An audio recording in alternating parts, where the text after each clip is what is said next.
This is a disclaimer, an invitation to listen beyond the words. Dear listeners, as you step into this tale, remember, words, like stars, shine in their own way. A name may sound different, a rhythm may shift, but these are not flaws, only the breath of a story made alive. Embrace the creases in the map, the quirks in the voice, the imperfect magic of storytelling. Listen with an open heart, and the journey will remain unchanged. Subscribe for future content updates and new stories. Dick's Sand by Jules Verne. Part 2. Chapter 1. The Slave Trade. The slave trade. Nobody is ignorant of the significance of this word, which should never have found a place in human language. This abominable traffic, for a long time practiced to the profit of the European nations which possessed colonies beyond the sea, has been already forbidden for many years. Meanwhile, it is always going on a large scale, and principally in Central Africa. Even in this 19th century, the signature of a few states, calling themselves Christians, are still missing from the Act for the Abolition of Slavery. We might believe that the trade is no longer carried on, that this buying and this selling of human creatures has ceased. It is not so, and that is what the reader must know if he wishes to become more deeply interested in the second part of this history. He must learn what these menhunts actually are still, these hunts which threaten to depopulate a whole continent for the maintenance of a few slave colonies, where and how these barbarous captures are executed, how much blood they cost, how they provoke incendiarism and pillage, finally, for whose profit they are made. It is in the 15th century only that we see the trade in blacks carried on for the first time. Behold under what circumstances it was established. The Mussulmans, after being expelled from Spain, took refuge beyond the strait on the coast of Africa. The Portuguese, who then occupied that part of the coast, pursued them with fury. A certain number of those fugitives were made prisoners and brought back to Portugal. Reduced to slavery, they constituted the first nucleus of African slaves which has been formed in Western Europe since the Christian era. But those Mussulmans belonged, for the most part, to rich families, who wished to buy them back for gold. The Portuguese refused to accept a ransom, however large it might be. They had only to make foreign gold. What they lacked were the arms so indispensable then for the work of the growing colonies, and, to say it all, the arms of the slave. The Mussulman families, being unable to buy back their captive relatives, then offered to exchange them for a much larger number of black Africans, whom it was only too easy to carry off. The offer was accepted by the Portuguese, who found that exchange to their advantage, and thus the slave trade was founded in Europe.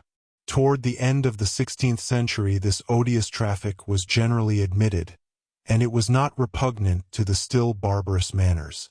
All the states protected it so as to colonize more rapidly and more surely the isles of the New World. In fact, the slaves of black origin could resist the climate, where the badly acclimated whites, still unfit to support the heat of intertropical climates, would have perished by thousands.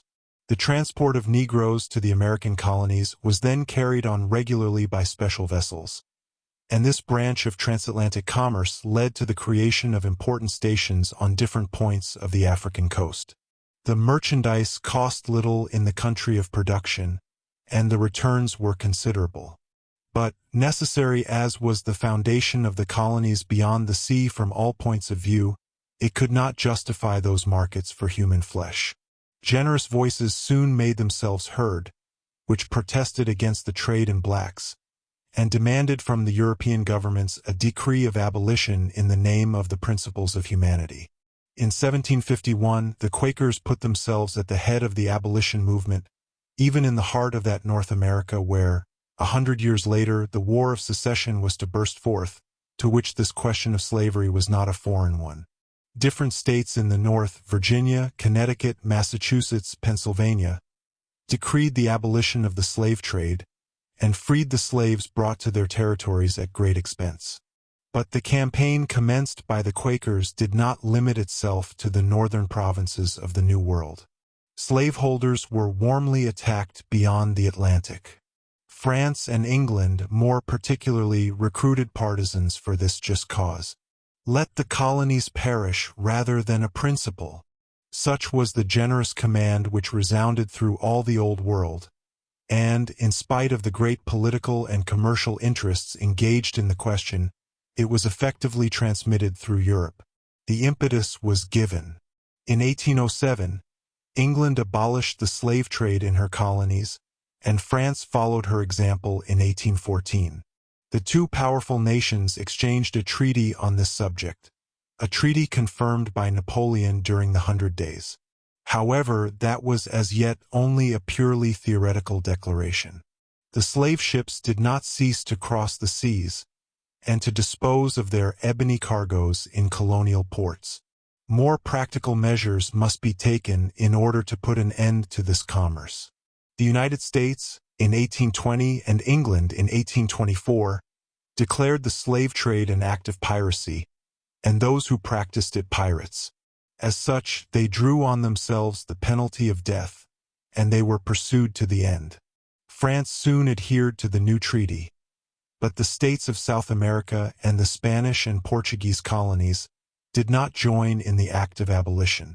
The exportation of blacks then continued to their profit, notwithstanding the right of search generally recognized, which was limited to the verification of the flag of suspicious vessels. Meanwhile, the new law of abolition had not a retroactive effect. No more new slaves were made, but the old ones had not yet recovered their liberty.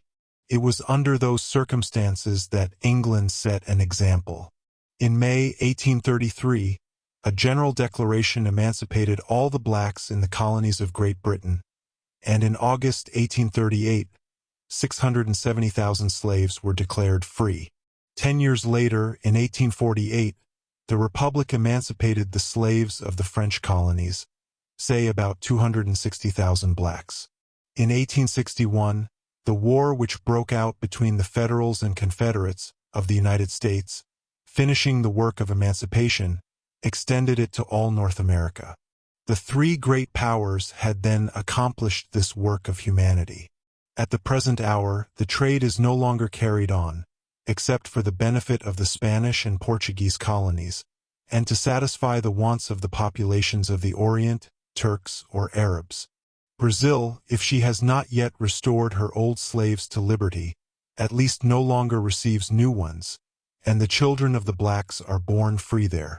It is in the interior of Africa, in the prosecution of those bloody wars, waged by the African chiefs among themselves for this manhunt, that entire tribes are reduced to slavery.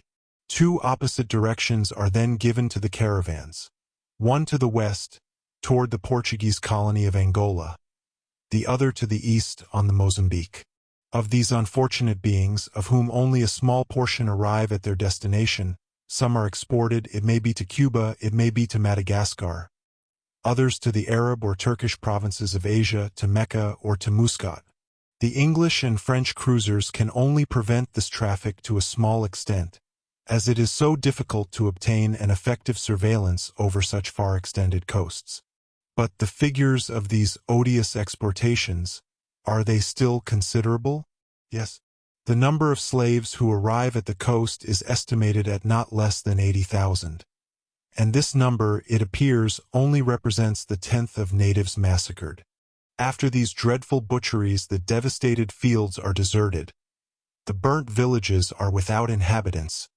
The rivers carry down dead bodies. Deer occupy the country. Livingstone, the day after one of these menhunts, no longer recognized the provinces he had visited a few months before. All the other travelers, Grant, Speke, Burton, Cameron, and Stanley, do not speak otherwise of this wooded plateau of Central Africa, the principal theater of the wars between the chiefs.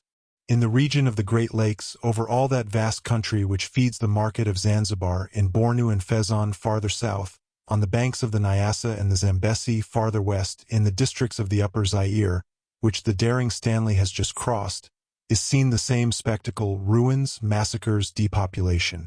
Then will slavery in Africa only end with the disappearance of the black race. And will it be with this race as it is with the Australian race, or the race in New Holland? But the market of the Spanish and Portuguese colonies will close someday. That outlet will be wanting. Civilized nations can no longer tolerate the slave trade. Yes, without doubt. And this year, even 1878, ought to see the enfranchisement of all the slaves still possessed by Christian states. However, for long years to come the Muslim nations will maintain this traffic, which depopulates the African continent. It is for them, in fact, that the most important emigration of the blacks is made, as the number of natives snatched from their provinces and brought to the eastern coast annually exceeds 40,000.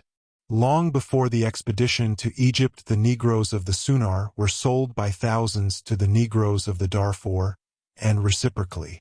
General Bonaparte was able to buy a pretty large number of these blacks, of whom he made organized soldiers like the Mamelukes. Since then, during this century, of which 4/5 have now passed away, commerce in slaves has not diminished in Africa. On the contrary, and, in fact, Islamism is favorable to the slave trade. The black slave must replace the white slave of former times, in Turkish provinces. So contractors of every origin pursue this execrable traffic on a large scale. They thus carry a supplement of population to those races, which are dying out and will disappear someday, because they do not regenerate themselves by labor. These slaves, as in the time of Bonaparte, often become soldiers. With certain nations of the Upper Niger, they compose the half of the armies of the African chiefs. Under these circumstances, their fate is not sensibly inferior to that of free men. Besides, when the slave is not a soldier, he is money which has circulation. Even in Egypt and at Bornu, officers and functionaries are paid in that money. William Lejean has seen it and has told of it. Such is, then, the actual state of the trade. Must it be added that a number of agents of the great European powers are not ashamed to show a deplorable indulgence for this commerce? Nevertheless, nothing is truer. While the cruisers watch the coasts of the Atlantic and the Indian Oceans, the traffic goes on regularly in the interior, the caravans walk on under the eyes of certain functionaries, and massacres, where 10 blacks perish to furnish 1 slave, take place at stated periods. So it will now be understood how terrible were those words just pronounced by Dick Sand. Africa, equatorial Africa, Africa of slave traders and slaves. And he was not deceived. It was Africa with all its dangers, for his companions and for himself. But on what part of the African continent had an inexplicable fatality landed him? Evidently on the western coast, and as an aggravating circumstance, the young novice was forced to think that the Pilgrim was thrown on precisely that part of the coast of Angola where the caravans, which clear all that part of Africa, arrive. In fact, it was there. It was that country which Cameron on the south and Stanley on the north were going to cross a few years later, and at the price of what efforts? Of this vast territory, which is composed of 3 provinces, Benguela, Congo, and Angola, there was but little known then except the coast. It extends from the Norse in the south as far as the Zaire in the north, and the 2 principal towns form 2 ports, Benguela and St. Paul de Luanda, the capital of the colony which set off from the Kingdom of Portugal. In the interior this country was then almost unknown. Few travelers had dared to venture there. A pernicious climate, warm and damp lands, which engender fevers, barbarous natives, some of whom are still cannibals, a permanent state of war between tribes, the slave trader's suspicion of every stranger who seeks to discover the secrets of their infamous commerce. Such are the difficulties to surmount, the dangers to overcome in this province of Angola, one of the most dangerous of equatorial Africa. Tucky, in 1816, had ascended the Congo beyond the Yelala Falls, but over an extent of 200 miles at the most. This simple halting place could not give a definite knowledge of the country, and nevertheless, it had caused the death of the greater part of the savants and officers who composed the expedition. 37 years later, Dr. Livingstone had advanced from the Cape of Good Hope as far as the Upper Zambesi. Thence, in the month of November, with a hardihood which has never been surpassed, he traversed Africa from the south to the northwest, cleared the Coango, one of the branches of the Congo, and on the 31st of May, 1854, arrived at St. Paul, Delaware, Luanda. It was the first view in the unknown of the great Portuguese colony. 18 years after, two daring discoverers crossed Africa from the east to the west, and arrived, one south, the other north of Angola, after unheard of difficulties. The first, according to the date, was a lieutenant in the English Navy, Verne Howard Cameron. In 1872, there was reason to fear that the expedition of the American Stanley was in great danger. It had been sent to the Great Lake region in search of Livingstone. Lieutenant Cameron offered to go over the same road. The offer was accepted.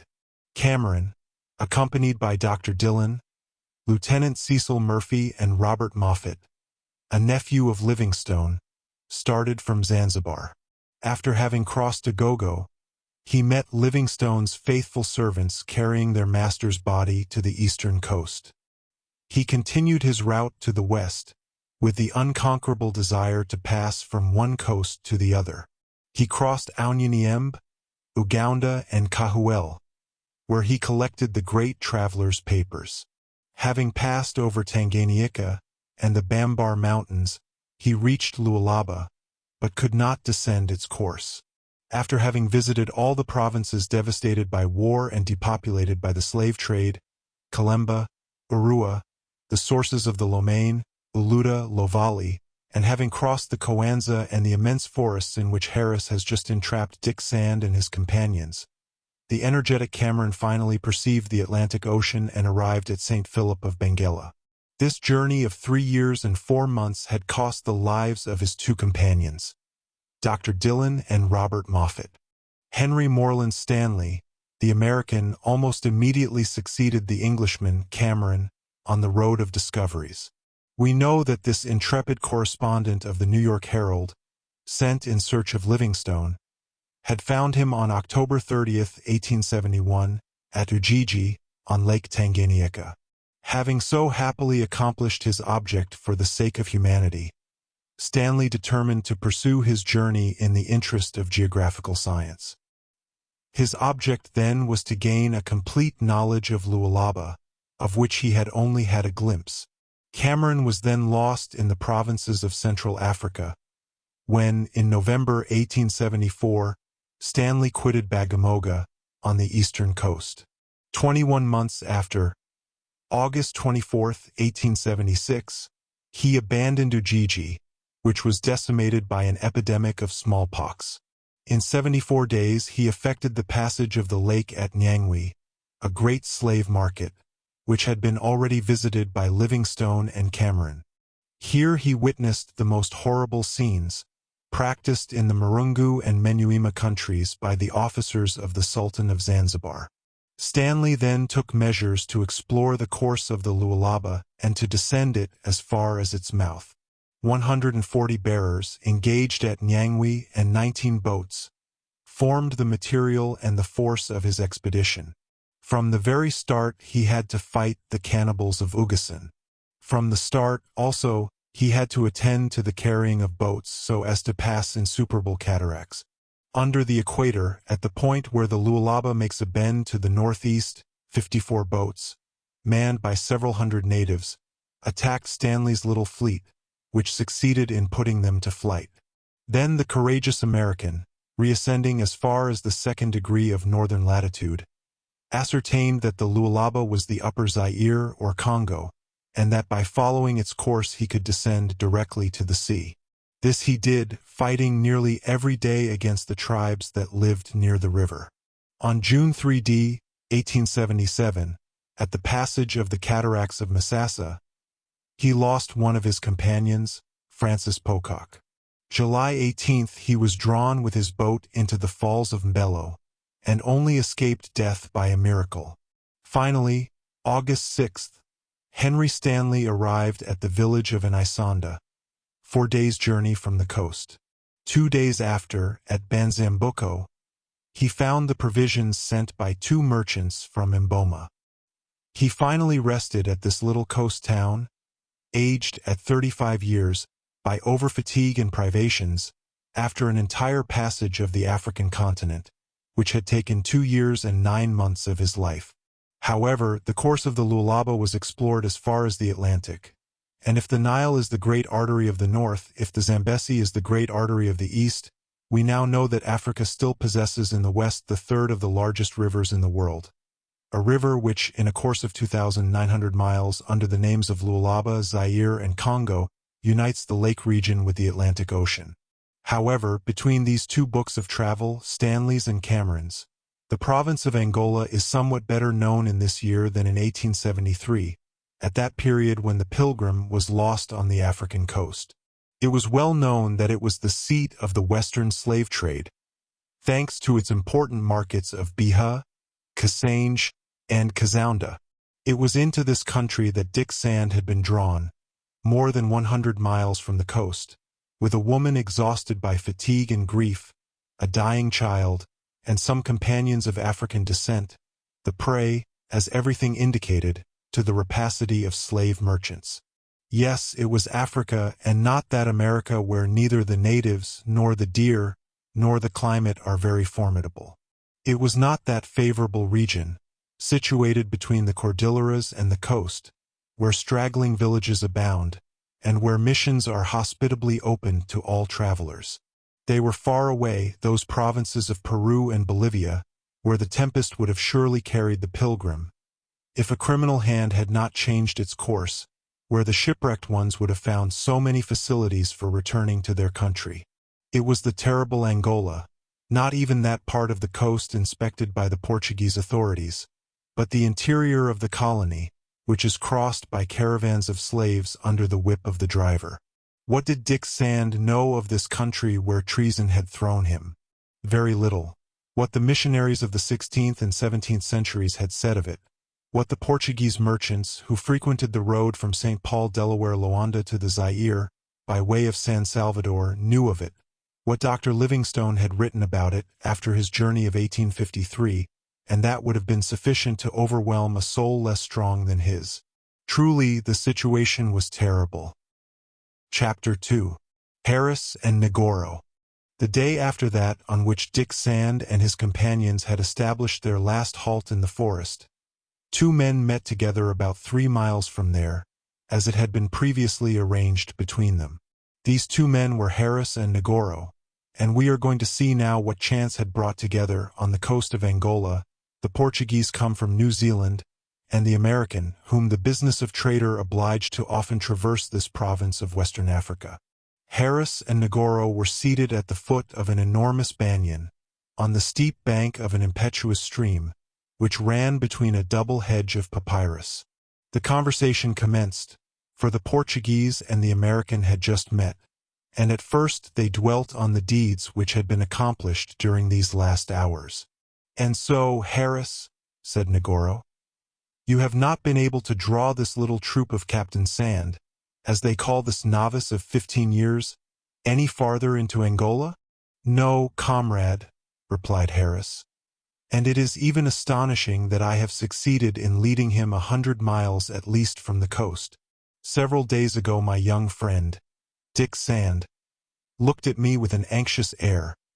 His suspicions gradually changed into certainties and faith. Another 100 miles, Harris, and those people would be still more surely in our hands.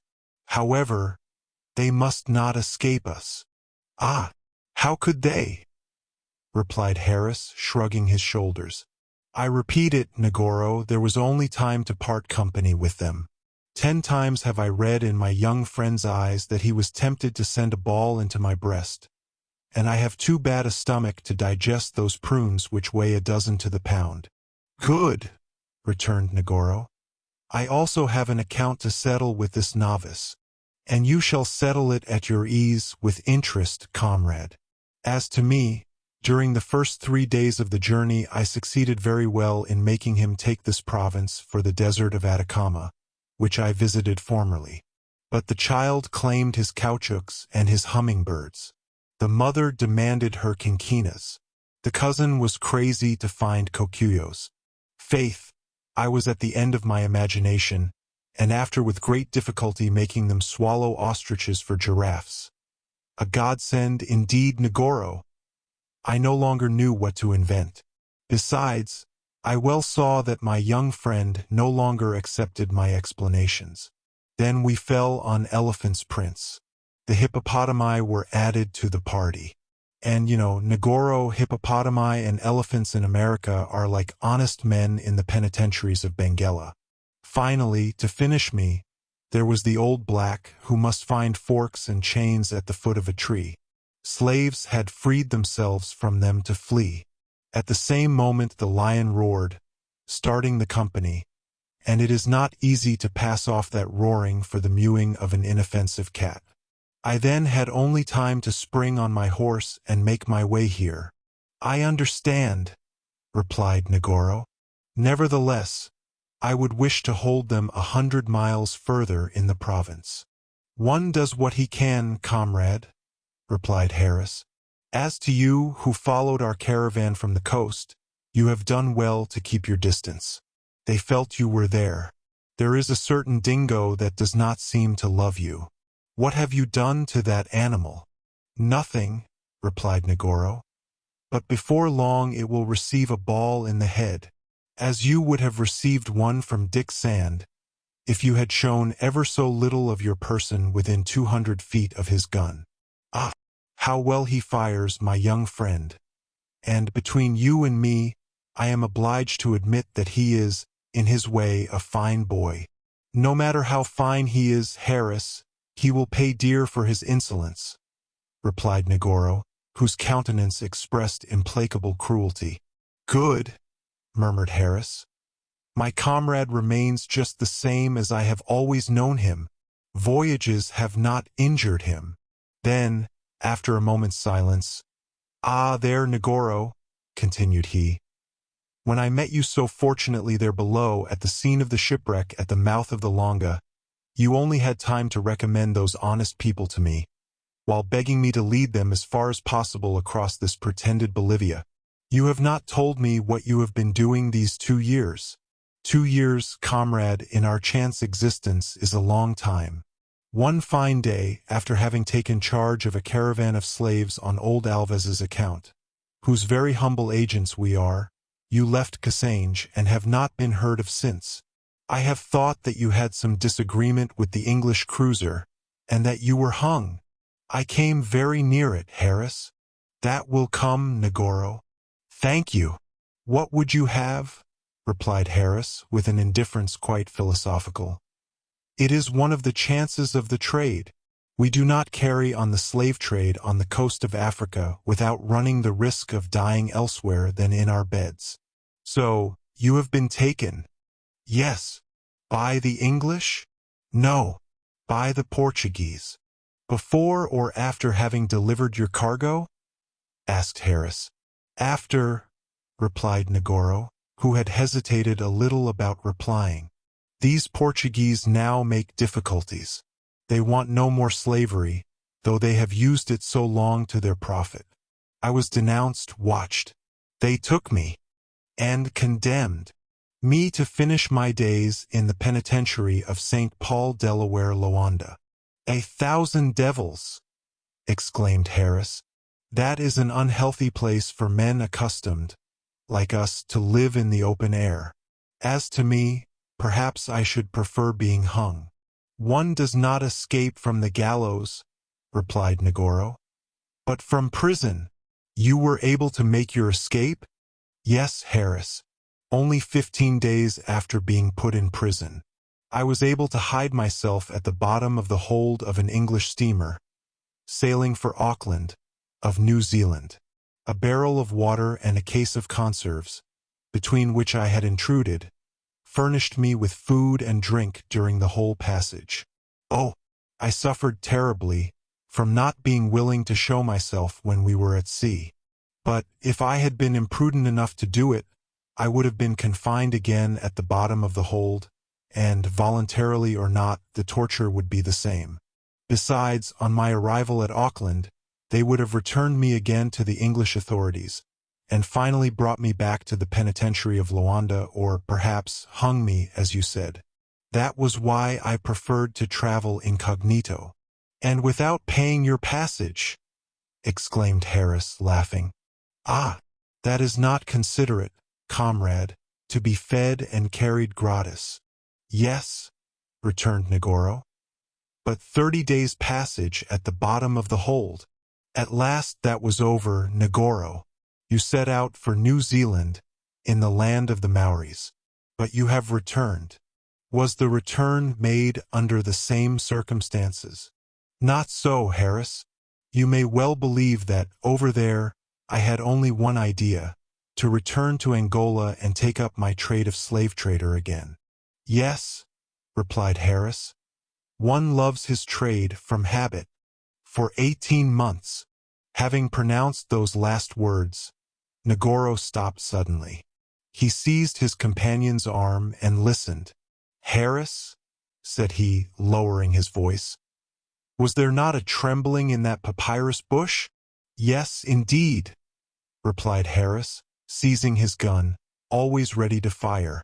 Negoro and he stood up, looked around them, and listened with the greatest attention. There is nothing there, said Harris. It is this brook, swelled by the storm, which runs more noisily. For 2 years, comrade, you have been unaccustomed to the noises of the forest, but you will get used to them again. Continue, then, the narration of your adventures. When I understand the past, we shall talk of the future. Negoro and Harris sat down again at the foot of the banyan. The Portuguese continued, in these terms, for 18 months I vegetated in Auckland. When the steamer arrived there, I was able to leave it without being seen. But not a piastre, not a dollar in my pocket. In order to live, I had to follow all trades. Even the trade of an honest man, Negoro? As you say, Harris. Poor boy. Now, I was always waiting for an opportunity, which was long coming, when the Pilgrim, a whaler, arrived at the port of Auckland. That vessel which went ashore on the coast of Angola? Even the same, Harris, and on which Mrs. Weldon, her child, and her cousin were going to take passage. Now, as an old sailor, having even been second on board a slave ship, I was not out of my element in taking service on a ship. I then presented myself to the Pilgrim's captain, but the crew was made up. Very fortunately for me, the schooner's cook had deserted. Now, he is no sailor who does not know how to cook. I offered myself as head cook. For want of a better, I was accepted. A few days after, the Pilgrim had lost sight of the land of New Zealand. But, asked Harris, according to what my young friend has told me, the Pilgrim did not set sail at all for the coast of Africa. How then has she arrived here? Dick Sand ought not to be able to understand it yet, and perhaps he will never understand it, replied Negoro. But I am going to explain to you what has passed, Harris, and you will be able to tell it again to your young friend, if it pleases you to do so. How then? Replied Harris. Speak, comrade, speak. The Pilgrim, continued Negoro, as on the way to Valparaiso. When I went on board, I only intended to go to Chile. It was always a good half of the way between New Zealand and Angola, and I was drawing nearer Africa's coast by several thousand miles. But it so happened that only 3 weeks after leaving Auckland, Captain Hull, who commanded the Pilgrim, disappeared with all his crew while chasing a whale. On that day, then, only 2 sailors remained on board, the novice and the cook, Negoro. And you took command of the ship? Asked Harris. I had that idea at first, but I saw that they distrusted me. There were live strong blacks on board, free men. I would not have been the master, and, on reflection, I remained what I was at the departure, the Pilgrim's cook. Then it was chance that led this ship to the coast of Africa? No, Harris, replied Negoro. There has been no chance in all this adventure except meeting you in one of your journeys, just on that part of the coast where the Pilgrim was wrecked. But as to coming in sight of Angola, it was by my will, my secret will, that was done. Your young friend, still much of a novice in navigation, could only tell his position by means of the log and the compass. Well, one day the log went to the bottom. One night the compass was made false, and the pilgrim, driven by a violent tempest, took the wrong route. The length of the voyage, inexplicable to Dick Sand, would be the same to the most experienced seaman. Without the novice knowing or even suspecting it, Cape Horn was doubled, but I recognized it in the midst of the fogs. Then, thanks to me, the needle in the compass took its true direction again, and the ship, blown to the northeast by that frightful hurricane, has just been cast on the coast of Africa, just on this land of Angola which I wish to reach. And even at that moment, Negoro, replied Harris, chance had led me there to receive you and guide those honest people to the interior. They believed themselves, they could only believe themselves in America. It was easy for me to make them take this province for Lower Bolivia, to which it has really some resemblance. Yes, they believed it, as your young friend believed they had made the Isle of Pax, when they passed in sight of Tristan d'Acunha. Anybody would be deceived by it, Negoro. I know it, Harris, and I even counted on profiting by that error. Finally, behold Mrs. Weldon and her companions 100 miles in the interior of this Africa, where I wanted to bring them. But, replied Harris, they know now where they are. Ah, what matter at present? Cried Negoro. And what will you do with them? Asked Harris. What will I do with them? Replied Negoro.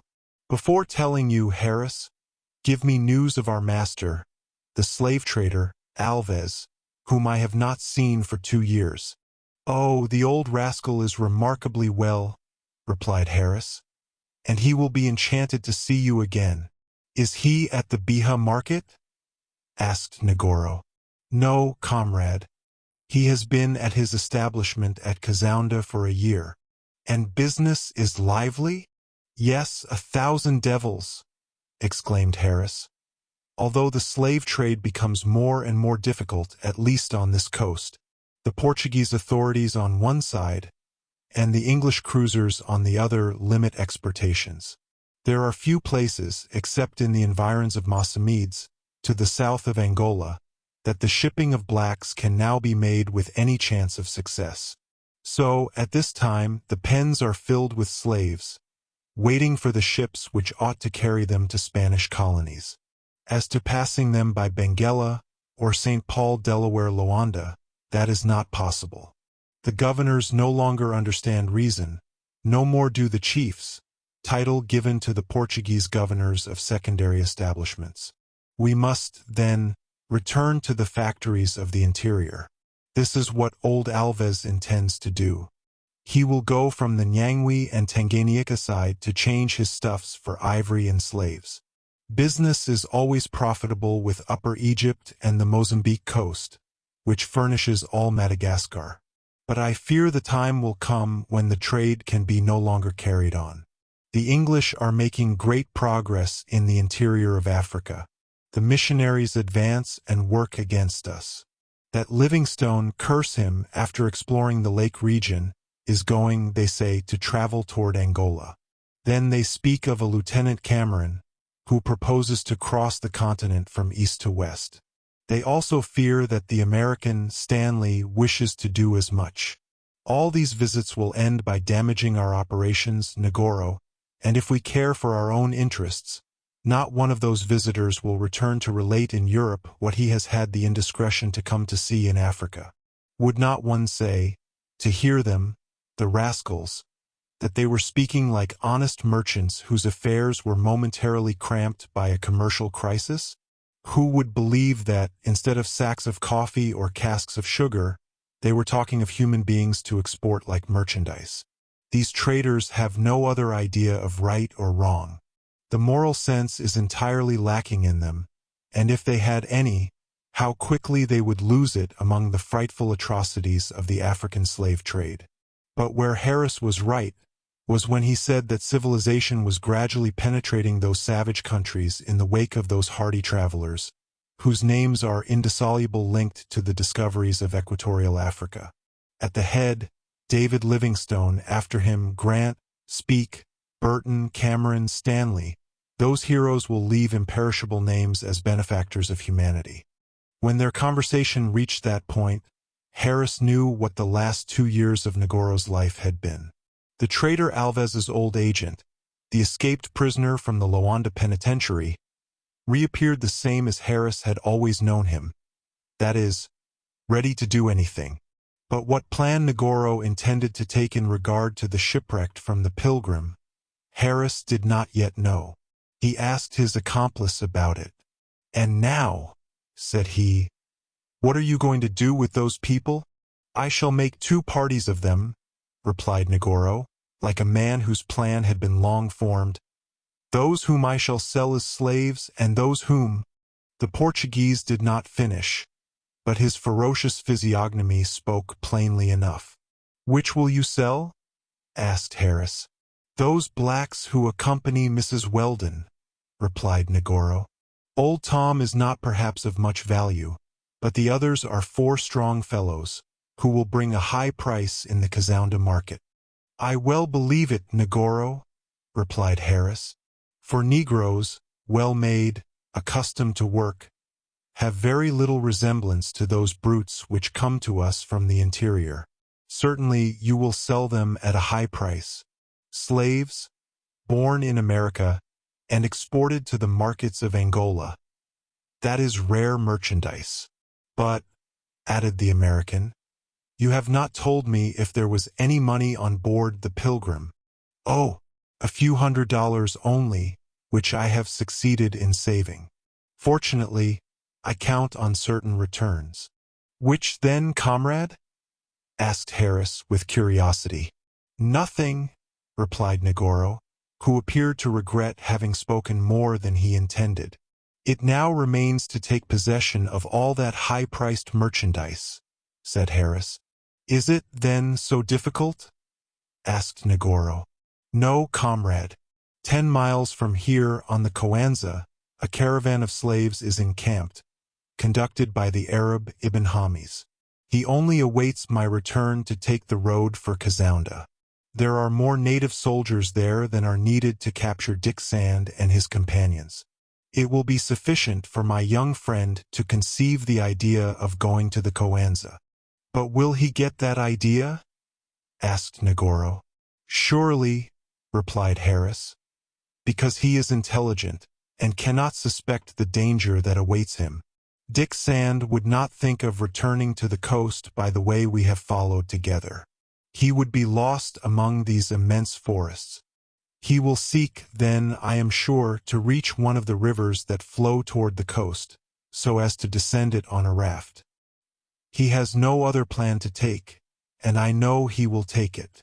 "Yes, perhaps so," replied Negoro, who was reflecting. "It is not perhaps so, it is assuredly so. That must be said," continued Harris. "Do you see, Negoro? It is as if I had appointed a rendezvous with my young friend on the banks of the Coanza." "Well, then," replied Negoro, "let us go. I know Dick Sand. He will not delay an hour, and we must get before him. Let us start, comrade." Harris and Negoro both stood up, when the noise that had before attracted the Portuguese's attention was renewed. It was a trembling of the stems between the high papyrus. Negoro stopped and seized Harris's hand. Suddenly a low barking was heard. A dog appeared at the foot of the bank, with its mouth open, ready to spring. "Dingo!" cried Harris. "Ah, this time it shall not escape me," replied Negoro. Dingo was going to jump upon him, when Negoro, seizing Harris's gun, quickly put it to his shoulder and fired. A long howl of pain replied to the detonation, and Dingo disappeared between the double row of bushes that bordered the brook. Negoro descended at once to the bottom of the bank. Drops of blood stained some of the papyrus stems, and a long red track was left on the pebbles of the brook. "At last that cursed animal is paid off," exclaimed Negoro. Harris had been present at this whole scene without saying a word. "Ah, now, Negoro," said he, "that dog had a particular grudge against you." "It seemed so, Harris, but it will have a grudge against me no longer." "And why did it detest you so much, comrade?" "Oh, an old affair to settle between it and me." "An old affair?" replied Harris. Negoro said no more about it, and Harris concluded that the Portuguese had been silent on some past adventure, but he did not insist on knowing it.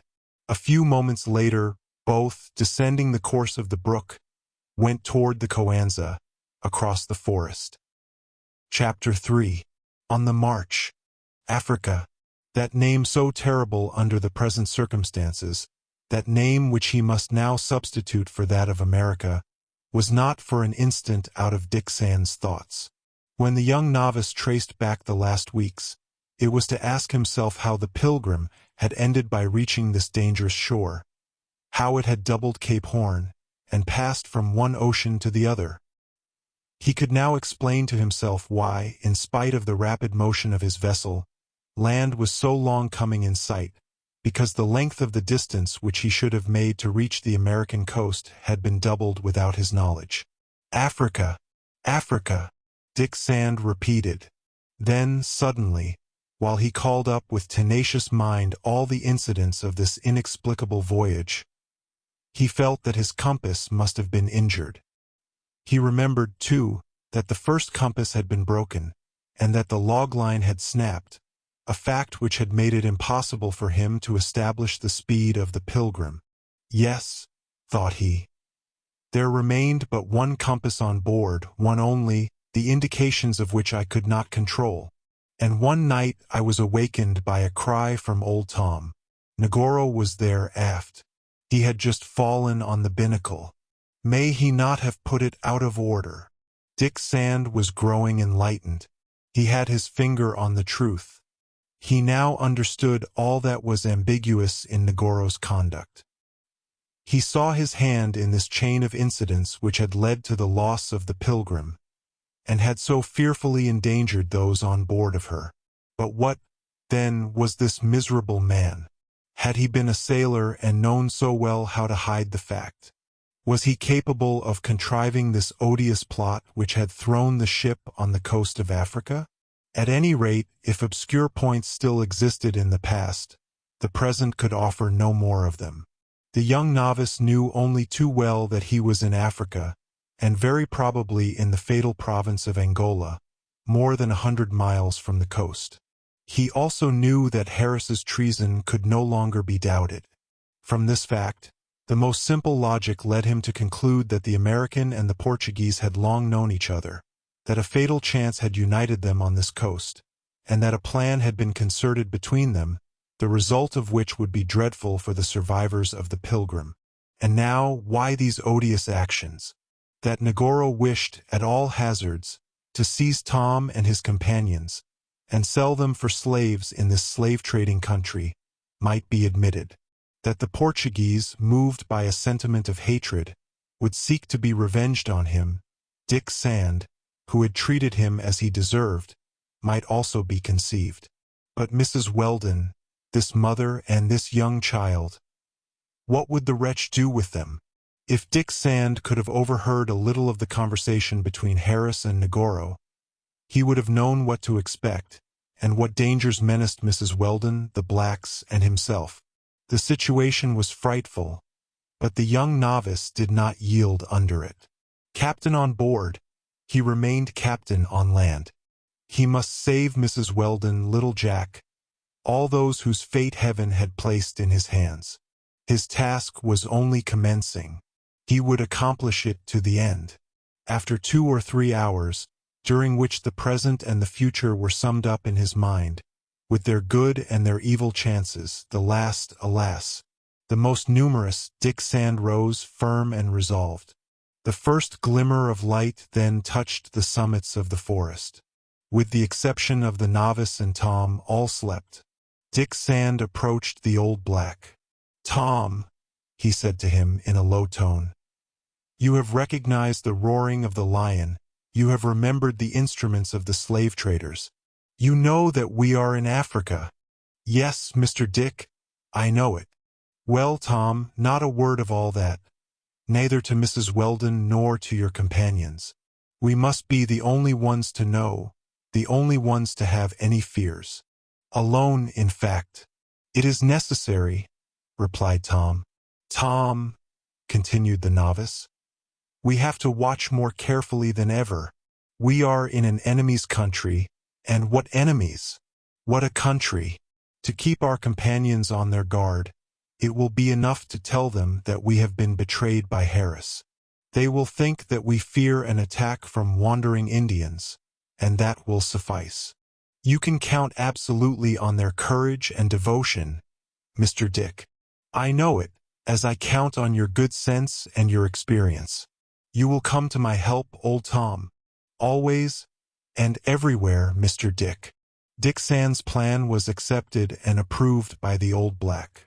If Harris were detected in open treason before the hour for action, at least the young novice and his companions were not in fear of any immediate danger.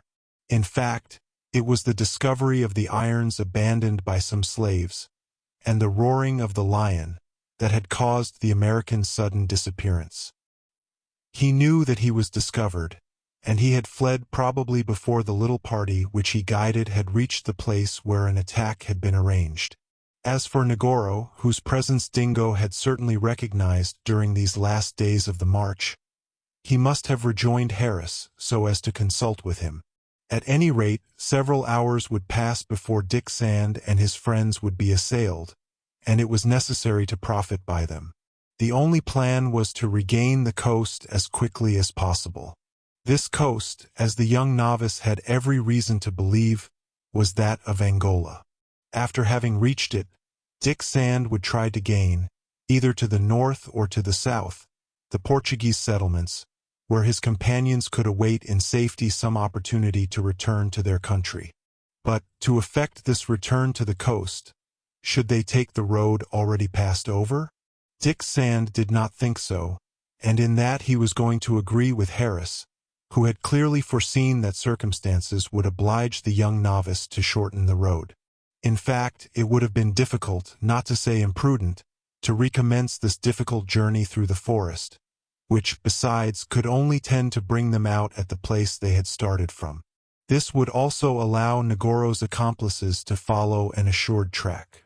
The only thing they could do was to cross a river without leaving any traces, and, later on, to descend its course. At the same time, there was less to fear from an attack by animals, which by a happy chance had so far kept at a good distance. Even the animosity of the natives, under these circumstances, seemed less important. Once embarked on a solid raft, Dick Sand and his companions, being well armed, would be in the best condition to defend themselves. The whole thing was to find the river. It must be added that, given the actual state of Mrs. Weldon and her little Jack, this mode of traveling would be the most suitable. Arms would not fail to carry the sick child. Lacking Harris's horse, they could even make a litter of branches, on which Mrs. Weldon could be borne. But this would require 2 men out of 5, and Dick Sand wished, with good reason, that all his companions might be free in their movements in case of a sudden attack. And then, in descending the current of a river, the young novice would find himself in his element. The question now was whether a navigable stream of water existed in the neighborhood. Dick Sand thought it probable, and for this reason. The river which emptied into the Atlantic at the place where the Pilgrim had stranded could not ascend much to the north, nor much to the east of the province, because a chain of mountains quite close to them, those which they had mistaken for the Cordilleras, shut in the horizon on these 2 sides. Then either the river descended from these heights, or it made a bend toward the south, and in these 2 cases, Dick Sand could not take long to find the course. Perhaps even before reaching the river, for it had a right to this qualification, being a direct tributary of the ocean, one of its affluents would be met with which would suffice for the transport of the little party. At any rate, a stream of some sort could not be far away. In fact, during the last miles of the journey, the nature of the earth had been modified. The declivities diminished and became damp. Here and there ran narrow streams, which indicated that the subsoil enclosed everywhere a watery network.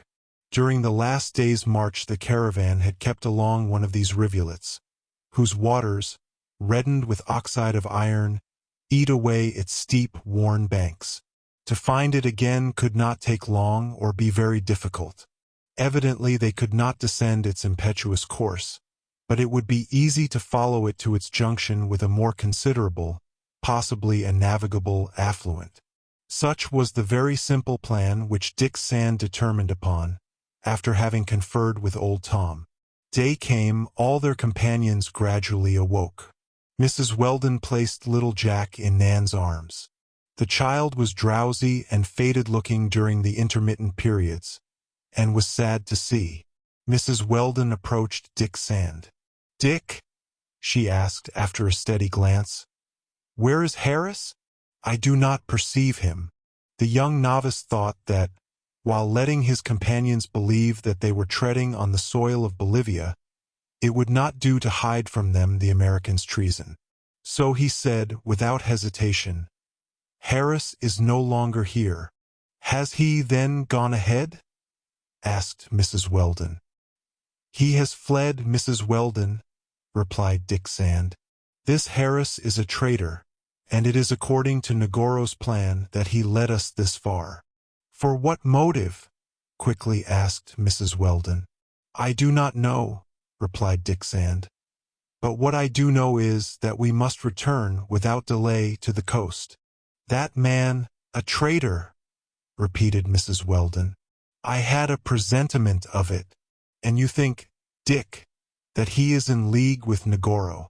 "That may be, Mrs. Weldon. The wretch is on our track. Chance has brought these two scoundrels together, and I hope that they will not be separated when I find them again," said Hercules.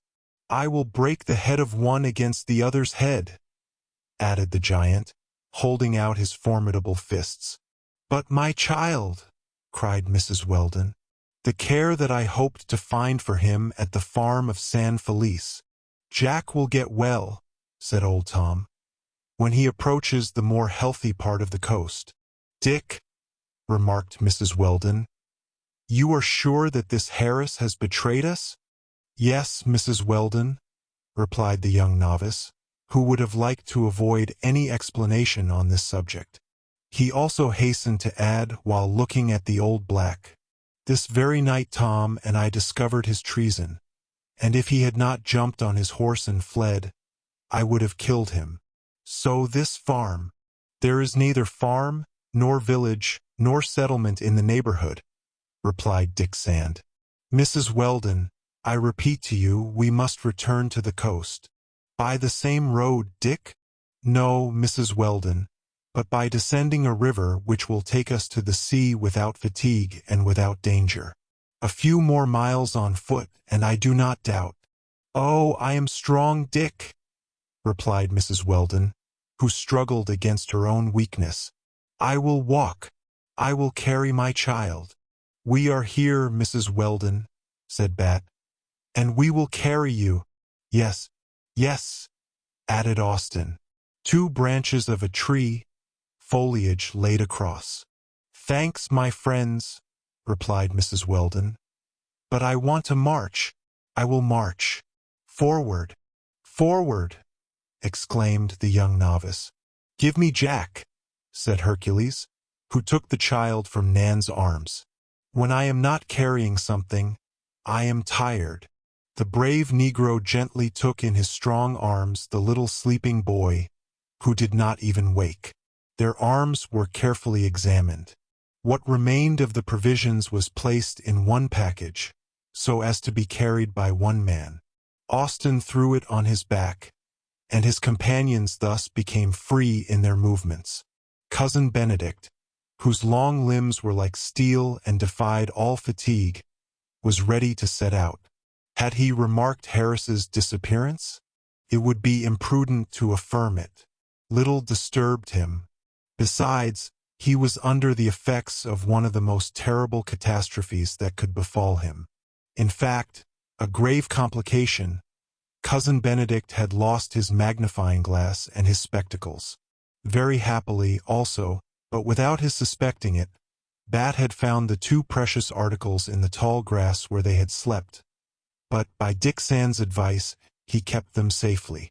By this means they would be sure that the big child would keep quiet during the march, because he could see no farther, as they say, than the end of his nose. Thus, placed between Actaeon and Austin, with the formal injunction not to leave them, the Waffle Benedict uttered no complaint, but followed in his place, like a blind man led by a string. The little party had not gone 50 steps when old Tom suddenly stopped it with one word. "Dingo?" said he. "In fact, Dingo is not here," replied Hercules. The black called the dog several times with his powerful voice. No barking replied to him. Dick Sand remained silent. The absence of the dog was to be regretted, for he had preserved the little party from all surprise. "Could Dingo have followed Harris?" asked Tom. "Harris? No," replied Dick Sand. "But he may have put himself on Negoro's scent. He felt him in our steps. This cook of misfortune would quickly end him with a ball," cried Hercules. "Provided Dingo did not first strangle him," replied Bat. "Perhaps so," replied the young novice. "But we cannot wait for Dingo's return. Besides, if he is living, the intelligent animal will know how to find us." Forward.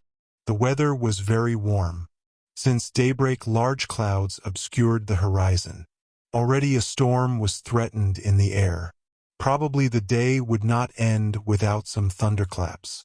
Happily the forest, more or less dense, retained a little freshness of the surface of the soil. Here and there great forest trees enclosed prairies covered with a tall, thick grass.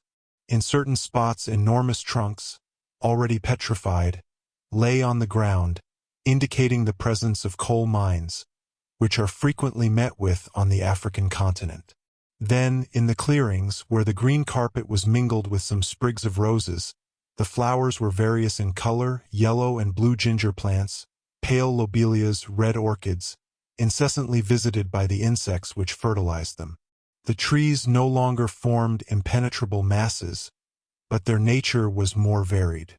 There were a kind of palm tree which gives an oil found only in Africa, cotton trees forming thickets from 8 to 10 feet high, whose wood-stalks produce a cotton with long hairs, almost analogous to that of Fernambuck.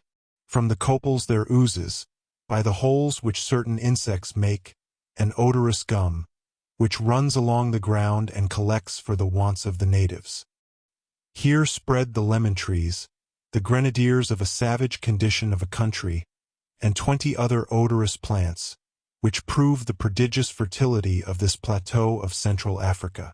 In several places, also, the perfume was agreeably mingled with the tine odor of vanilla, although they could not discover what tree exhaled it. This whole collection of trees and plants was perfectly green, although it was in the middle of the dry season, and only rare storms could water these luxuriant forests. It was then the time for fevers, but, as Livingstone has observed, they can be cured by leaving the place where they have been contracted. Dick Sand knew this remark of the great traveler, and he hoped that little Jack would not contradict it.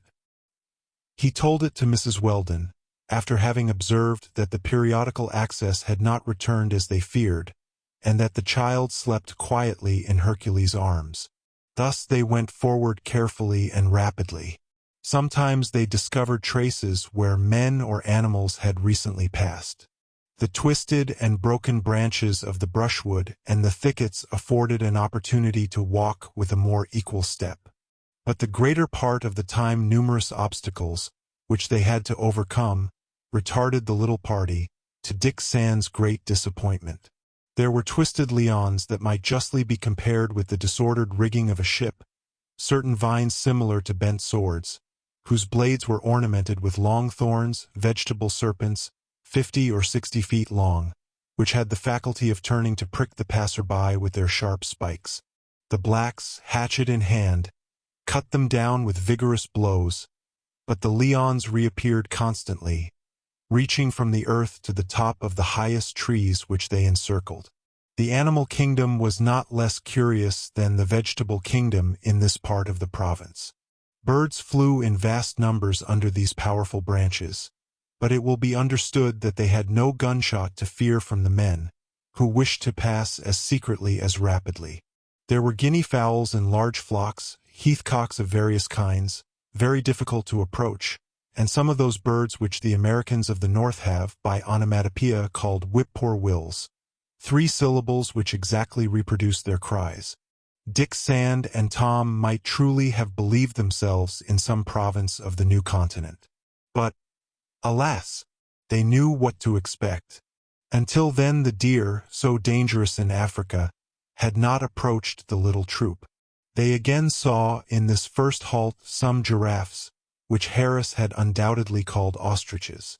These swift animals passed rapidly, frightened by the apparition of a caravan in these little frequented forests. In the distance, on the edge of the prairie, there arose at times a thick cloud of dust.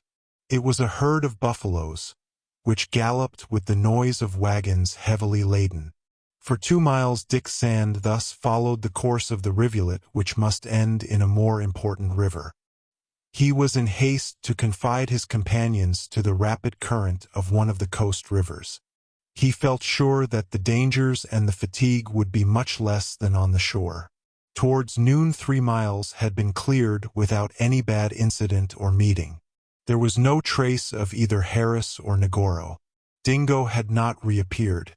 It was necessary to halt to take rest and nourishment. The encampment was established in a bamboo thicket, which completely sheltered the little party. They talked very little during this repast. Mrs. Weldon had taken her little boy in her arms. She could not take her eyes off of him. She could not eat. "You must take some nourishment, Mrs. Weldon," Dick Sand repeated several times. "What will become of you if your strength gives out? Eat, eat. We will soon start again, and a good current will carry us without fatigue to the coast." Mrs. Weldon looked in Dick Sand's face while he thus talked. The young novice's burning eyes spoke of the courage by which he felt animated. In seeing him thus, in observing these brave, devoted blacks, wife and mother, she could not yet despair. And, besides, why was she abandoned? Did she not think herself on hospitable ground? Harris's treason could not, in her eyes, have any very serious consequences. Dick Sand read her thought, and he kept his eyes on the ground. Chapter 4. The Bad Roads of Angola. At this moment little Jack awoke, and put his arms around his mother's neck. His eyes looked better. The fever had not returned. "You are better, my darling?" said Mrs. Weldon, pressing the sick child to her heart. "Yes, mamma," replied Jack, "but I am a little thirsty." They could only give the child some fresh water, of which he drank with pleasure. "And my friend Dick?" he said. "Here I am, Jack," replied Dick Sand, coming to take the young child's hand. "And my friend Hercules?" "Hercules is here, Mr. Jack," replied the giant, bringing nearer his good face. "And the horse?" demanded little Jack. "The horse? Gone, Mr. Jack," replied Hercules. "I will carry you. Will you find that I trot too hard?" "No," replied little Jack. "But then I shall no longer have any bridle to hold." "Oh, you will put a bit in my mouth if you wish," said Hercules, opening his large mouth. "And you may pull back so long as that will give you pleasure." "You know very well that I shall not pull back." "Good. You would be wrong. I have a hard mouth." "But Mr. Harris's farm?" the little boy asked again. "We shall soon arrive there, my Jack," replied Mrs. Weldon. "Yes, soon." "Will we set out again?" then said Dick Sand, in order to cut short this conversation. "Yes, Dick, let us go," replied Mrs. Weldon. The camp was broken up, and the march continued again in the same order. It was necessary to pass through the underwood, so as not to leave the course of the rivulet. There had been some paths there formerly, but those paths were dead, according to the native expression. That is, brambles and brushwood had usurped them. In these painful conditions they might spend 3 hours in making 1 mile. The blacks worked without relaxation. Hercules, after putting little Jack back in Nan's arms, took his part of the work, and what a part! He gave stout heaves, making his axe turn round, and a hole was made before them, as if he had been a devouring fire. Fortunately, this fatiguing work would not last. This first mile cleared, they saw a large hole, opened through the underwood, which ended obliquely at the rivulet and followed its bank. It was a passage made by elephants, and those animals, doubtless by hundreds, were in the habit of traversing this part of the forest. Great holes, made by the feet of the enormous pachyderms, riddled a soil softened during the rainy season. Its spongy nature also prepared it for those large imprints. It soon appeared that this passage did not serve for those gigantic animals alone. Human beings had more than once taken this route, but as flocks brutally led to the slaughterhouse would have followed it. Here and there bones of dead bodies strewed the ground, remains of skeletons half gnawed by animals, some of which still bore the slaves' fetters. There are, in Central Africa, long roads thus marked out by human debris. Hundreds of miles are traversed by caravans, and how many unhappy wretches fall by the way, under the agents' whips, killed by fatigue or privations, decimated by sickness. How many more massacred by the traitors themselves, when food fails? Yes, when they can no longer feed them, they kill them with the gun, with the sword, with the knife. These massacres are not rare. So, then, caravans of slaves had followed this road. For a mile Dick Sand and his companions struck against these scattered bones at each step, putting to flight enormous fern owls. Those owls rose at their approach with a heavy flight and turned round in the air. Mrs. Weldon looked without seeing. Dick Sand trembled lest she should question him, for he hoped to lead her back to the coast without telling her that Harris's treachery had led them astray in an African province. Fortunately, Mrs. Weldon did not explain to herself what she had under her eyes. She had desired to take her child again, and little Jack, asleep, absorbed all her care. Nan walked near her, and neither of them asked the young novice the terrible questions he dreaded. Old Tom went along with his eyes down. He understood only too well why this opening was strewn with human bones. His companions looked to the right, to the left, with an air of surprise, as if they were crossing an interminable cemetery, the tombs of which had been overthrown by a cataclysm, but they passed in silence. Meanwhile, the bed of the rivulet became deeper and wider at the same time. Its current was less impetuous. Dick Sand hoped that it would soon become navigable, or that it would before long reach a more important river, tributary to the Atlantic. Cost what it might, the young novice was determined to follow this stream of water. Neither did he hesitate to abandon this opening, because, as ending by an oblique line, it led away from the rivulet. The little party a second time ventured through the dense underwood. They marched, axe in hand, through leaves and bushes inextricably interlaced. But if this vegetation obstructed the ground, they were no longer in the thick forest that bordered the coast. Trees became rare.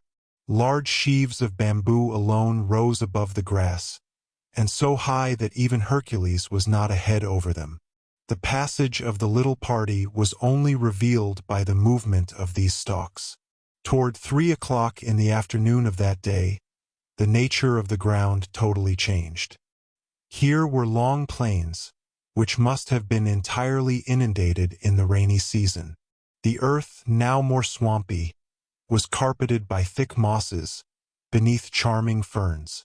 Should it be diversified by any steep ascents, they would see brown hematites appear, the last deposits of some rich vein of mineral. Dick Sand then recalled, and very fortunately, what he had read in Livingstone's travels. More than once the daring doctor had nearly rested in these marshes, so treacherous underfoot. "Listen to me, my friends," said he, going ahead. "Try the ground before stepping on it."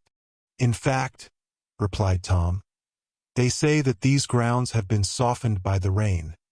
But however, it has not rained during these last days." "No," replied Bat, "but the storm is not far off."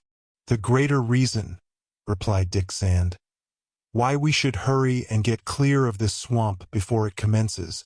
Hercules, take little Jack in your arms. Bat, Austin, keep near Mrs. Weldon, so as to be able to help her if necessary. You, Mr. Benedict." "Why, what are you doing, Mr. Benedict?" "I am falling," innocently replied Cousin Benedict, who had just disappeared as if a trap had been suddenly opened beneath his feet. In fact, the poor man had ventured on a sort of quagmire, and had disappeared halfway in the sticky mud. They stretched out their hands, and he rose, covered with slime, but quite satisfied at not having injured his precious entomologist's box. Actaeon went beside him, and made it his duty to preserve the unlucky, nearsighted man from any new disasters. Besides, Cousin Benedict had made rather a bad choice of the quagmire for his plunge. When they drew him out of the sticky earth, a large quantity of bubbles rose to the surface, and, in bursting, they emitted some gases of a suffocating odor. Livingstone, who had been sunk up to his chest in this slime, compared these grounds to a collection of enormous sponges, made of black, porous earth, from which numerous streams of water spouted when they were stepped upon. These places were always very dangerous. For the space of half a mile Dick Sand and his companions must march over this spongy soil. It even became so bad that Mrs. Weldon was obliged to stop, for she sank deep in the mire. Hercules, Bat, and Austin, wishing to spare her the unpleasantness more than the fatigue of a passage across this marshy plain, made a litter of bamboos, on which she consented to sit. Her little Jack was placed in her arms, and they endeavored to cross that pestilential marsh in the quickest manner. The difficulties were great. Actaeon held Cousin Benedict firmly. Tom aided Nan, who, without him, would have disappeared several times in some crevice. The three other blacks carried the litter. At the head, Dick Sand sounded the earth. The choice of the place to step on was not made without trouble. They marched from preference on the edges, which were covered by a thick and tough grass. Often the support failed, and they sank to the knees in the slime. At last, about 5 o'clock in the evening, the marsh being cleared, the soil regained sufficient firmness, thanks to its clayey nature, but they felt it damp underneath. Very evidently these lands lay below the neighboring rivers, and the water ran through their pores. At that time the heat had become overwhelming. It would even have been unbearable, if thick storm clouds had not interposed between the burning rays and the ground. Distant lightnings began to rend the sky, and low rollings of thunder grumbled in the depths of the heavens. A formidable storm was going to burst forth. Now, these cataclysms are terrible in Africa. Rain in torrents, squalls of wind which the strongest trees cannot resist, clap after clap of thunder, such is the contest of the elements in that latitude. Dick Sand knew it well, and he became very uneasy. They could not pass the night without shelter. The plain was likely to be inundated, and it did not present a single elevation on which it was possible to seek refuge. But refuge, where would they seek it in this low desert, without a tree, without a bush? The bowels of the earth even would not give it. 2 feet below the surface they would find water. However, toward the north a series of low hills seemed to limit the marshy plain. It was as the border of this depression of land. A few trees were profiled there on a more distant, clearer belt, left by the clouds on the line of the horizon. There, if shelter were still lacking, the little band would at least no longer risk being caught in a possible inundation. There perhaps was salvation for all. "Forward, my friends, forward," repeated Dick Sand. 3 miles more and we shall be safer than in these bottomlands." "Hurry, hurry," cried Hercules. The brave black would have wished to take that whole world in big arms and carry it alone. Those words inspired those courageous men, and in spite of the fatigue of a day's march, they advanced more quickly than they had done at the commencement from the halting place. When the storm burst forth, the end to be attained was still more than 2 miles off. Now, a fact which was the more to be feared, the rain did not accompany the first lightnings exchanged between the ground and the electrical clouds. Darkness then became almost complete, though the sun had not disappeared below the horizon. But the dome of vapors gradually lowered, as if it threatened to fall in. A falling in which must result in a torrent of rain. Lightnings, red or blue, split it in 1,000 places, and enveloped the plain in an inextricable network of fire. 20 times Dick and his companions ran the risk of being struck by lightning. On this plateau, deprived of trees, they formed the only projecting points which could attract the electrical discharges. Jack, awakened by the noise of the thunder, hid himself in Hercules' arms. He was very much afraid, poor little boy, but he did not wish to let his mother see it, for fear of afflicting her more. Hercules, while taking great steps, consoled him as well as he could. "Do not be afraid, little Jack," he repeated. "If the thunder comes near us, I will break it in two with a single hand. I am stronger than it." And truly the giant's strength reassured Jack a little. Meanwhile the rain must soon fall, and then it would in torrents, poured out by those clouds in condensing. What would become of Mrs. Weldon and her companions if they did not find a shelter?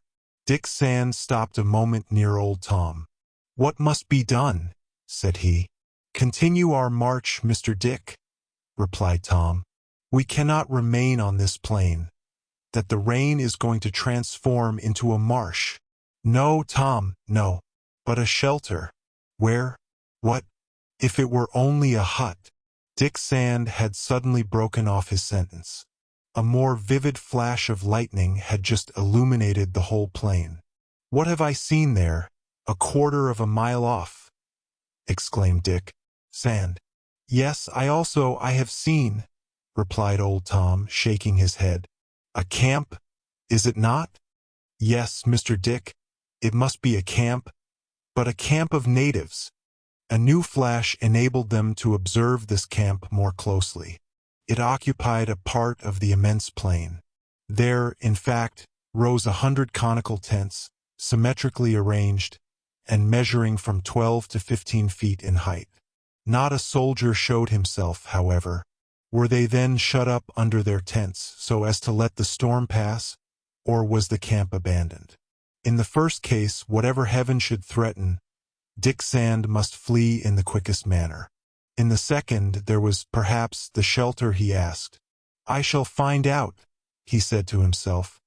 Then, addressing old Tom, "Stay here, let no one follow me. I shall go to reconnoiter that camp." "Let one of us accompany you, Mr. Dick." "No, Tom, I shall go alone. I can approach without being seen. Stay here." The little troop that followed Tom and Dick Sand halted. The young novice left at once and disappeared in the darkness, which was profound when the lightning did not tear the sky.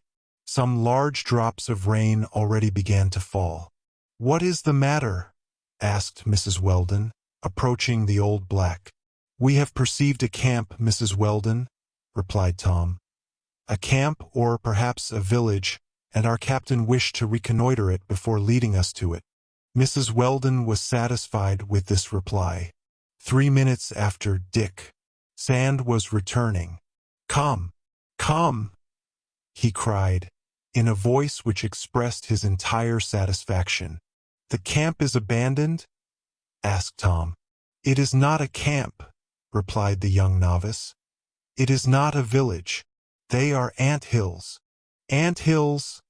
exclaimed Cousin Benedict, whom that word aroused. "Yes, Mr. Benedict, but ant hills 12 feet high at least, and in which we shall endeavor to hide ourselves." "But then," replied Cousin Benedict, "those would be ant hills of the warlike termite or of the devouring termite. Only those ingenious insects raise such monuments, which the greatest architects would not disown." "Whether they be termites or not, Mr. Benedict," replied Dick Sand, "we must dislodge them and take their place. They will devour us. They will be defending their rights. Forward! Forward!" "But wait now," said Cousin Benedict again. "I thought those ant hills only existed in Africa." "Forward!" exclaimed Dick Sand, for the last time with a sort of violence. He was so much afraid that Mrs. Weldon might hear the last word pronounced by the entomologist. They followed Dick Sand with all haste. A furious wind had sprung up.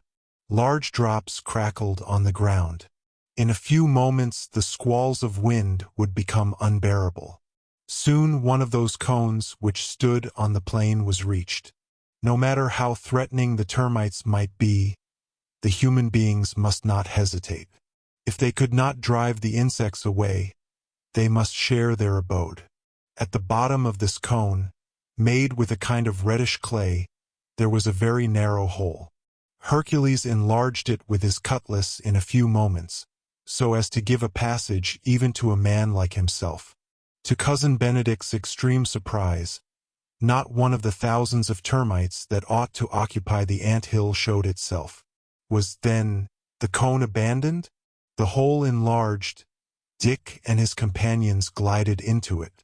Hercules disappeared the last, just as the rain fell with such rage that it seemed to extinguish the lightnings. But those wind squalls were no longer to be feared. A happy chance had furnished this little troop with a solid shelter, better than a tent, better than a native's hut. It was one of those termite cones that, according to Lieutenant Cameron's comparison, are more astonishing than the pyramids of Egypt, raised by the hands of men, because they have been built by such small insects. "It is," said he, "as if a nation had built Mount Everest, the highest mountain of the Himalaya chain." Chapter 5.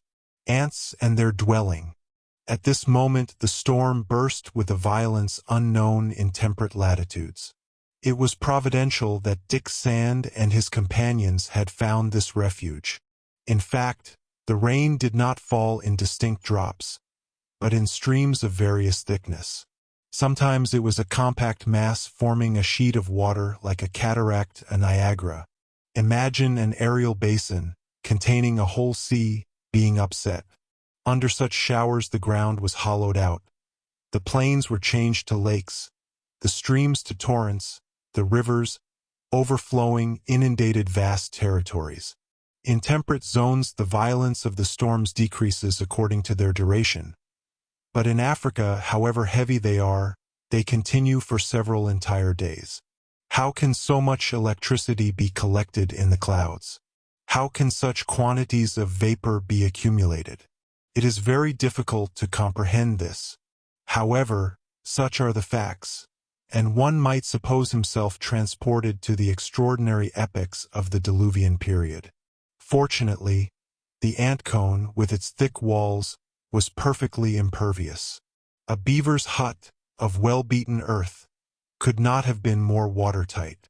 A torrent could have passed over it without a single drop of water filtering through its pores.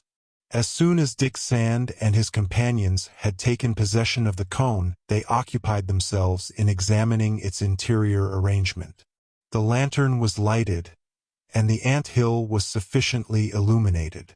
This cone, which measured 12 feet in height inside, was 11 feet wide, except in its upper part, which rounded in the form of a sugar loaf. Everywhere the walls were about 1 foot in thickness, and there was a distance between the stories of cells which adorned them. We may be astonished at the construction of such monuments, due to these industrious swarms of insects, but it is true that they are frequently found in the interior of Africa. Smeathman, a Dutch traveler of the last century, with 4 of his companions, occupied the top of one of these cones. In the Lound, Livingstone observed several of these anthills, built of reddish clay, and attaining a height of 15 and 20 feet. Lieutenant Cameron has many a time mistaken for a camp these collections of cones which dotted the plain in Nyangwe. He has even stopped at the foot of great edifices, not more than 20 feet high, but composed of 40 or 50 enormous rounded cones, flanked with bell towers like the dome of a cathedral, such as southern Africa possesses. To what species of ant was due, then, the prodigious style of architecture of these cones? To the warlike termite, Cousin Benedict had replied, without hesitating, as soon as he had recognized the nature of the materials employed in their construction. And, in fact, the walls, as has been said, were made of reddish clay. Had they been formed of a gray or black alluvian earth, they must have been attributed to the terms mordax or the terms atrox. As we see, these insects have not very cheering names, a fact which cannot but please a strong entomologist, such as Cousin Benedict. The central part of the cone, in which the little troop had first found shelter, and which formed the empty interior, would not have contained them, but large cavities in close contact made a number of divisions in which a person of medium height could find refuge. Imagine a succession of open drawers, and at the bottom of those drawers millions of cells which the termites had occupied, and the interior disposition of the anthill is easily understood. To sum up, these drawers are in tiers like the berths in a ship's cabin. In the upper ones Mrs. Weldon, little Jack, Nan, and Cousin Benedict took refuge. In the lower row Austin, Bat, and Actaeon hid themselves. As for Dick Sand, Tom, and Hercules, they remained in the lower part of the cone. "My friends," then said the young novice to the 2 blacks, "the ground is becoming damp. We must fill it up by crumbling the red clay from the base. But take care not to obstruct the hole by which the air enters. We cannot risk being smothered in this anthill." "We have only 1 night to spend here," replied old Tom. "Well, let us try and make it recover us from our fatigue. This is the first time in 10 days that we have not to sleep in the open air." "10 days," repeated Tom. "Besides," added Dick Sand, "as this cone forms a solid shelter, perhaps we had better stay here 24 hours. During that time, I will go in search of the stream that we are in need of. It cannot be very distant. I think that until we have constructed our raft, it will be better not to quit this shelter. The storm cannot reach us here. Let us make the floor stronger and drier." Dick Sand's orders were executed at once. Hercules, with his axe, crumbled the first story of cells, which was composed of crisp red clay. He thus raised, more than a foot, the interior part of the swampy earth on which the anthill rested, and Dick Sand made sure that the air could freely penetrate to the interior of the cone through the orifice pierced at its base. It was, certainly, a fortunate circumstance that the anthill had been abandoned by the termites. With a few thousands of these ants, it would have been uninhabitable.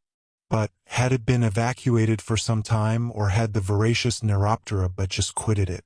It was not superfluous to ponder this question. Cousin Benedict was so much surprised at the abandonment that he at once considered the reason for it, and he was soon convinced that the emigration had been recent. In fact, he did not wait, but, descending to the lower part of the cone, and taking the lantern, he commenced to examine the most secret corners of the anthill. He thus discovered what is called the general storehouse of the termites, that is to say, the place where these industrious insects lay up the provisions of the colony. It was a cavity hollowed in the wall, not far from the royal cell, which Hercules's labor had destroyed, along with the cells destined for the young larvae. In this storeroom, Cousin Benedict collected a certain quantity of particles of gum and the juices of plants, scarcely solidified, which proved that the termites had lately brought them from without. "Well, no," cried he. "No," as if he were replying to some contradiction. "No, this ant hill has not been long abandoned." "Who says to the contrary, Mr. Benedict?" said Dick Sand.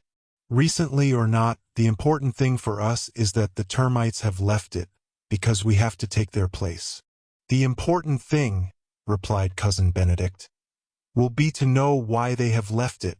Yesterday, this morning perhaps, these sagacious Neuroptera were still here, because, see these liquid juices, and this evening—" "Well, what do you conclude, Mr. Benedict?" asked Dick Sand. "That a secret presentiment has caused them to abandon the cone. Not only have all the termites left their cells, but they have taken care to carry away the young larvae, of which I cannot find one. Well, I repeat that all this was not done without a motive, and that these sagacious insects foresaw some near danger. They foresaw that we were going to invade their dwelling," replied Hercules, laughing. "Indeed," replied Cousin Benedict, whom this answer sensibly shocked. "You think yourself so strong that you would be dangerous to these courageous insects? A few thousand of these Neuroptera would quickly reduce you to a skeleton if they found you dead on the road." "Dead, certainly," replied Hercules, who would not give up. "But living, I could crush masses of them." "You might crush 100,000, 500,000, a million," replied Cousin Benedict with animation. "But not 1,000 millions, and 1,000 millions would devour you, living or dead, to the last morsel." During this discussion, which was less trifling than might be supposed, Dick Sand reflected on the observations made by Cousin Benedict. There was no doubt that the savant knew too much about the habits of the termites to be mistaken. If he declared that a secret instinct warned them to leave the anthill recently, it was because there was truly peril in remaining in it. Meanwhile, as it was impossible to abandon this shelter at a moment when the storm was raging with unparalleled intensity, Dick Sand looked no farther for an explanation of what seemed to be inexplicable, and he contented himself with saying, "Well, Mr. Benedict, if the termites have left their provisions in this anthill, we must not forget that we have brought ours, and let us have supper. Tomorrow, when the storm will be over, we will consult together on our future plans."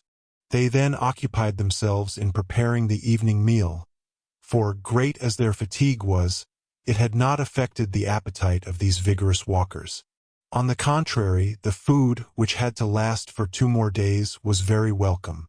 The damp had not reached the biscuits, and for several minutes it could be heard cracking under the solid teeth of Dick Sand and his companions. Between Hercules's jaws it was like grain under the miller's grindstone. It did not crackle, it powdered. Mrs. Weldon alone scarcely eat, and even Dick Sand's entreaties were vain. It seemed to him that this brave woman was more preoccupied, more sad than she had been hitherto. Meanwhile her little Jack suffered less. The fever had not returned, and at this time he was sleeping under his mother's eyes, in a cell well lined with garments. Dick Sand knew not what to think. It is useless to say that Cousin Benedict did honor to the repast, not that he paid any attention either to the quality or to the quantity of the food that he devoured, but because he had found an opportunity to deliver a lecture in entomology on the termites. Ah! If he had been able to find a termite, a single one, in the deserted ant hill, but nothing. "These admirable insects," said he, without taking the trouble to find out if anyone were listening. "These admirable insects belong to the marvelous order of Neuroptera, whose horns are longer than the head, the jaws very distinct, and whose lower wings are generally equal to the upper ones.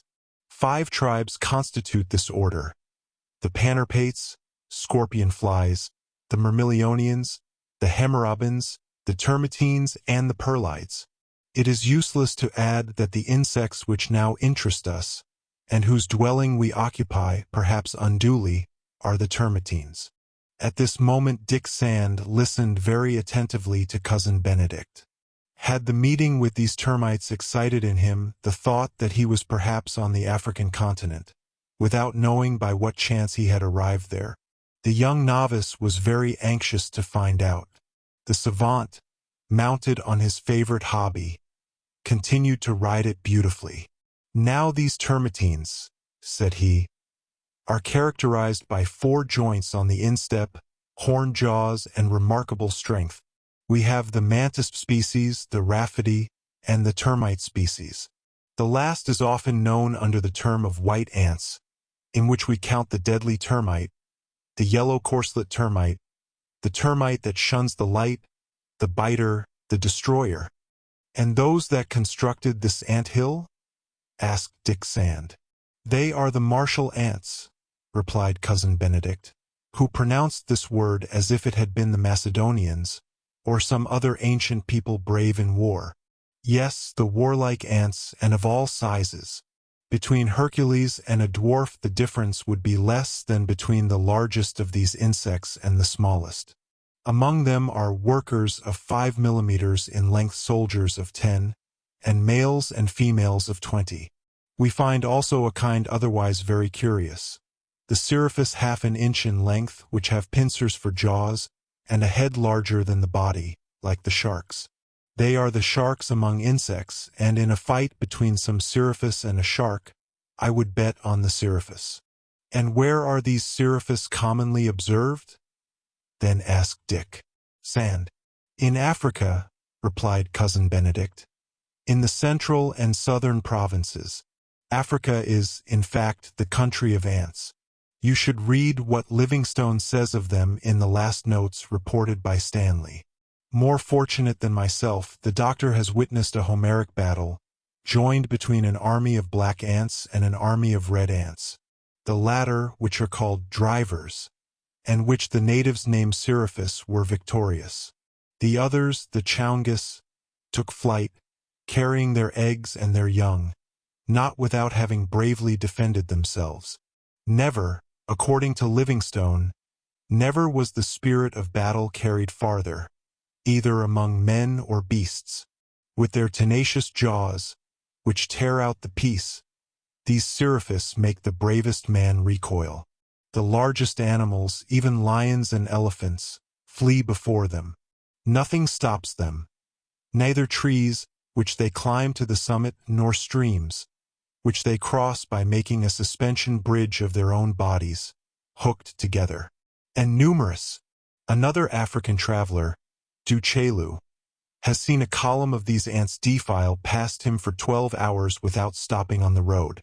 But why be astonished at the sight of such myriads? The fecundity of these insects is surprising, and, to return to our fighting termites, it has been proved that a female deposits as much as 60,000 eggs in a day.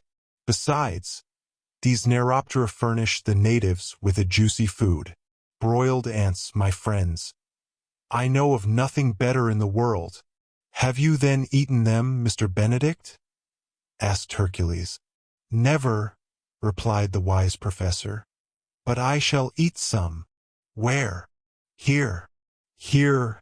We are not in Africa," said Tom very quickly. "No, no," replied Cousin Benedict. "And thus far these warlike termites and their villages of anthills have only been observed on the African continent. Ah, such travelers! They do not know how to see. Well, all the better after all. I have discovered a tsetse in America. To the glory of this, I shall join that of having found the warlike termites on the same continent. What matter for an article that will make a sensation in educated Europe, and perhaps appear in folio form with prints and engravings besides the text? It was evident that the truth had not entered Cousin Benedict's brain. The poor man and all his companions, Dick Sand and Tom excepted, believed themselves, and must believe themselves, where they were not. It needed other incidents, facts still more grave than certain scientific curiosities, to undeceive them. It was then 9 o'clock in the morning. Cousin Benedict had talked for a long time. Did he perceive that his auditors, propped up in their cells, had gradually fallen asleep during his entomological lecture? No, certainly not. He lectured for himself. Dick Sand no longer questioned him, and remained motionless, although he did not sleep. As for Hercules, he had resisted longer than the others. But fatigue soon finished by shutting his eyes, and, with his eyes, his ears. For some time longer Cousin Benedict continued to lecture. However, sleep finally got the best of him, and he mounted to the upper cavity of the cone, in which he had chosen his domicile. Deep silence fell on the interior of the cone, while the storm filled space with noise and fire. Nothing seemed to indicate that the tempest was nearly over. The lantern had been extinguished. The interior of the anthill was plunged in complete darkness. No doubt all slept. However, Dick Sand, alone, did not seek in sleep the repose which was so necessary to him. Thought absorbed him. He dreamed of his companions, whom he would save at all hazards. The wrecking of the Pilgrim had not been the end of their cruel trials, and others, still more terrible, threatened them should they fall into the hands of these natives. And how to avoid this danger, the worst of all, during their return to the coast. Harris and Negoro had not led them 100 miles into the interior of Angola without a secret design to gain possession of them. But what did this miserable Portuguese intend? Who had merited his hatred? The young novice repeated to himself that he alone had incurred it. Then he passed in review all the incidents that had taken place during the Pilgrim's voyage, the meeting with the wreck and the blacks, the pursuit of the whale, the disappearance of Captain Hull and his crew. Dick Sand had found himself, at the age of 15, entrusted with the command of a vessel, the compass and log of which were soon injured by Negoro's criminal actions. He again saw himself using his authority in the presence of this insolent cook, threatening to put him in irons, or to blow out his brains with a pistol shot. Why had he hesitated to do it? Negoro's corpse would have been thrown overboard, and none of these catastrophes would have happened. Such were the young man's various thoughts. Then they dwelt a moment on the shipwreck which had ended the Pilgrim's voyage. The traitor Harris appeared then, and this province of South America gradually became transformed. Bolivia changed to the terrible Angola, with its feverish climate, its savage deer, its natives still more cruel. Could the little party escape during its return to the coast? This river which he was seeking, which he hoped to find, would it conduct them to the shore with more safety, and with less fatigue? He would not doubt it, for he knew well that a march of 100 miles through this inhospitable country, in the midst of incessant dangers, was no longer possible. Happily, he said to himself, Mrs. Weldon and all are ignorant of the danger of the situation.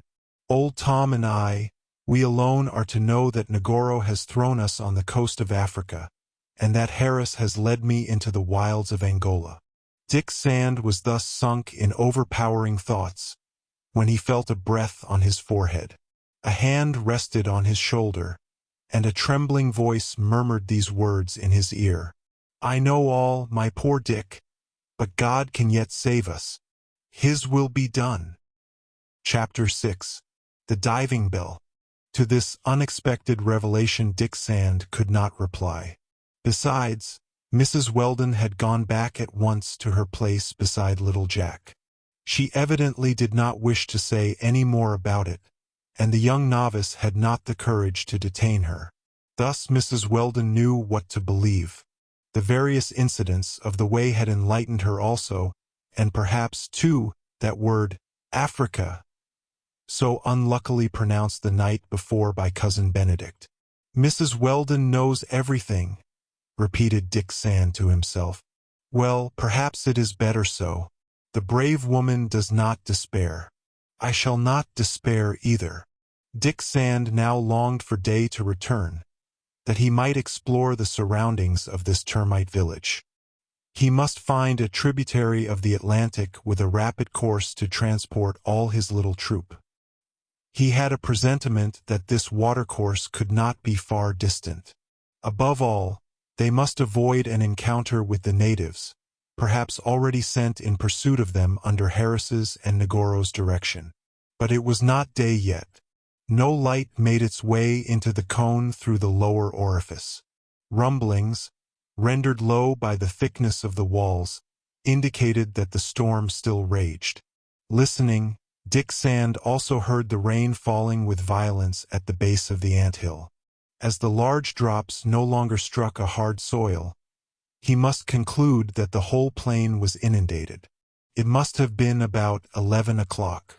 Dick Sand then felt that a kind of torpor, if not a true sleep, was going to overcome him. It would, however, be rest. But just as he was yielding to it, the thought came to him that, by the settling of the clay washed in, the lower orifice was likely to be obstructed. All passage for the outer air would be closed. Within, the respiration of 10 persons would soon vitiate the air by loading it with carbonic acid. Dick Sand then slipped to the ground, which had been raised by the clay from the first floor of cells. That cushion was still perfectly dry, and the orifice entirely free. The air penetrated freely to the interior of the cone, and with it some flashes of lightning, and the loud noises of that storm, that a diluvian rain could not extinguish. Dick Sand saw that all was well. No immediate danger seemed to menace these human termites, substituted for the colony of Neuroptera. The young novice then thought of refreshing himself by a few hours' sleep, as he already felt its influence.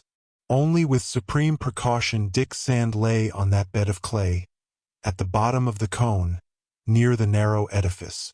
By this means, if any accident happened outside, he would be the first to remark it. The rising day would also awaken him, and he would be ready to begin the exploration of the plain. Dick Sand lay down then, his head against the wall, his gun under his hand, and almost immediately he was asleep. How long this drowsiness lasted he could not tell, when he was awakened by a lively sensation of coolness. He rose and recognized, not without great anxiety, that the water was invading the ant-hill, and even so rapidly, that in a few seconds it would reach the story of cells occupied by Tom and Hercules. The latter, awakened by Dick Sand, were told about this new complication. The lighted lantern soon showed the interior of the cone.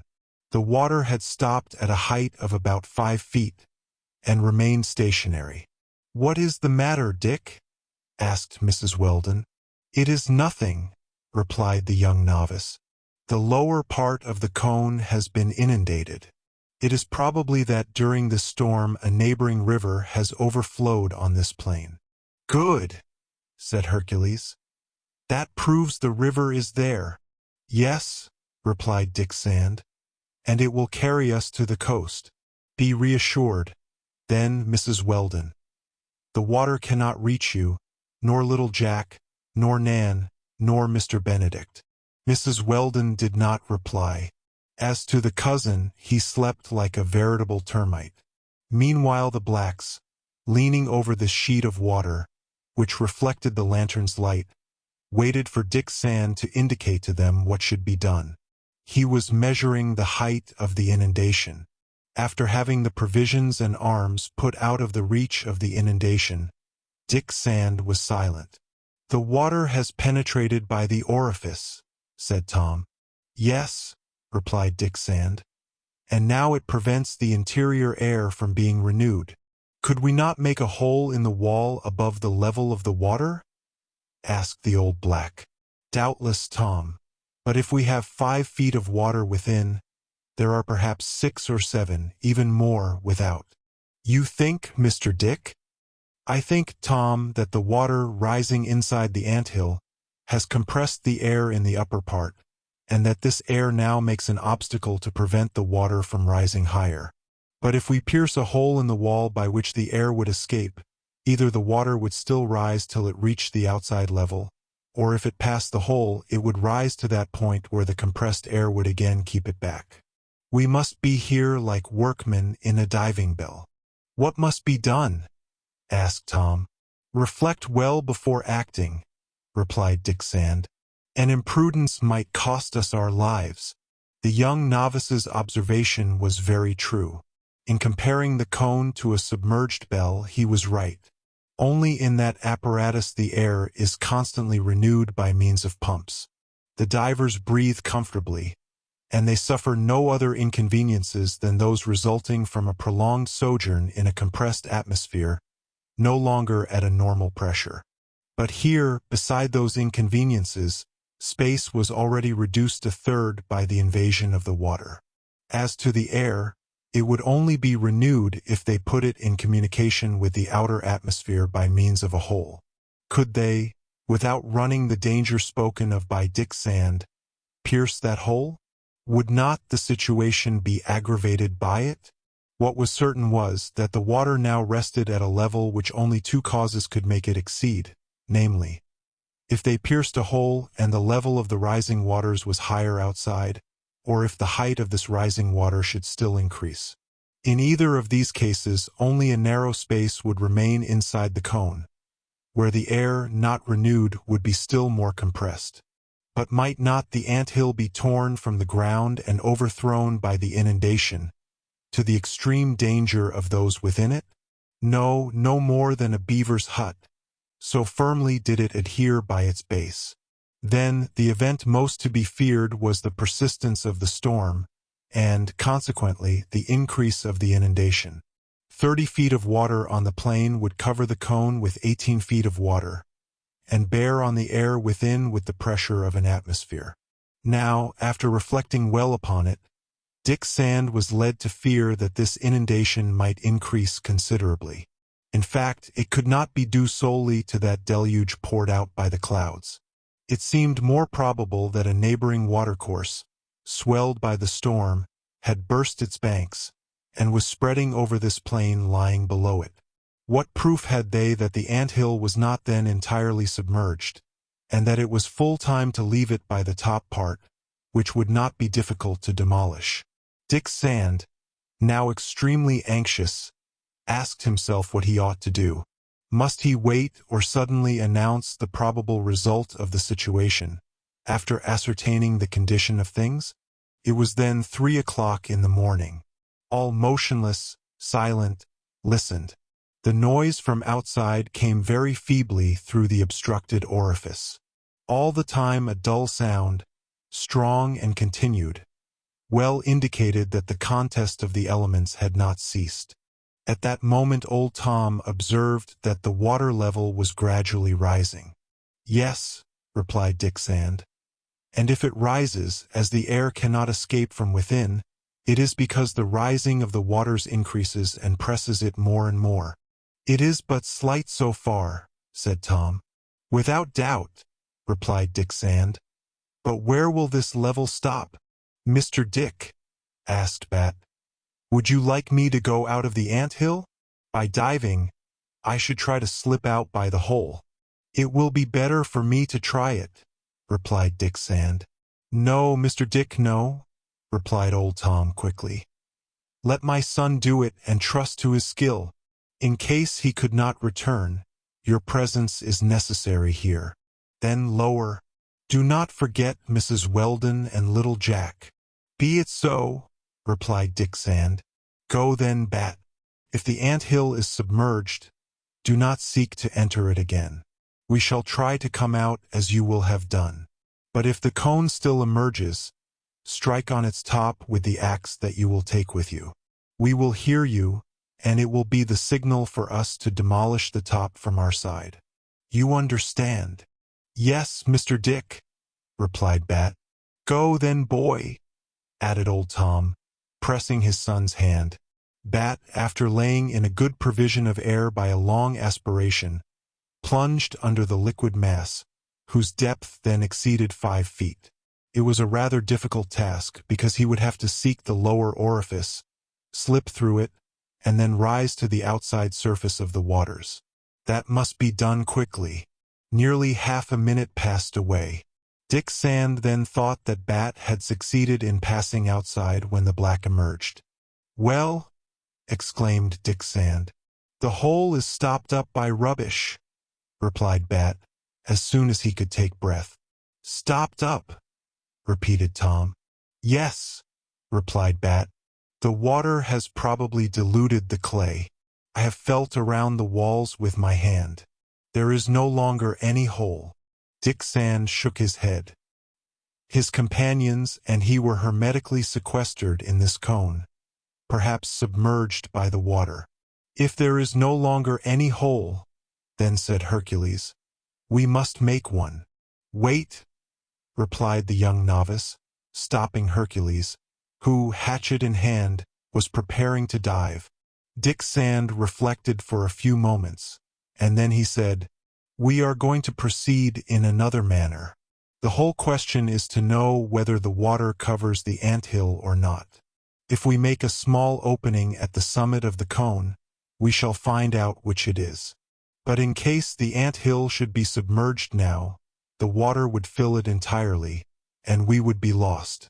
Let us feel our way." "But quickly," replied Tom.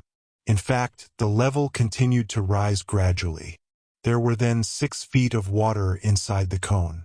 With the exception of Mrs. Weldon, her son, Cousin Benedict, and Nan, who had taken refuge in the upper cavities, all were immersed to the waist. Then there was a necessity for quick action, as Dick Sand proposed. It was 1 foot above the interior level, consequently 7 feet from the ground, that Dick Sand resolved to pierce a hole in the clay wall. If, by this hole, they were in communication with the outer air, the cone emerges. If, on the contrary, this hole was pierced below the water level outside, the air would be driven inward, and in that case they must stop it up at once, or the water would rise to its orifice. Then they would commence again a foot higher, and so on. If, at last, at the top, they did not yet find the outer air, it was because there was a depth of more than 15 feet of water in the plain, and that the whole termite village had disappeared under the inundation. Then what chance had the prisoners in the ant-hill to escape the most terrible of deaths? Death by slow asphyxia. Dick Sand knew all that, but he did not lose his presence of mind for a moment. He had closely calculated the consequences of the experiment he wished to try. Besides, to wait longer was not possible. Asphyxia was threatening in this narrow space, reduced every moment, in a medium already saturated with carbonic acid. The best tool Dick Sand could employ to pierce a hole through the wall was a ramrod furnished with a screw, intended to draw the wadding from a gun. By making it turn rapidly, this screw scooped out the clay like an auger, and the hole was made little by little. Then it would not have a larger diameter than that of the ramrod, but that would be sufficient. The air could come through very well. Hercules, holding up the lantern, lighted Dick Sand. They had some wax candles to take its place, and they had not to fear lack of light from that source. A minute after the beginning of the operation, the ramrod went freely through the wall. At once a rather dull noise was produced, resembling that made by globules of air escaping through a column of water. The air escaped, and, at the same moment, the level of the water rose in the cone, and stopped at the height of the hole. This proved that they had pierced too low, that is to say, below the liquid mass. "Begin again," the young novice said coolly, after rapidly stopping the hole with a handful of clay. The water was again stationary in the cone, but the reserved space had diminished more than 8 inches. Respiration became difficult, for the oxygen was beginning to fail. They saw it also by the lantern's light, which reddened and lost a part of its brightness. 1 foot above the first hole, Dick Sand began at once to pierce a second by the same process. If the experiment failed, the water would rise still higher inside the cone, but that risk must be run. While Dick Sand was working his auger, they heard Cousin Benedict cry out, suddenly, "Mercy! Look! Look! Look!" Why? Hercules raised his lantern and threw its light on Cousin Benedict, whose face expressed the most perfect satisfaction. "Yes," repeated he, "look why those intelligent termites have abandoned the ant-hill. They had felt the inundation beforehand. Ah, Instinct, my friends, instinct. The termites are wiser than we are, much wiser. And that was all the moral Cousin Benedict drew from the situation. At that moment Dick Sand drew out the ramrod, which had penetrated the wall. A hissing was produced. The water rose another foot inside the cone. The hole had not reached the open air outside. The situation was dreadful. Mrs. Weldon, then almost reached by the water, had raised little Jack in her arms. All were stifling in this narrow space. Their ears buzzed. The lantern only threw a faint light. "Is the cone, then, entirely under water?" murmured Dick Sand. He must know, and in order to know he must pierce a third hole at the very top. But it was asphyxia, it was immediate death, if the result of this last attempt should prove fruitless. The air remaining inside would escape through the upper sheet of water, and the water would fill the whole cone. "Mrs. Weldon," then said Dick Sand, "you know the situation. If we delay, respirable air will fail us. If the third attempt fails, water will fill all this space. Our only chance is that the summit of the cone is above the level of the inundation. We must try this last experiment. Are you willing?" "Do it, Dick," replied Mrs. Weldon. At that moment the lantern went out in that medium already unfit for combustion. Mrs. Weldon and her companions were plunged in the most complete darkness. Dick Sand was perched on Hercules's shoulders. The latter was hanging on to one of the lateral cavities. Only his head was above the bed of water. Mrs. Weldon, Jack, and Cousin Benedict were in the last story of cells. Dick Sand scratched the wall, and his ramrod pierced the clay rapidly. In this place the wall, being thicker and harder also, was more difficult to penetrate. Dick Sand hastened, not without terrible anxiety, for by this narrow opening either life was going to penetrate with the air, or with the water it was death. Suddenly a sharp hissing was heard. The compressed air escaped, but a ray of daylight filtered through the wall. The water only rose 8 inches, and stopped, without Dick Sand being obliged to close the hole. The equilibrium was established between the level within and that outside.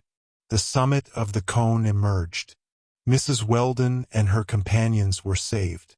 At once, after a frantic hurrah, in which Hercules's thundering voice prevailed, the cutlasses were put to work. The summit, quickly attacked, gradually crumbled. The hole was enlarged. The pure air entered in waves, and with it the first rays of the rising sun. The top once taken off the cone, it would be easy to hoist themselves onto its wall, and they would devise means of reaching some neighboring height, above all inundations. Dick Sand first mounted to the summit of the cone. A cry escaped him. That particular noise, too well known by African travelers, the whizzing of arrows, passed through the air. Dick Sand had had time to perceive a camp 100 feet from the anthill, and 10 feet from the cone, on the inundated plain, long boats, filled with natives. It was from one of those boats that the flight of arrows had come the moment the young novice's head appeared out of the hole. Dick Sand, in a word, had told all to his companions. Seizing his gun, followed by Hercules, Actaeon, and Bat, he reappeared at the summit of the cone, and all fired on one of the boats. Several natives fell, and yells, accompanied by shots, replied to the detonation of the firearms. But what could Dick Sand and his companions do against 100 Africans, who surrounded them on all sides? The ant-hill was assailed. Mrs. Weldon, her child, and Cousin Benedict, all were brutally snatched from it, and without having had time to speak to each other or to shake hands for the last time, they saw themselves separated from each other, doubtless in virtue of orders previously given. A last boat took away Mrs. Weldon, little Jack, and Cousin Benedict. Dick Sand saw them disappear in the middle of the camp. As to him, accompanied by Nan, Old Tom, Hercules, Bat, Actaeon, and Austin, he was thrown into a second boat, which went toward another point of the hill. 20 natives entered this boat. It was followed by 5 others. Resistance was not possible, and nevertheless, Dick Sand and his companions attempted it. Some soldiers of the caravan were wounded by them, and certainly they would have paid for this resistance with their lives, if there had not been a formal order to spare them. In a few minutes the passage was made. But just as the boat landed, Hercules, with an irresistible bound, sprang on the ground. 2 natives having sprung on him, the giant turned his gun like a club, and the natives fell with their skulls broken. A moment after, Hercules disappeared under the cover of the trees, in the midst of a shower of balls, as Dick Sand and his companions, having been put on land, were chained like slaves. Chapter 7. In camp on the banks of the Coanza. The aspect of the country was entirely changed since the inundation. It had made a lake of the plain where the termite village stood. The cones of 20 anthills emerged, and formed the only projecting points on this large basin. The Coanza had overflowed during the night, with the waters of its tributaries swelled by the storm. This Coanza, one of the rivers of Angola, flows into the Atlantic, 100 miles from the cape where the Pilgrim was wrecked. It was this river that Lieutenant Cameron had to cross some years later, before reaching Benguela. The Coanza is intended to become the vehicle for the interior transit of this portion of the Portuguese colony. Already steamers ascend its lower course, and before 10 years elapse, they will ply over its upper bed. Dick Sand had then acted wisely in seeking some navigable river toward the north. The rivulet he had followed had just been emptied into the Coanza. Only for this sudden attack, of which he had had no intimation to put him on his guard, he would have found the Coanza a mile farther on. His companions and he would have embarked on a raft, easily constructed, and they would have had a good chance to descend the stream to the Portuguese villages, where the steamers come into port. Their safety would be secured. It would not be so. The camp, perceived by Dick Sand, was established on an elevation near the anthill, into which fate had thrown him as in a trap. At the summit of that elevation rose an enormous sycamore fig tree, which would easily shelter 500 men under its immense branches. Those who have not seen those giant trees of Central Africa can form no idea of them. Their branches form a forest, and one could be lost in it. Farther on, great banyans, of the kind whose seeds do not change into fruits, completed the outline of this vast landscape.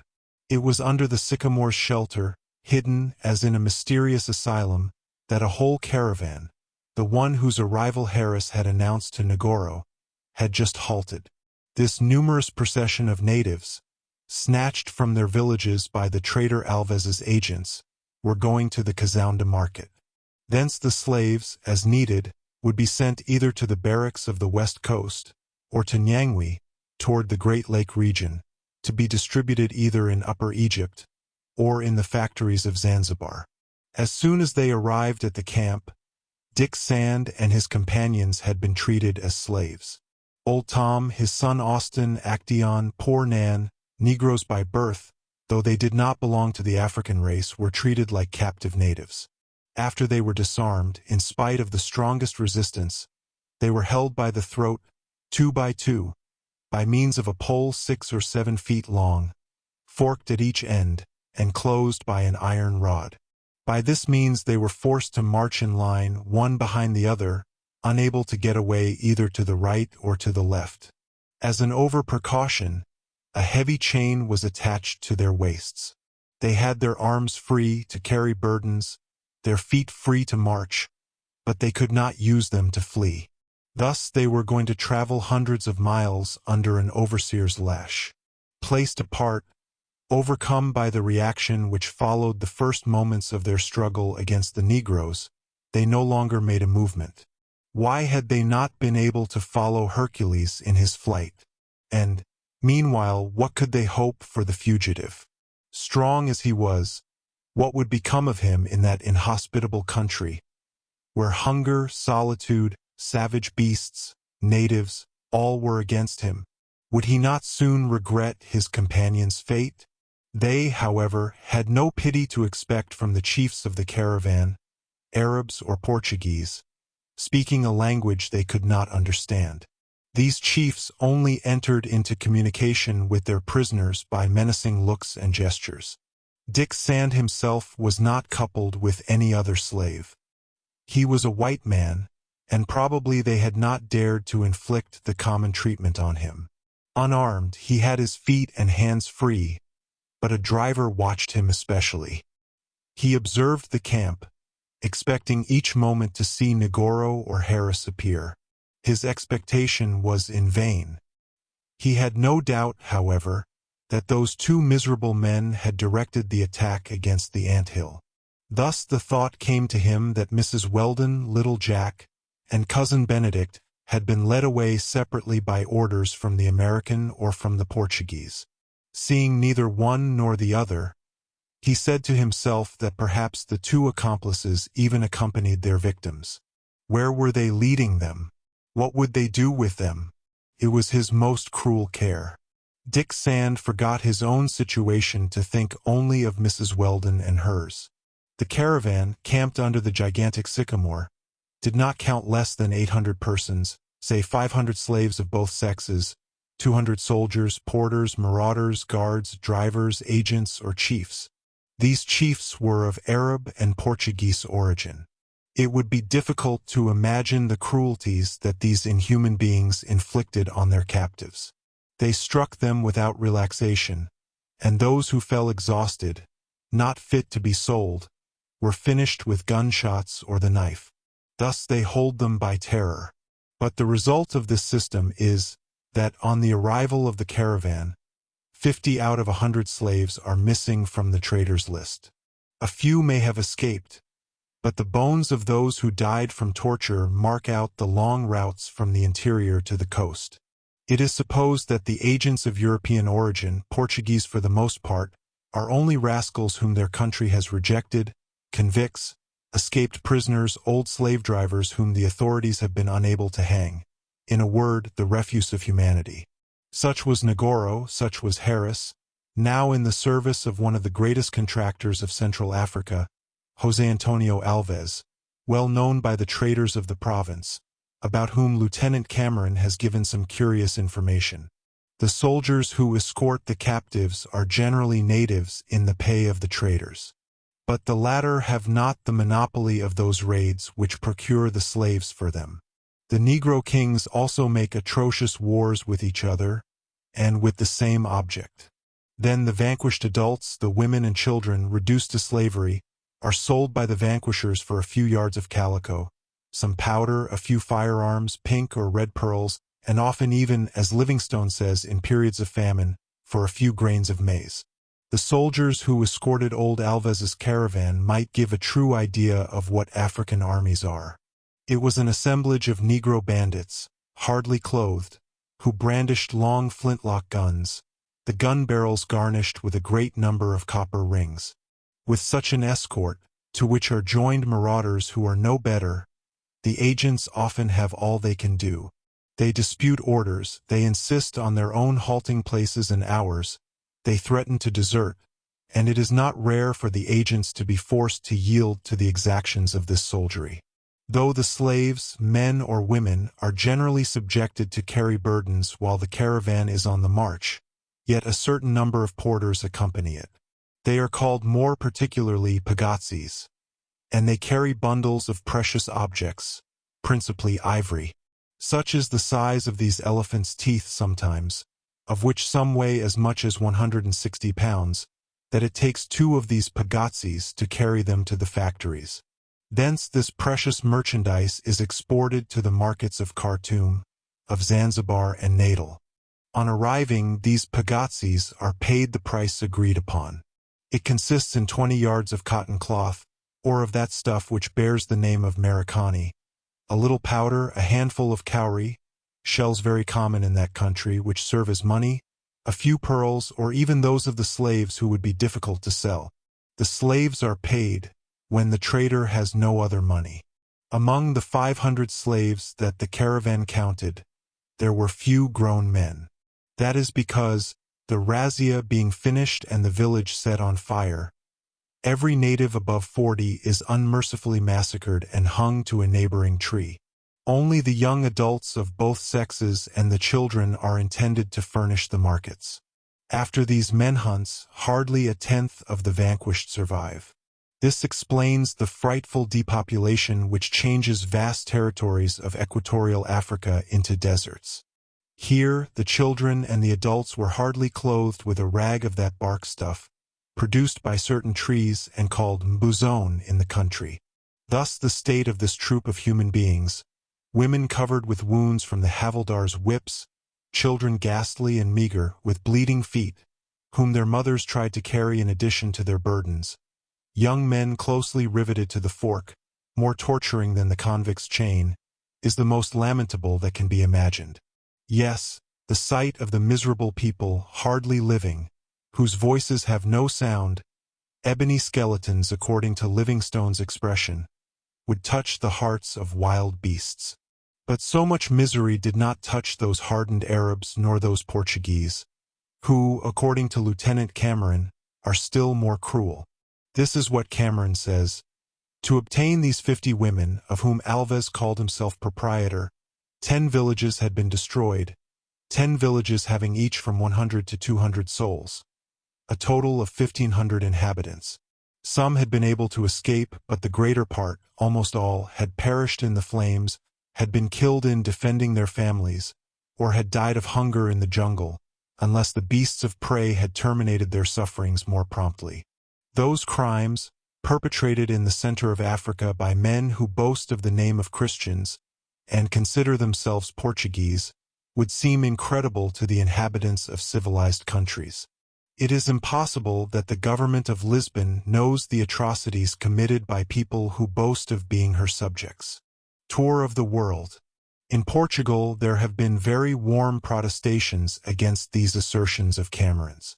It need not be said that, during the marches as during the halts, the prisoners were very carefully guarded. Thus, Dick Sand soon understood that he must not even attempt to get away. But then, how find Mrs. Weldon again?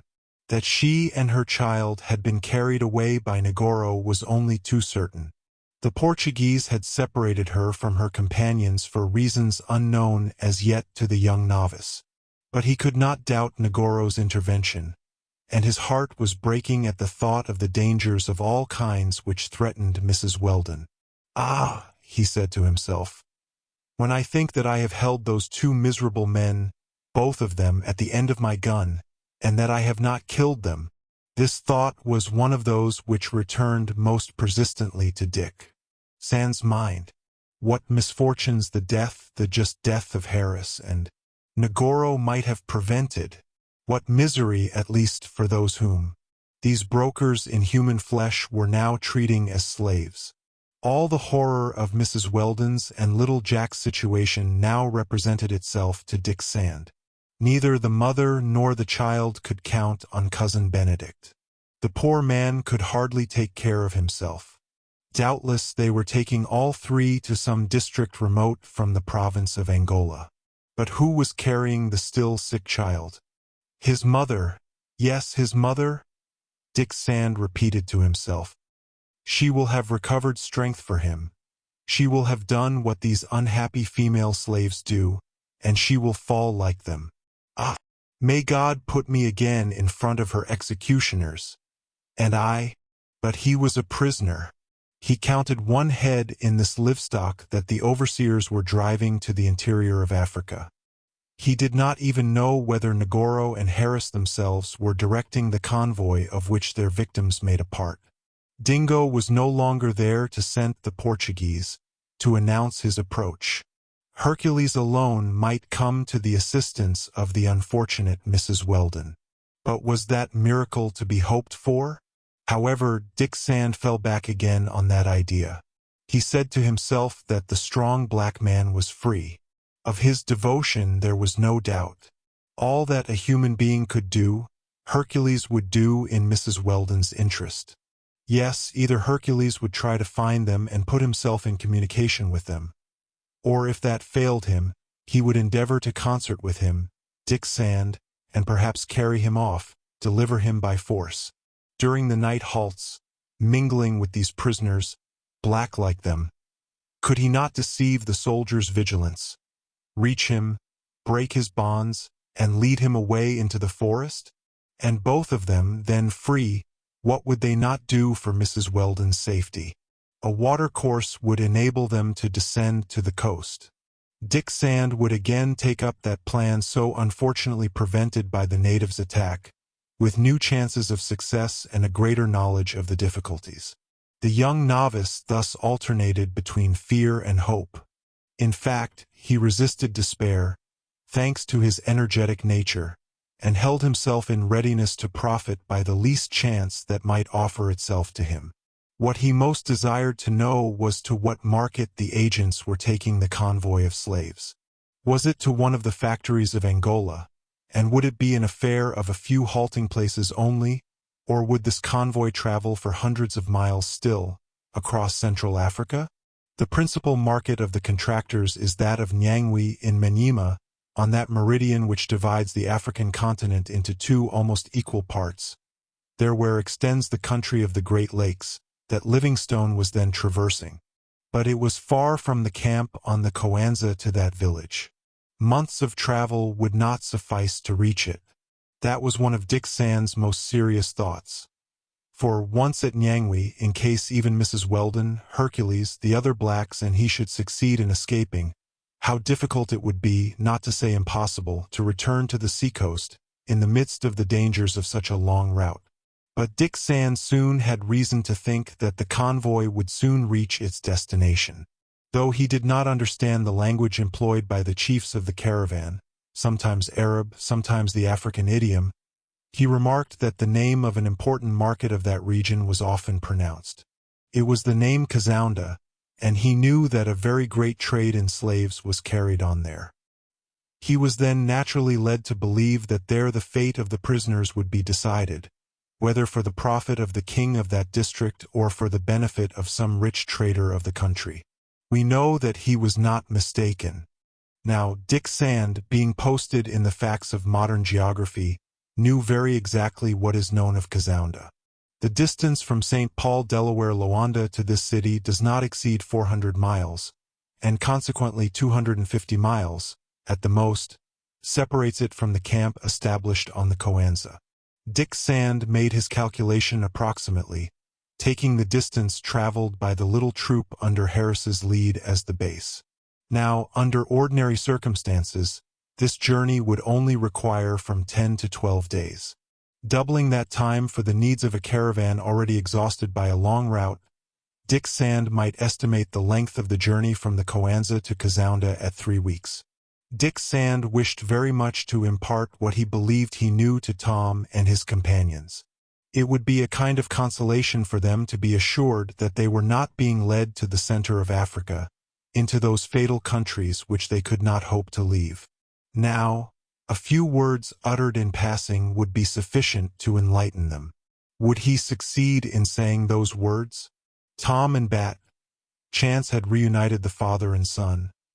Actaeon and Austin, forked 2 by 2, were at the right extremity of the camp. An overseer and a dozen soldiers watched them. Dick Sand, free in his movements, resolved to gradually diminish the distance that separated him from his companions to 50 steps. He then commenced to maneuver to that end. Very likely old Tom divined Dick Sand's thought. A word, pronounced in a low voice, warned his companions to be attentive. They did not stir, but they kept themselves ready to see, as well as to hear. Soon, with an indifferent air, Dick Sand had gained 50 steps more. From the place where he then was, he could have called out, in such a manner as to be heard, that name Kazounda, and tell them what the probable length of the journey would be. But to complete his instructions, and confer with them on their conduct during the journey, would be still better. He then continued to draw nearer to them. Already his heart was beating with hope. He was only a few steps from the desired end, when the overseer, as if he had suddenly penetrated his intention, rushed on him. At the cries of that enraged person, 10 soldiers ran to the spot, and Dick Sand was brutally led back to the rear, while Tom and his companions were taken to the other extremity of the camp. Exasperated, Dick Sand had thrown himself upon the overseer. He had ended by breaking his gun in his hands. He had almost succeeded in snatching it from him. But 7 or 8 soldiers assailed him at once, and force was used to secure him. Furious, they would have massacred him, if one of the chiefs of the caravan, an Arab of great height and ferocious physiognomy, had not intervened. This Arab was the chief Ibn Hamis, of whom Harris had spoken. He pronounced a few words which Dick Sand could not understand, and the soldiers, obliged to release their prey, went away.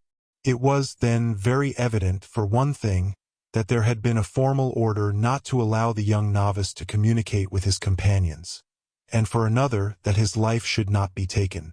Who could have given such orders, if not Harris or Negoro? At that moment, it was 9 o'clock in the morning, April 19th. The harsh sounds from a kondu's horn, a kind of ruminating animal among the African deer, burst forth, and the drum was heard. The halt was going to end. All chiefs, porters, soldiers, slaves were immediately on foot.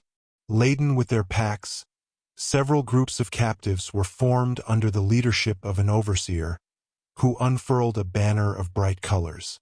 The signal for departure was given. Songs then rose on the air, but they were the vanquished, not the vanquishers, who sang thus. This is what they said in these songs, a threatening expression of a simple faith from the slaves against their oppressors, against their executioners. You have sent me to the coast, but I shall be dead. I shall have a yoke no longer, and I shall return to kill you. Chapter 8. Some of Dick Sand's notes. Though the storm of the day before had ceased, the weather was still very unsettled. It was, besides, the period of the Masika, the second period of the rainy season, under this zone of the African heaven. The nights in particular would be rainy during 1, 2, or 3 weeks, which could only increase the misery of the caravan. It set out that day in cloudy weather, and, after quitting the banks of the Coanza, made its way almost directly to the east. 50 soldiers marched at the head, 100 on each of the 2 sides of the convoy, the rest as a rearguard. It would be difficult for the prisoners to flee, even if they had not been chained. Women, children, and men were going pell-mell, and the overseers urged them on with the whip. There were unfortunate mothers who, nursing one child, held a second by the hand that was free. Others dragged these little beings along, without clothing, without shoes, on the sharp grasses of the soil. The chief of the caravan, that ferocious Ibn Hamis, who had interfered in the struggle between Dick Sand and his overseer, watched this whole troop, going backwards and forwards from the head to the foot of the long column. If his agents and he troubled themselves but little about the sufferings of their captives, they must reckon more seriously either with the soldiers who claimed some additional rations, or with the pagazzis who wanted to halt. Thence discussions, often even an exchange of brutality. The slaves suffered more from the overseer's constant irritation. Nothing was heard but threats from one side, and cries of grief from the other. Those who marched in the last ranks treaded a soil that the first had stained with their blood. Dick Sand's companions, always carefully kept in front of the convoy, could have no communication with him. They advanced in file, the neck held in the heavy fork, which did not permit a single head movement. The whips did not spare them any more than their sad companions in misfortune. Bat, coupled with his father, marched before him, taxing his ingenuity not to shake the fork, choosing the best places to step on, because old Tom must pass after him. From time to time, when the overseer was a little behind, he uttered various words of encouragement, some of which reached Tom. He even tried to retard his march, if he felt that Tom was getting tired. It was suffering, for this good son to be unable to turn his head towards his good father, whom he loved. Doubtless, Tom had the satisfaction of seeing his son. However, he paid dear for it. How many times great tears flowed from his eyes when the overseer's whip fell upon Bat. It was a worse punishment than if it had fallen on his own flesh. Austin and Actaeon marched a few steps behind, tied to each other, and brutally treated every moment. Ah, how they envied Hercules's fate! Whatever were the dangers that threatened the latter in that savage country, he could at least use his strength and defend his life.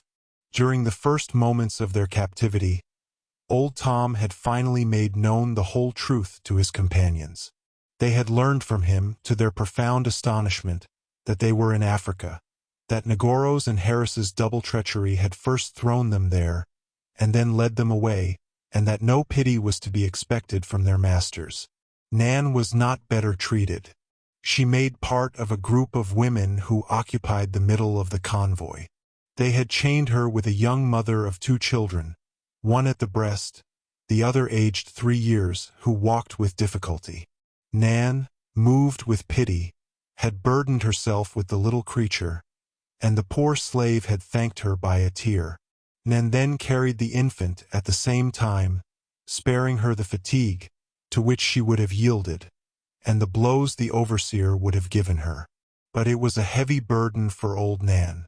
She felt that her strength would soon fail her, and then she thought of little Jack. She pictured him to herself in his mother's arms.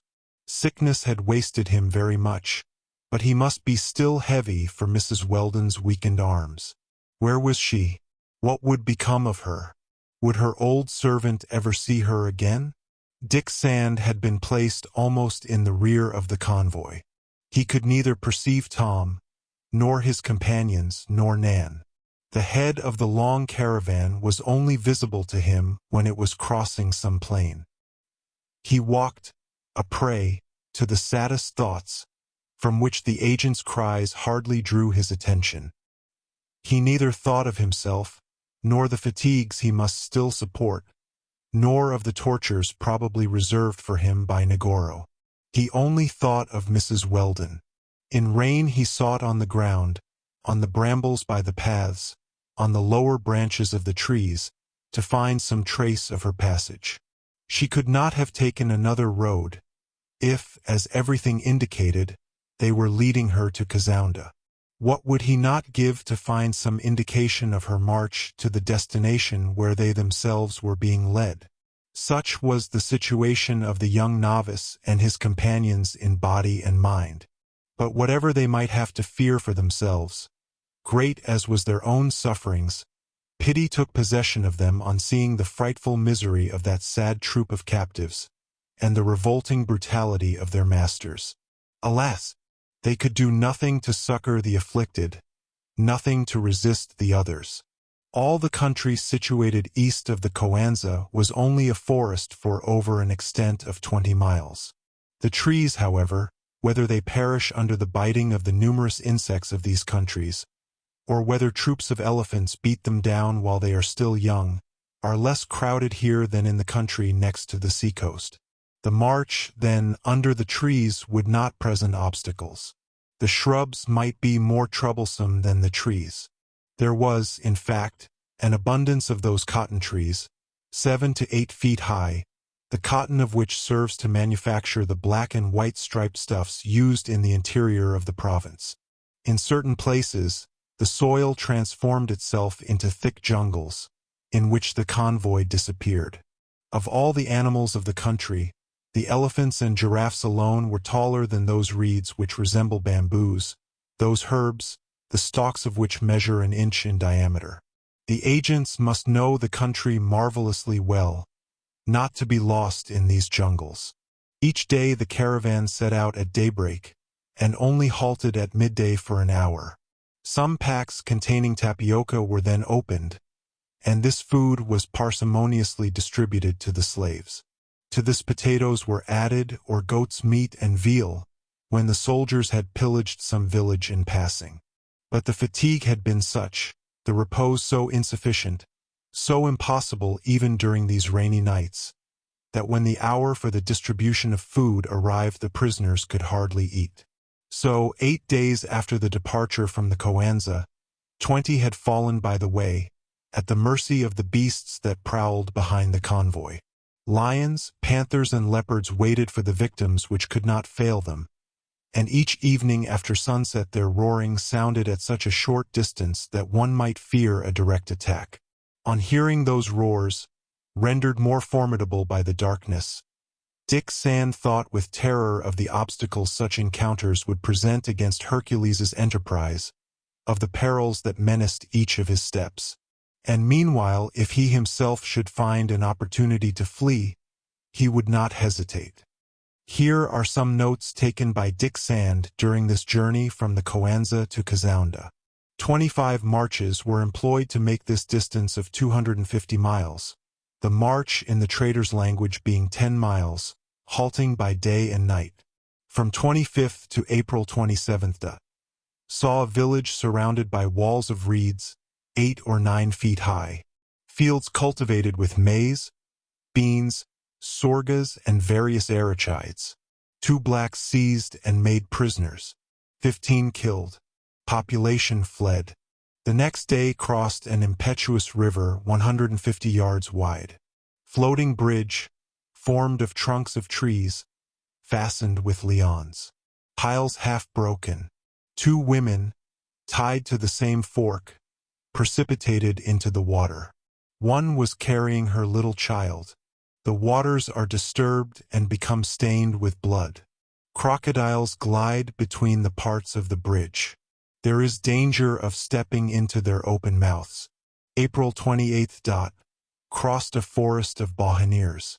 Trees of straight timber, those which furnish the iron wood for the Portuguese. Heavy rain. Earth wet. March extremely painful.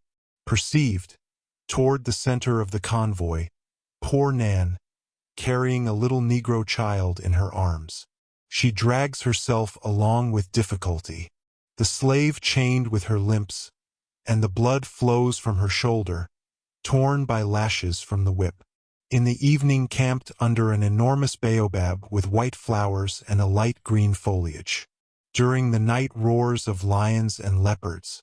Shots fired by one of the natives at a panther. What has become of Hercules? April 29th and 30th. First colds of what they call the African winter. Do very abundant. End of the rainy season with the month of April. It commences with the month of November. Plains still largely inundated. East winds which check perspiration and renders one more liable to take the marsh fevers. No trace of Mrs. Weldon, nor of Mr. Benedict. Where would they take them if not to Kazounda? They must have followed the road of the caravan and preceded us. I am eaten up with anxiety. Little Jack must be seized again with the fever in this unhealthy region. But does he still live? From May 1st to May 6th. Crossed, with several halting places, long plains, which evaporation has not been able to dry up. Water everywhere up to the waist. Myriads of leeches adhering to the skin. We must march for all that. On some elevations that emerge are lotus and papyrus. At the bottom, under the water, other plants with large cabbage leaves, on which the feet slip, which occasions numerous falls. In these waters, considerable quantities of little fish of the silurus species. The natives catch them by billions in wickers and sell them to the caravans. Impossible to find a place to camp for the night. We see no limit to the inundated plain. We must march in the dark. Tomorrow many slaves will be missing from the convoy. What misery! When one falls, why get up again? A few moments more under these waters, and all would be finished. The overseer's stick would not reach you in the darkness. Yes, but Mrs. Weldon and her son. I have not the right to abandon them. I shall resist to the end. It is my duty. Dreadful cries are heard in the night. 20 soldiers have torn some branches from resinous trees whose branches were above water. Livid lights in the darkness. This is the cause of the cries I heard. An attack of crocodiles. 12 or 15 of those monsters have thrown themselves in the darkness on the flank of the caravan. Women and children have been seized and carried away by the crocodiles to their pasture lands. So Livingstone calls those deep holes where this amphibious animal deposits its prey, after having drowned it, for it only eats it when it has reached a certain degree of decomposition. I have been rudely grazed by the scales of one of these crocodiles. An adult slave has been seized near me and torn from the fork that held him by the neck. The fork was broken. What a cry of despair! What a howl of grief! I hear it still. May 7th and 8th. The next day they count the victims. 20 slaves have disappeared. At daybreak I look for Tom and his companions. God be praised. They are living. Alas, ought I to praise God? Is one not happier to be done with all this misery? Tom is at the head of the convoy. At a moment when his son Bat made a turn, the fork was presented obliquely, and Tom was able to see me. I search in vain for old Nan. Is she in the central group? Or has she perished during that frightful night? The next day, past the limit of the inundated plain, after 24 hours in the water, we halt on a hill. The sun dries us a little. We eat, but what miserable food! A little tapioca, a few handfuls of maize. Nothing but the troubled water to drink. Prisoners extended on the ground. How many will not get up? No, it is not possible that Mrs. Weldon and her son have passed through so much misery. God would be so gracious to them as to have them led to Kazounda by another road. The unhappy mother could not resist. New case of smallpox in the caravan. Then do, as they say. The sick could not be able to go far. Will they abandon them? May 9th. They have begun the march again at sunrise.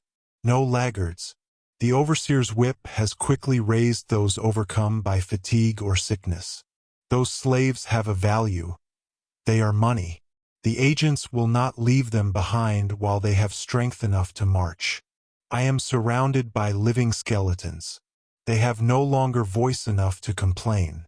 I have seen old Nan at last. She is a sad sight. The child she was carrying is no longer in her arms. She is alone, too. That will be less painful for her. But the chain is still around her waist, and she has been obliged to throw the end over her shoulder. By hastening, I have been able to draw near her. One would say that she did not recognize me. Am I, then, changed to that extent? Nan, I said. The old servant looked at me a long time, and then she exclaimed, "You, Mr. Dick!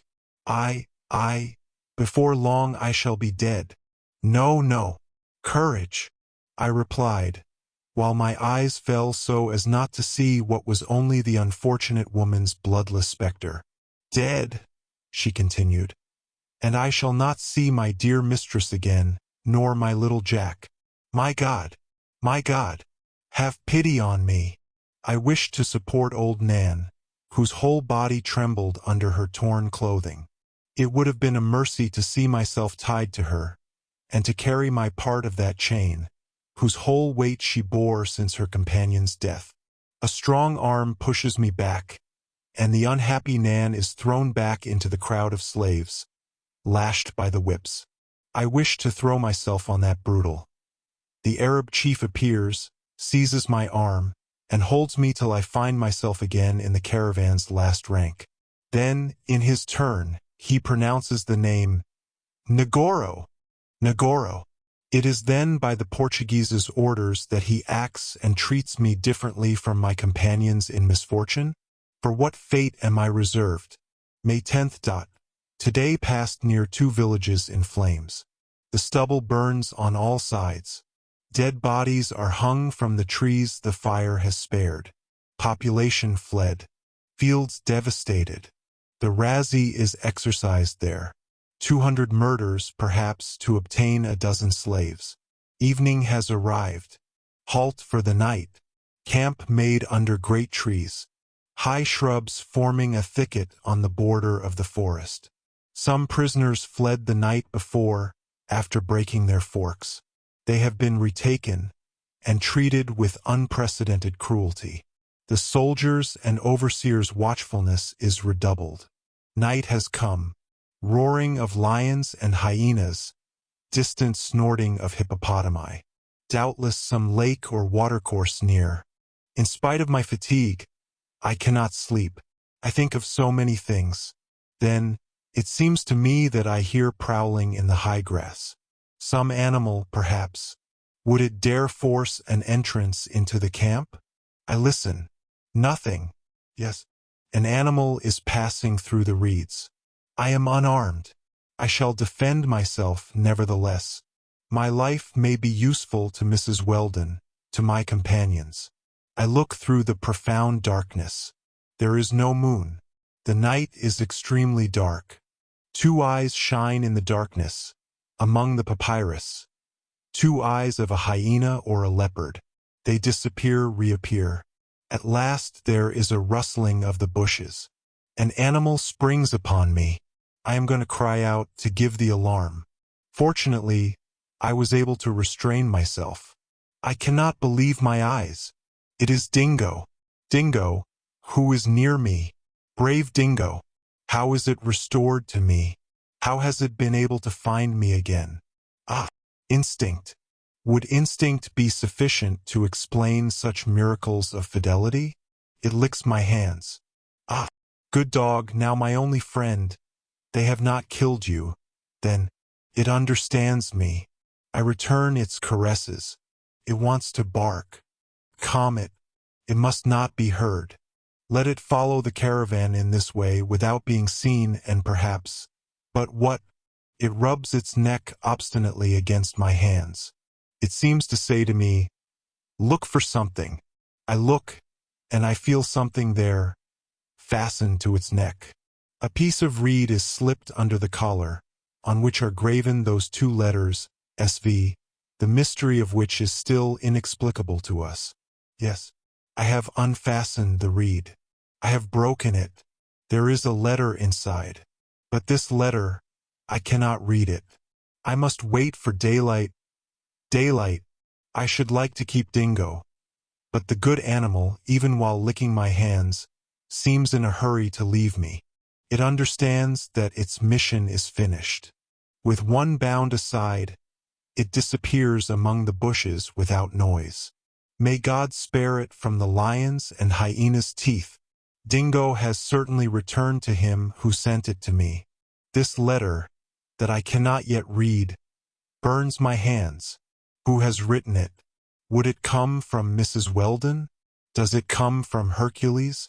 How has the faithful animal that we believe dead met either the one or the other?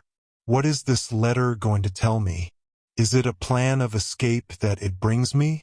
Or does it only give me news of those dear to me? Whatever it may be, this incident has greatly moved me and has relaxed my misery. Ah, the day comes so slowly. I watch for the least light on the horizon. Cannot close my eyes.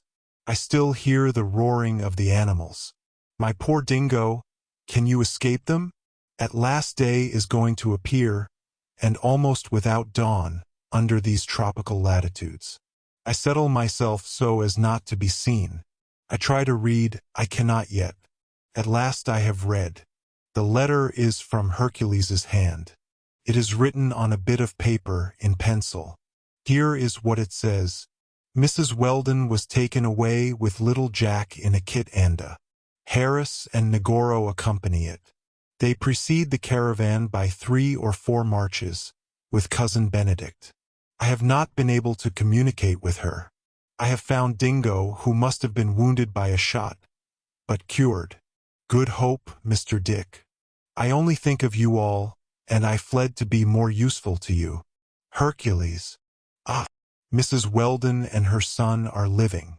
God be praised. They have not to suffer the fatigues of these rude halting places. A kit-anda. It is a kind of litter of dry grass, suspended to a long bamboo, that 2 men carry on the shoulder. A stuff curtain covers it over. Mrs. Weldon and her little Jack are in that kit-anda. What does Harris and Negoro want to do with them? Those wretches are evidently going to Kazounda. Yes, yes, I shall find them again. Ah, in all this misery it is good news. It is joy that Dingo has brought me. From May 11th to 15th. The caravan continues its march. The prisoners drag themselves along more and more painfully. The majority have marks of blood under their feet. I calculate that it will take 10 days more to reach Kazounda. How many will have ceased to suffer before then? But I must arrive there, I shall arrive there. It is atrocious. There are, in the convoy, unfortunate ones whose bodies are only wounds. The cords that bind them enter into the flesh. Since yesterday a mother carries in her arms her little infant, dead from hunger. She will not separate from it. Our route is strewn with dead bodies. The smallpox rages with new violence. We have just passed near a tree. To this tree slaves were attached by the neck. They were left there to die of hunger. From May 16th to 24th. I am almost exhausted, but I have no right to give up. The rains have entirely ceased. We have days of hard marching. That is what the traders call the Tirakiza, or afternoon march. We must go faster, and the ground rises in rather steep ascents. We pass through high shrubs of a very tough kind. They are the Nyasi, the branches of which tear the skin off my face, whose sharp seeds penetrate to my skin, under my dilapidated clothes. My strong boots have fortunately kept good. The agents have commenced to abandon the slaves too sick to keep up. Besides, food threatens to fail. Soldiers and pagazis would revolt if their rations were diminished. They dare not retrench from them, and then so much worse for the captives. Let them eat one another, said the chief. Then it follows that young slaves, still strong, die without the appearance of sickness.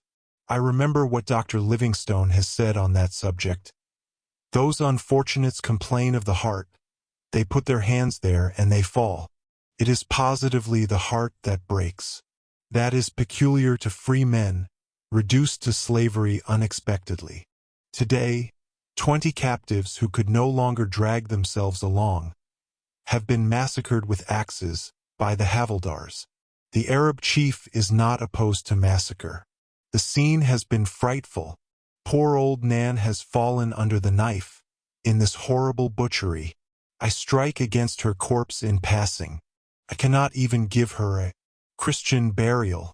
She is first of the pilgrims' survivors whom God has called back to him. Poor good creature. Poor Nan. I watch for Dingo every night. It returns no more. Has misfortune overtaken it, or Hercules?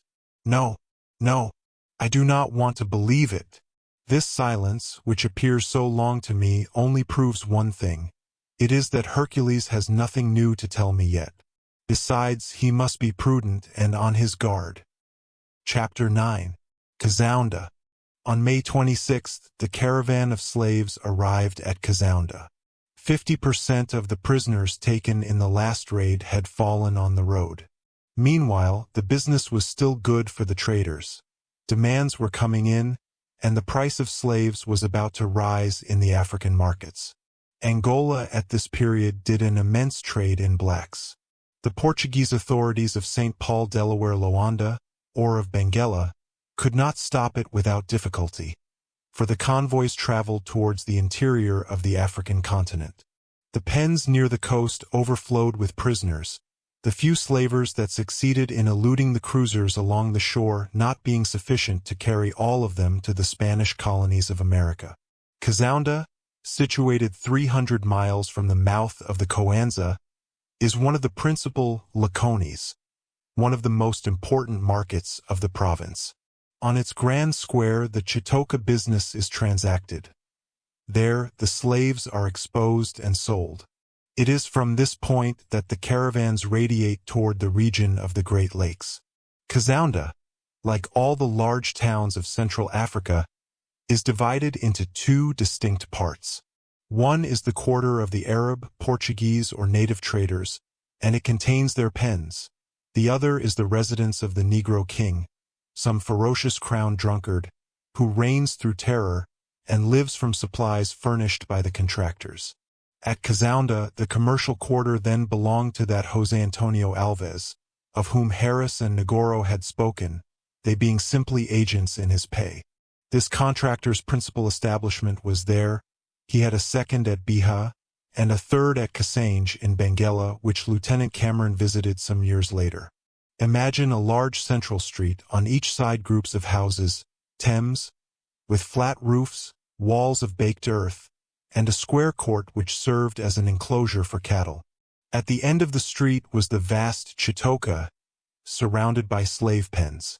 Above this collection of buildings rose some enormous banyans, whose branches swayed with graceful movements. Here and their great palms, with their heads in the air, drove the dust on the streets like brooms. 20 birds of prey watched over the public health. Such is the business quarter of Cazaunda. Nearby ran the Lauhi, a river whose course, still undetermined, is an affluent, or at least a sub-affluent, of the Coango, a tributary of the Zwar.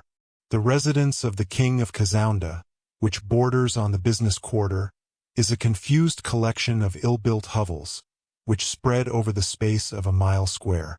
Of these hovels, some are open, others are enclosed by a palisade of reeds, or bordered with a hedge of fig trees.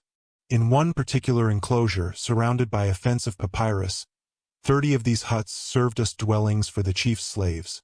In another group lived his wives, and a tembe, still larger and higher, was half hidden in a plantation of casada. Such was the residence of the king of Cazaunda, a man of 50, named Moini Launga, and already almost deprived of the power of his predecessors. He had not 4,000 of soldiers there, where the principal Portuguese traders could count 20,000, and he could no longer, as in former times, decree the sacrifice of 25 or 30 slaves a day. This king was, besides, a prematurely aged man, exhausted by debauch, crazed by strong drink, a ferocious maniac, mutilating his subjects, his officers or his ministers, as the whim seized him, cutting the nose and ears off some, and the foot or the hand from others. His own death, not unlooked for, would be received without regret.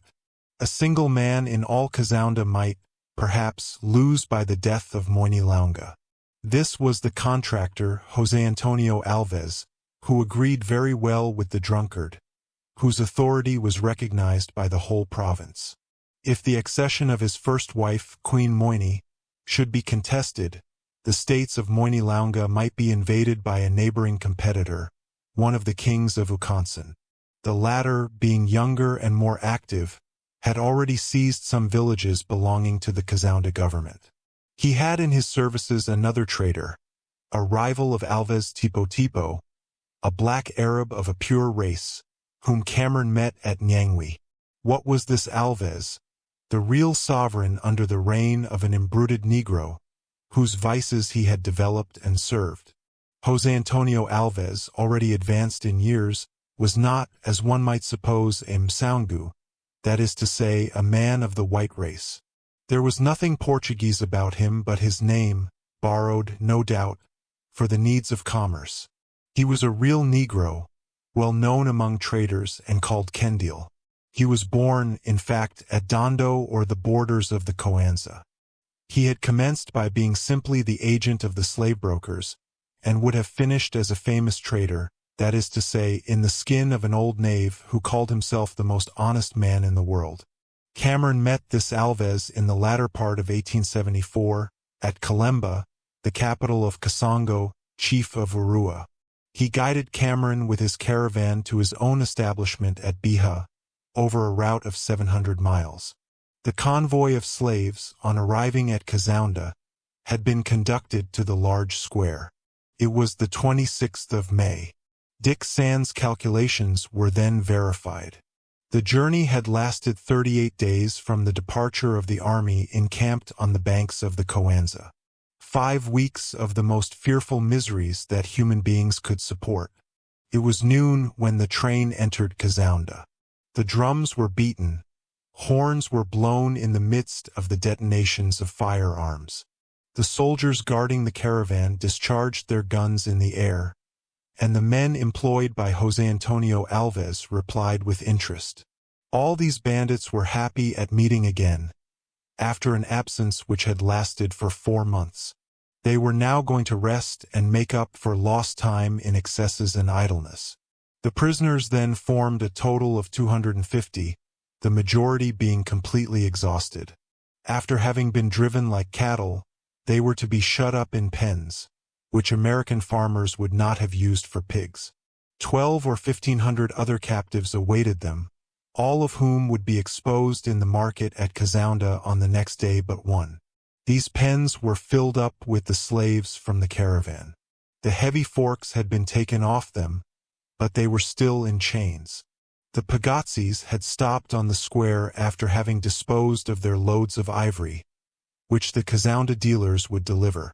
Then, being paid with a few yards of calico or other stuff at the highest price, they would return and join some other caravan. Old Tom and his companions had been freed from the iron collar which they had carried for 5 weeks. Bat and his father embraced each other, and all shook hands, but no one ventured to speak. What could they say that would not be an expression of despair? Bat, Actaeon, and Austin, all 3 vigorous, accustomed to hard work, had been able to resist fatigue, but old Tom, weakened by privations, was nearly exhausted. A few more days and his corpse would have been left, like poor Nan's, as food for the beasts of the province. As soon as they arrived, the 4 men had been placed in a narrow pen, and the door had been at once shut upon them.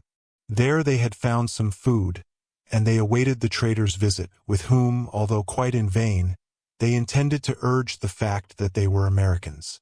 Dick Sand had remained alone on the square, under the special care of a keeper.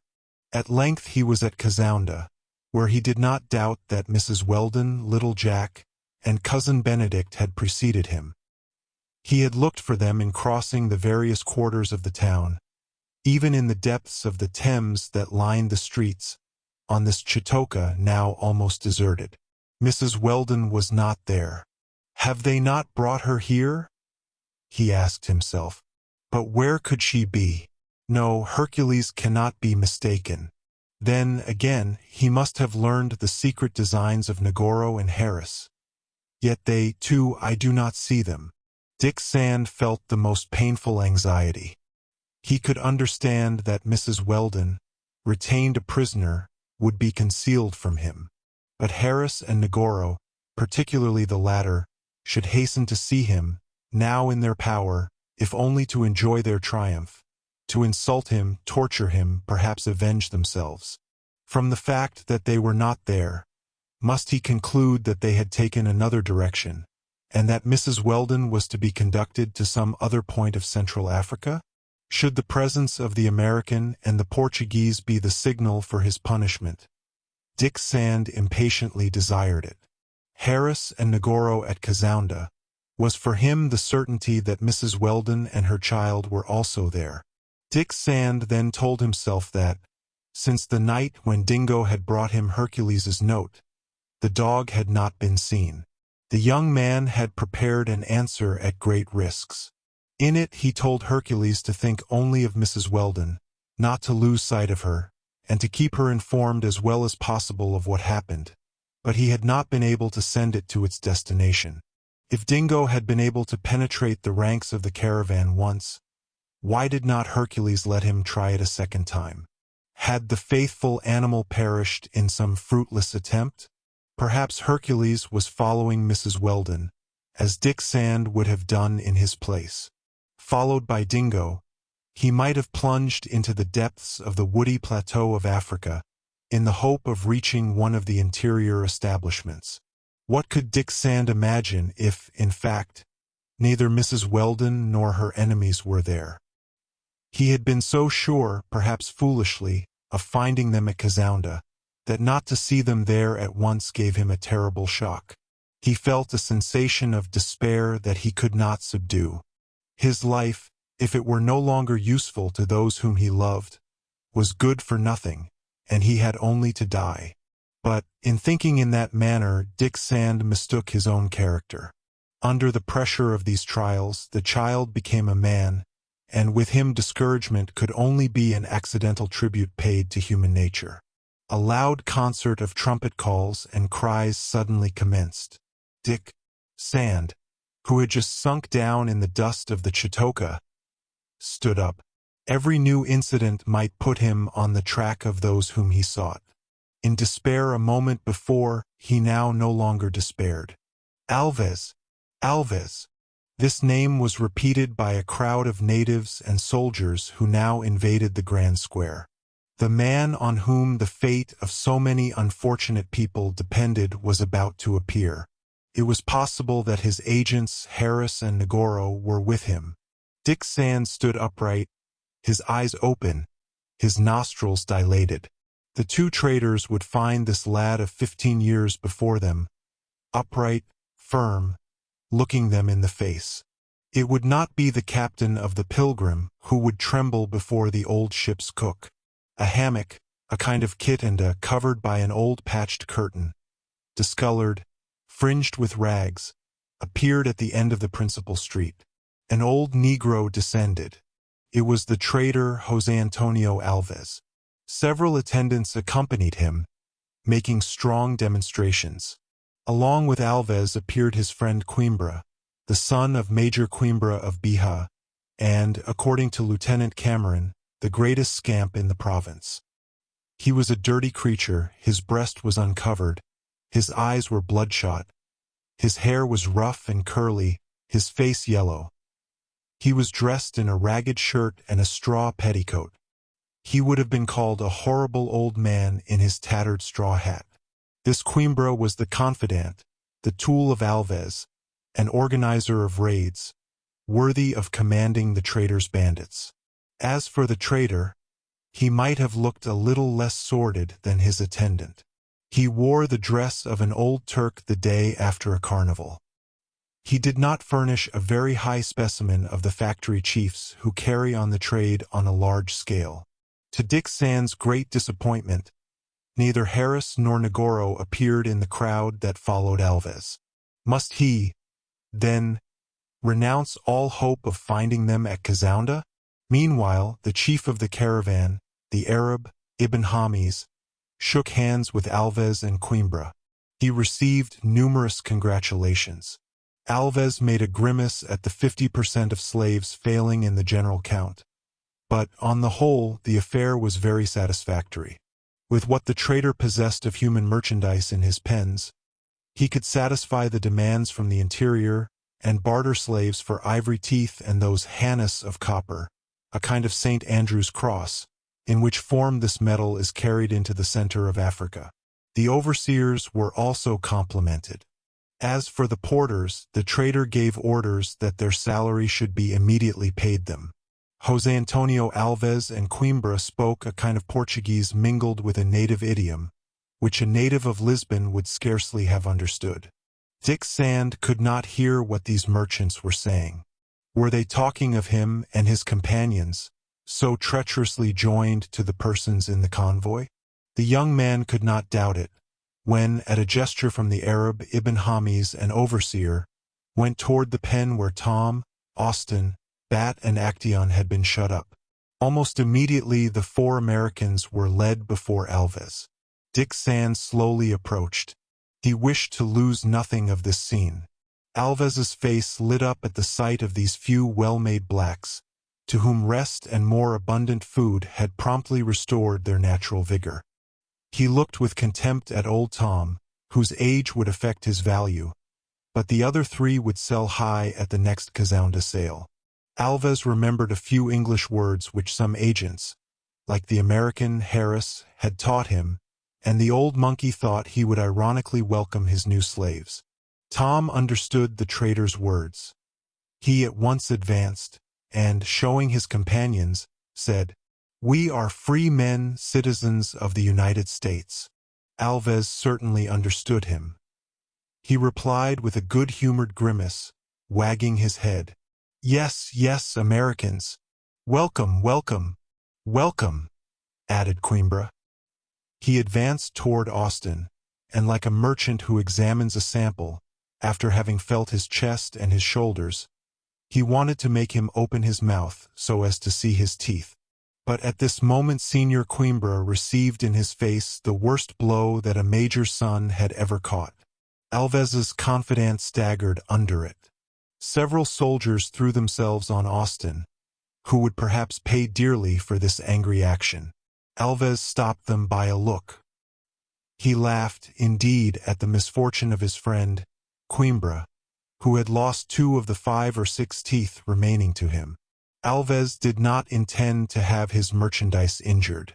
Then, he was of a gay disposition, and it was a long time since he had laughed so much. Meanwhile, he consoled the much discomfited Coimbra, and the latter, helped to his feet, again took his place near the traitor, while throwing a menacing look at the audacious Austin.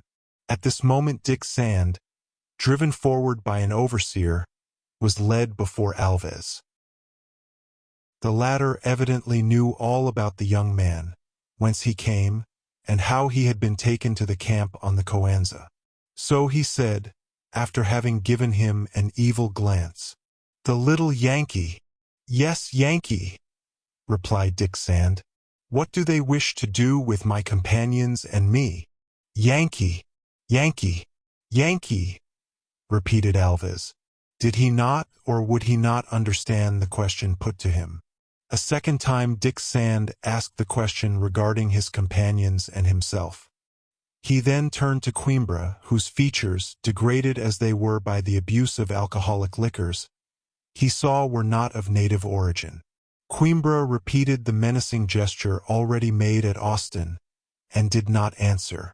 During this time Alves talked rapidly with the Arab Ibn Hamis, and evidently of things that concerned Dick Sand and his friends. No doubt they were to be again separated, and who could tell if another chance to exchange a few words would ever again be offered them. "My friends," said Dick in a low voice, and as if he were only speaking to himself, "just a few words. I have received, by Dingo, a letter from Hercules. He has followed the caravan. Harris and Negoro took away Mrs. Weldon, Jack, and Mr. Benedict. Where? I know not. If they are not here at Kazounda. Patience, courage, be ready at any moment. God may yet have pity on us." "And Nan?" quickly asked old Tom. "Nan is dead. The first, and the last," replied Dick Sand, "for we know well." At this moment a hand was laid on his shoulder, and he heard these words, spoken in the amiable voice which he knew only too well. "Ah, my young friend, if I am not mistaken, enchanted to see you again." Dick Sand turned. Harris was before him. "Where is Mrs. Weldon?" cried Dick Sand, walking toward the American. "Alas," replied Harris, pretending a pity that he did not feel. "The poor mother! How could she survive?" "Dead," cried Dick Sand. "And her child." "The poor baby," replied Harris in the same tone. How could he outlive such fatigue? So, all whom Dick Sand loved were dead. What passed within him? An irresistible movement of anger, a desire for vengeance, which he must satisfy at any price. Dick Sand jumped upon Harris, seized a dagger from the American's belt, and plunged it into his heart. "Curse you!" cried Harris, falling. Harris was dead. Chapter 10. The Great Market Day.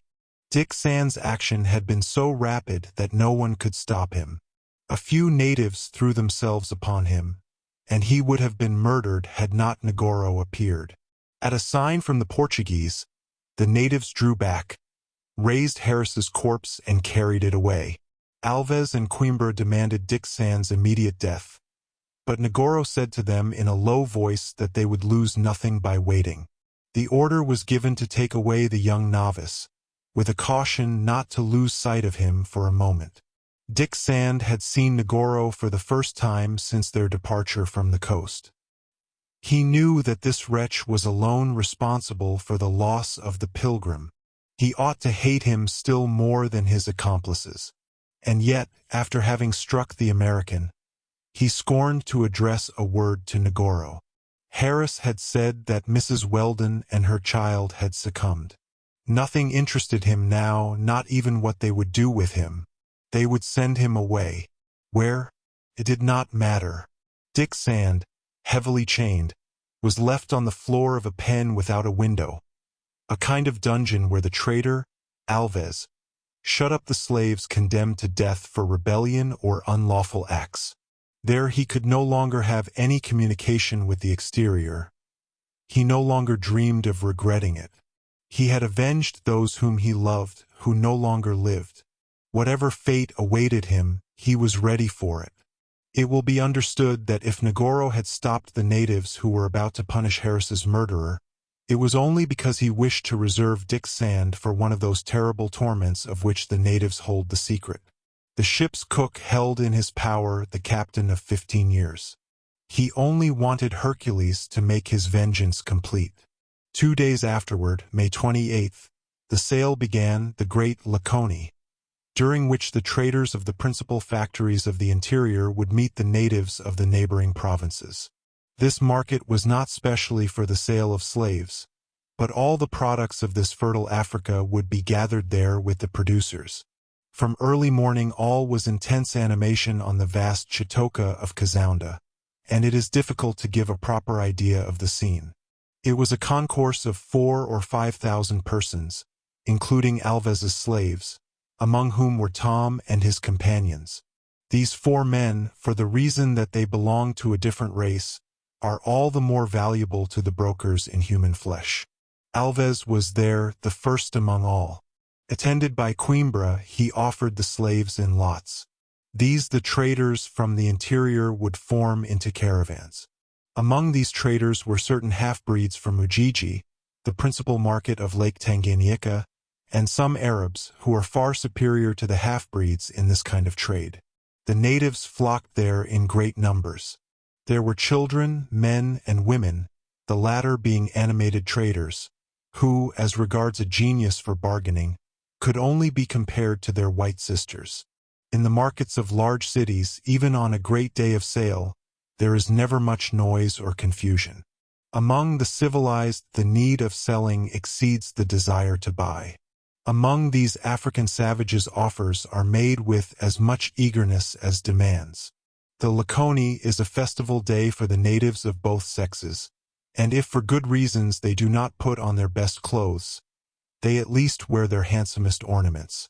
Some wear the hair divided in 4 parts, covered with cushions, and in plaits tied like a chignon or arranged in panhandles on the front of the head with bunches of red feathers. Others have the hair in bent horns sticky with red earth and oil, like the red lead used to close the joints of machines. In these masses of real or false hair is worn a bristling assemblage of skewers, iron and ivory pins, often even, among elegant people, a tattooing knife is stuck in the crisp mass, each hair of which is put through a sapphire or glass bead, thus forming a tapestry of different colored grains. Such are the edifices most generally seen on the heads of the men. The women prefer to divide their hair in little tufts of the size of a cherry, in wreaths, in twists the ends of which form designs in relief, and in corkscrews worn the length of the face. A few, more simple and perhaps prettier, let their long hair hang down the back, in the English style, and others wear it cut over the forehead in a fringe, like the French. Generally they wear on these wigs a greasy putty, made of red clay or of glossy eucola, a red substance extracted from sandalwood, so that these elegant persons look as if their heads were dressed with tiles. It must not be supposed that this luxury of ornamentation is confined to the hair of the natives. What are ears for if not to pass pins of precious wood through? Also copper rings, charms of plaited maize, which draw them forward, or little gourds which do for snuff boxes, and to such an extent that the distended lobes of these appendages fall sometimes to the shoulders of their owners. After all, the African savages have no pockets, and how could they have any? This gives rise to the necessity of placing where they can their knives, pipes, and other customary objects. As for the neck, arms, wrists, legs, and ankles, these various parts of the body are undoubtedly destined to carry the copper and brass bracelets, the horns cut off and decorated with bright buttons, the rows of red pearls called same-sames or talakas, and which were very fashionable. Besides, with these jewels, worn in profusion, the wealthy people of the place looked like traveling shrines. Again, if nature gave the natives teeth, was it not that they could pull out the upper and lower incisors, file them in points, and curve them in sharp fangs like the fangs of a rattlesnake? If she has placed nails at the end of the fingers, is it not that they may grow so immoderately that the use of the hand is rendered almost impossible? If the skin, black or brown, covers the human frame, is it not so as to zebra it by tembos or tattooings representing trees, birds, crescents, full moons, or waving lines, in which Livingstone thought he could trace the designs of ancient Egypt? This tattooing, done by fathers, is practiced by means of a blue matter introduced into the incisions, and is stereotyped point by point on the bodies of the children, thus establishing to what tribe or to what family they belong. The coat of arms must be engraved on the breast, when it cannot be painted on the panel of a carriage. Such are the native fashions in ornament. In regard to garments properly so called, they are summed up very easily. For the men, an apron of antelope leather, reaching to the knees, or perhaps a petticoat of a straw material of brilliant colors. For the women, a belt of pearls, supporting at the hips a green petticoat, embroidered in silk, ornamented with glass beads or cori. Sometimes they wear garments made of lamba, a straw material, blue, black, and yellow, which is much prized by the natives of Zanzibar. These, of course, are the Negroes of the best families. The others, merchants and slaves, are seldom clothed.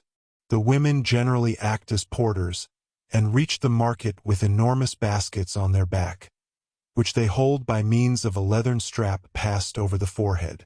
Then, their places being taken, and the merchandise unpacked, they squat in their empty baskets. The astonishing fertility of the country causes the choice alimentary produces to be brought to this Laconie. There were quantities of the rice which returns 100% of the maize, which, in 3 crops in 8 months, produces 200%, the sesamum, the pepper of Urua, stronger than the cayenne, allspice, tapioca, sorghum, nutmegs, salt, and palm oil.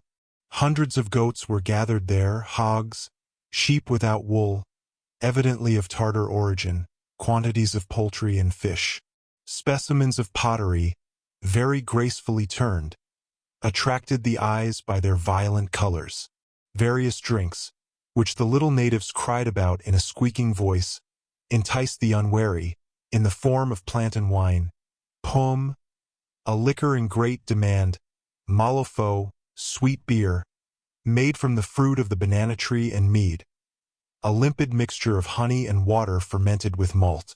But what made the Kazounda market still more curious was the commerce in stuffs and ivory. In the line of stuffs, one might count by thousands of chukas or armfuls, the Maricani unbleached calico, come from Salem in Massachusetts, the Kanaki, a blue gingham, 34 inches wide, the Sohari, a stuff in blue and white squares with a red border, mixed with small blue stripes. It is cheaper than the Dioles, a silk from Surat, with a green, red, or yellow ground, which is worth from $70 to $80 for a remnant of 3 yards when woven with gold. As for ivory, it was brought from all parts of Central Africa, being destined for Khartoum, Zanzibar, or Natal. A large number of merchants are employed solely in this branch of African commerce. Imagine how many elephants are killed to furnish the 500,000 kilograms of ivory, which are annually exported to European markets, and principally to the English. The western coast of Africa alone produces 140 tons of this precious substance. The average weight is 28 pounds for a pair of elephant's tusks, which in 1874 were valued as high as 1,500 francs. But there are some that weigh 175 pounds, and at the Kazounda market admirers would have found some admirable ones. They were of an opaque ivory, translucid, soft under the tool, and with a brown rind, preserving its whiteness and not growing yellow with time like the ivories of other provinces. And, now, how are these various business affairs regulated between buyers and sellers? What is the current coin? As we have said, for the African traders this money is the slave. The native pays in glass beads of Venetian manufacture, called cacicolos, when they are of a lime white, bubulis, when they are black, sicoundereches, when they are red. These beads or pearls, strung in 10 rows or cates, going twice around the neck, make the foundo, which is of great value. The usual measure of the beads is the fursila, which weighs 70 pounds. Livingstone, Cameron, and Stanley were always careful to be abundantly provided with this money.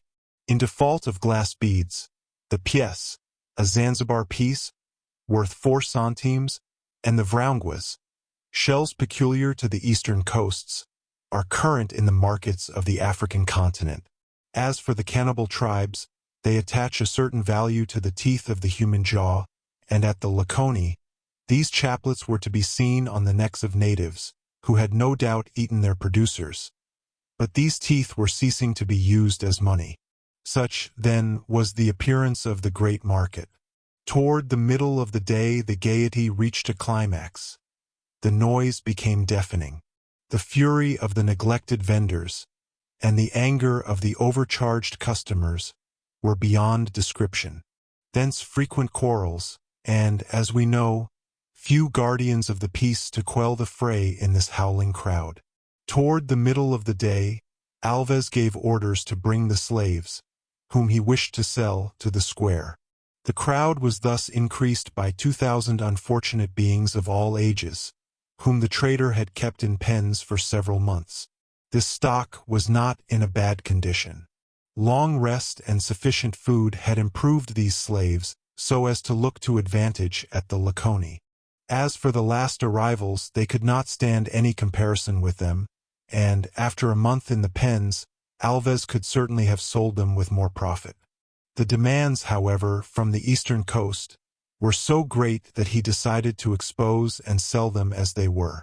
This was a misfortune for Tom and his 3 companions. The drivers pushed them into the crowd that invaded the chitoka. They were strongly chained, and their glances told what horror, what fury and shame overwhelmed them. "Mr. Dick is not there," Bat said after some time, during which he had searched the vast plain with his eyes. "No," replied Actaeon. "They will not put him up for sale." "He will be killed if he is not already," added the old black. "As for us, we have but one hope left, which is that the same trader will buy us all. It would be a great consolation not to be separated. Ah, to know that you are far away from me, working like a slave, my poor old father," cried Bat, sobbing aloud. "No," said Tom. "No. They will not separate us, and perhaps we might." "If Hercules were here," cried Austin. But the giant had not reappeared. Since the news sent to Dick Sand, they had heard no one mention either Hercules or Dingo. Should they envy him his fate? Why, yes. For if Hercules were dead, he was saved from the chains of slavery. Meanwhile, the sale had commenced. Alves's agents marched the various lots of men, women and children through the crowd, without caring if they separated mothers from their infants. May we not call these beings unfortunates, who were treated only as domestic animals? Tom and his companions were thus led from buyers to buyers. An agent walked before them naming the price adjudged to their lot. Arab or mongrel brokers from the central provinces came to examine them. They did not discover in them the traits peculiar to the African race, these traits being modified in America after the 2nd generation. But these vigorous and intelligent Negroes, so very different from the blacks brought from the banks of the Zambeze or the Lualaba, were all the more valuable. They felt them, turned them, and looked at their teeth. Horse dealers thus examined the animals they wished to buy. Then they threw a stick to a distance, made them run and pick it up, and thus observed their gait. This was the method employed for all, and all were submitted to these humiliating trials. Do not believe that these people are completely indifferent to this treatment. No, excepting the children, who cannot comprehend the state of degradation to which they are reduced, all, men or women, were ashamed. Besides, they were not spared injuries and blows. Coimbra, half-drunk, and Alves's agents treated them with extreme brutality, and from their new masters, who had just paid for them in ivory stuffs and beads, they would receive no better treatment.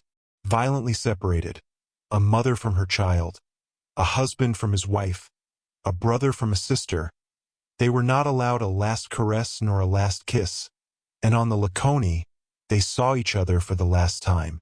In fact, the demands of the trade exacted that the slaves should be sent in different directions, according to their sex. The traders who buy the men do not buy women. The latter, in virtue of polygamy, which is legal among the Mussulmans, are sent to the Arabic countries, where they are exchanged for ivory. The men, being destined to the hardest labor, go to the factories of the two coasts, and are exported either to the Spanish colonies or to the markets of Muscat and Madagascar. This sorting leads to heartbreaking scenes between those whom the agents separate, and who will die without ever seeing each other again. The four companions in turn submitted to the common fate. But, to tell the truth, they did not fear this event. It was better for them to be exported into a slave colony. There, at least, they might have a chance to protest. On the contrary, if sent to the interior, they might renounce all hope of ever regaining their liberty. It happened as they wished. They even had the almost unhoped-for consolation of not being separated. They were in brisk demand, being wanted by several traders. Alves clapped his hands. The prices rose. It was strange to see these slaves of unknown value in the Kazounda market, and Alves had taken good care to conceal where they came from. Tom and his friends, not speaking the language of the country, could not protest. Their master was a rich Arab trader, who in a few days would send them to Lake Tanganyika, the great thoroughfare for slaves. Then, from that point, toward the factories of Zanzibar. Would they ever reach there, through the most unhealthy and the most dangerous countries of Central Africa? 1,500 miles to march under these conditions, in the midst of frequent wars, raised and carried on between chiefs, in a murderous climate. Was old Tom strong enough to support such misery? Would he not fall on the road like old Nan? But the poor men were not separated. The chain that held them all was lighter to carry. The Arab trader would evidently take care of merchandise which promised him a large profit in the Zanzibar market. Tom, Bat, Actaeon, and Austin then left the place. They saw and heard nothing of the scene which was to end the great Laconie of Kazounda. Chapter 11. The king of Kazounda is offered a punch. It was 4 o'clock in the afternoon when a loud noise of drums, cymbals, and other instruments of African origin resounded at the end of the principal street. In all corners of the marketplace the animation was redoubled. Half a day of cries and wrestling had neither weakened the voices nor broken the limbs of these abominable traders. A large number of slaves still remained to be sold. The traders disputed over the lots with an ardor of which the London Exchange would give but an imperfect idea, even on a day when stocks were rising. All business was stopped, and the criers took their breath as soon as the discordant concert commenced. The king of Kazounda, Moini Launga, had come to honor the great Laconie with a visit. A numerous train of women, officers, soldiers, and slaves followed him. Alves and some other traders went to meet him, and naturally exaggerated the attention which this crowned brute particularly enjoyed. Moini Launga was carried in an old palanquin, and descended, not without the aid of a dozen arms, in the center of the large square. This king was 50 years old, but he looked 80. Imagine a frightful monkey who had reached extreme old age. On his head a sort of crown, ornamented with leopard's claws, dyed red, and enlarged by tufts of whitish hair. This was the crown of the sovereigns of Kazaunda. From his waist hung 2 petticoats made of leather, embroidered with pearls, and harder than a blacksmith's apron.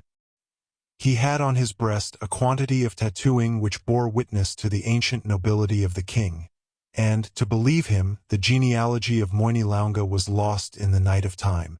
On the ankles, wrists, and arms of his majesty, bracelets of leather were rolled, and he wore a pair of domestic shoes with yellow tops, which Alves had presented him with about 20 years before.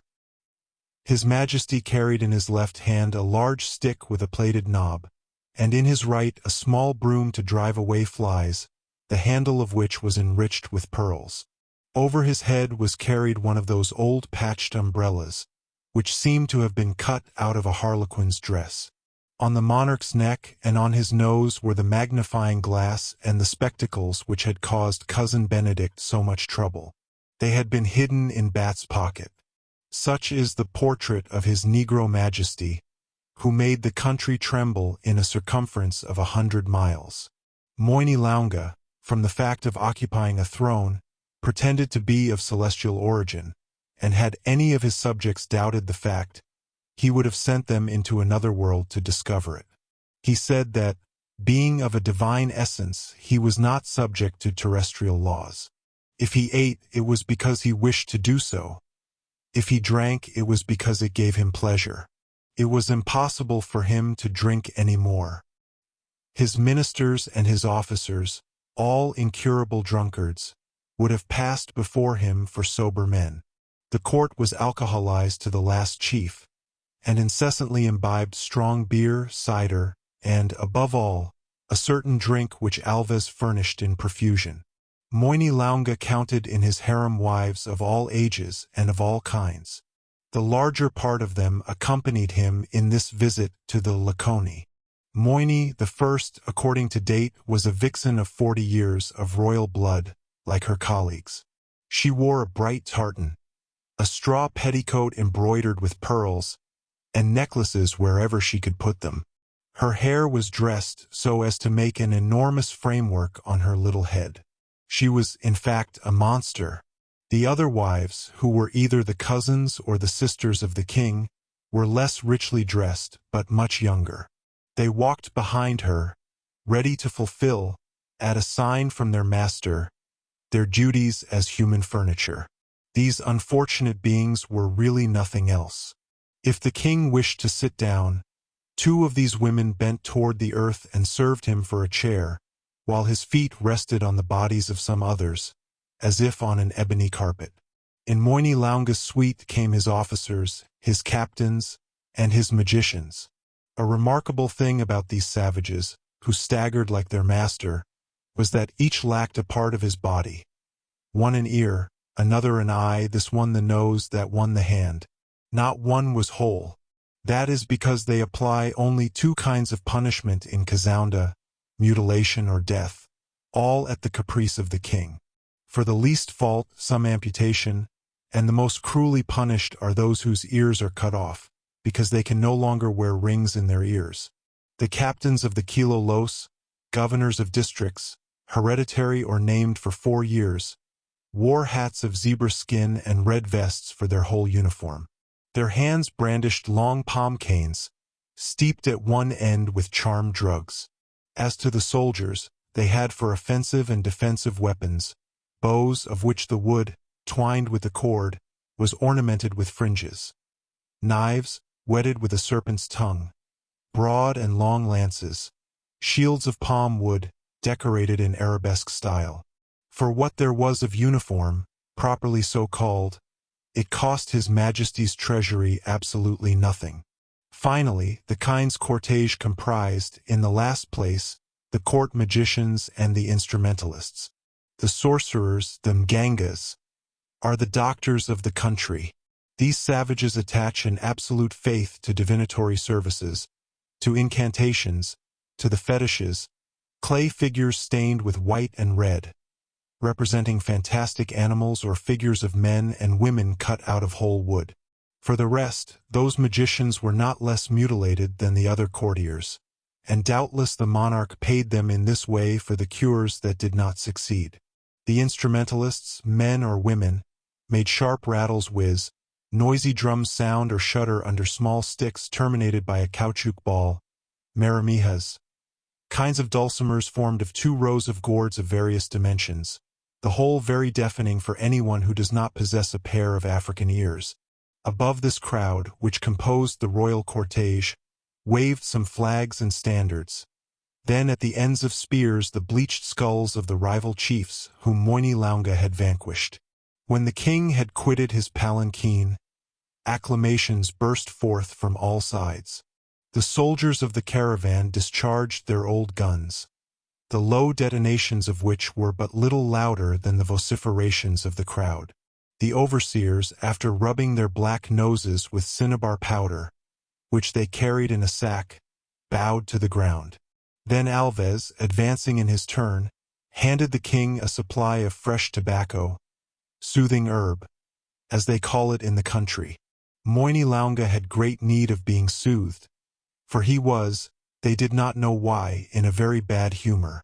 At the same time Alves, Coimbra, Ibn Hamis, and the Arab traders or mongrels came to pay their court to the powerful sovereign of Kazaunda. Marhaba, said the Arabs, which is their word of welcome in the language of Central Africa. Others clapped their hands and bowed to the ground. Some daubed themselves with mud, and gave signs of the greatest servility to this hideous majesty. Moini Launga hardly looked at all these people, and walked, keeping his limbs apart, as if the ground were rolling and pitching. He walked in this manner, or rather he rolled in the midst of waves of slaves, and if the traders feared that he might take a notion to apportion some of the prisoners to himself, the latter would no less dread falling into the power of such a brute. Negoro had not left Alves for a moment, and in his company presented his homage to the king. Both conversed in the native language, if, however, that word converse can be used of a conversation in which Moini Launga only took part by monosyllables that hardly found a passage through his drunken lips. And still, did he not ask his friend, Alves, to renew his supply of brandy just exhausted by large libations? King Launga is welcome to the market of Kazaunda, said the trader. I am thirsty, replied the monarch. He will take his part in the business of the great Laconi, added Alves. Drink, replied Moini Launga. My friend Negoro is happy to see the king of Kazaunda again, after such a long absence. Drink, repeated the drunkard, whose whole person gave forth a disgusting odor of alcohol. Well, some pum, some mead, exclaimed José Antonio Alves, like a man who well knew what Moini Launga wanted. No, no, replied the king.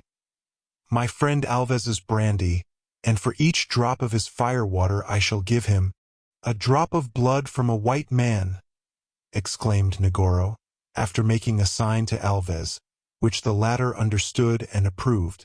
A white man, put a white man to death, repeated Moini Launga, whose ferocious instincts were aroused by the Portuguese's proposition. One of Alves's agents has been killed by this white man, returned Negoro. Yes, my agent Harris, replied the trader, and his death must be avenged. Send that white man to King Masongo on the Upper Zaire, among the Asonas. They will cut him in pieces. They will eat him alive. They have not forgotten the taste of human flesh, exclaimed Moini Launga. He was, in fact, the king of a tribe of man-eaters, that Masongo. It is only too true that in certain provinces of Central Africa cannibalism is still openly practiced. Livingstone states it in his Notes of Travel. On the borders of the Lualaba, the Manimas not only eat the men killed in the wars, but they buy slaves to devour them, saying that human flesh is easily salted and needs little seasoning. Those cannibals Cameron has found again among the Monbonga, where they only feast on dead bodies after steeping them for several days in a running stream. Stanley has also encountered those customs of cannibalism among the inhabitants of the Ukansan. Cannibalism is evidently well spread among the tribes of the center. But, cruel as was the kind of death proposed by the king for Dick Sand, it did not suit Negoro, who did not care to give up his victim. "It was here," said he, "that the white man killed our comrade, Harris. It is here that he ought to die," added Alves. "Where you please, Alves," replied Moinilonga. "But a drop of fire-water for a drop of blood." "Yes," replied the traitor, "fire-water, and you will see that it well merits that name. We shall make it blaze, this water. José Antonio Alves will offer a punch to the King Moinilonga." The drunkard shook his friend Alves's hands. He could not contain his joy. His wives, his courtiers shared his ecstasy. They had never seen brandy blaze, and doubtless they counted on drinking it all blazing. Then, after the thirst for alcohol, the thirst for blood, so imperious among these savages, would be satisfied also. Poor Dick Sand! What a horrible punishment awaited him! When we think of the terrible or grotesque effects of intoxication in civilized countries, we understand how far it can urge barbarous beings. We will readily believe that the thought of torturing a white could displease none of the natives.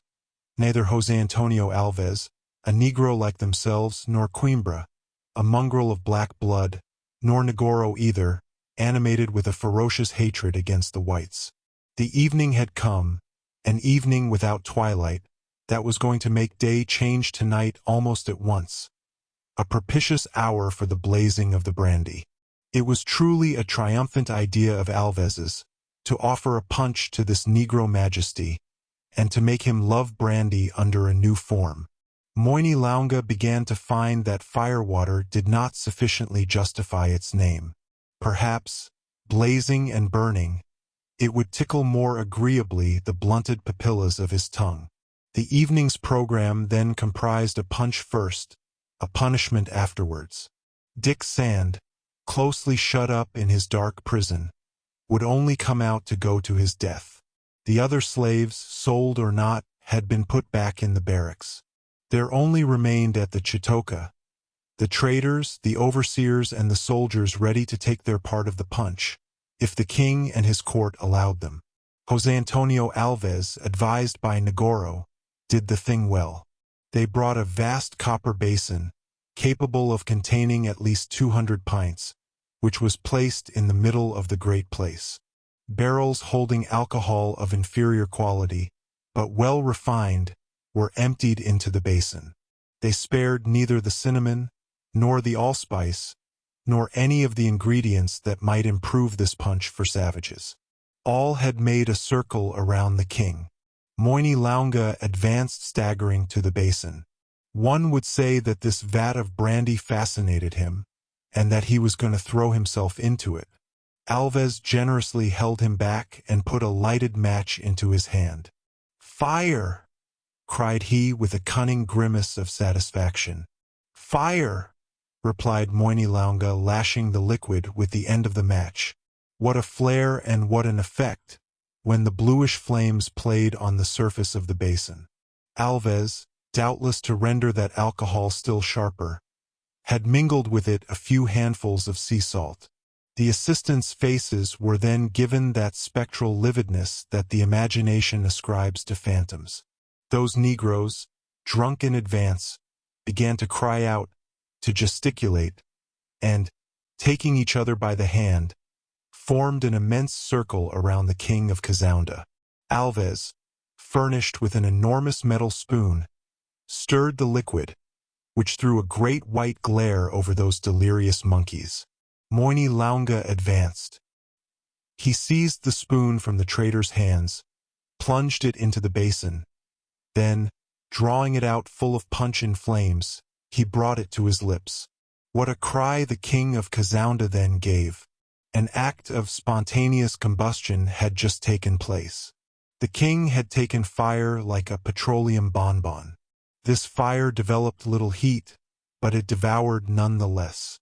At this spectacle, the natives' dance was suddenly stopped. One of Moinilonga's ministers threw himself on his sovereign to extinguish him. but not less alcoholized than his master, he took fire in his turn.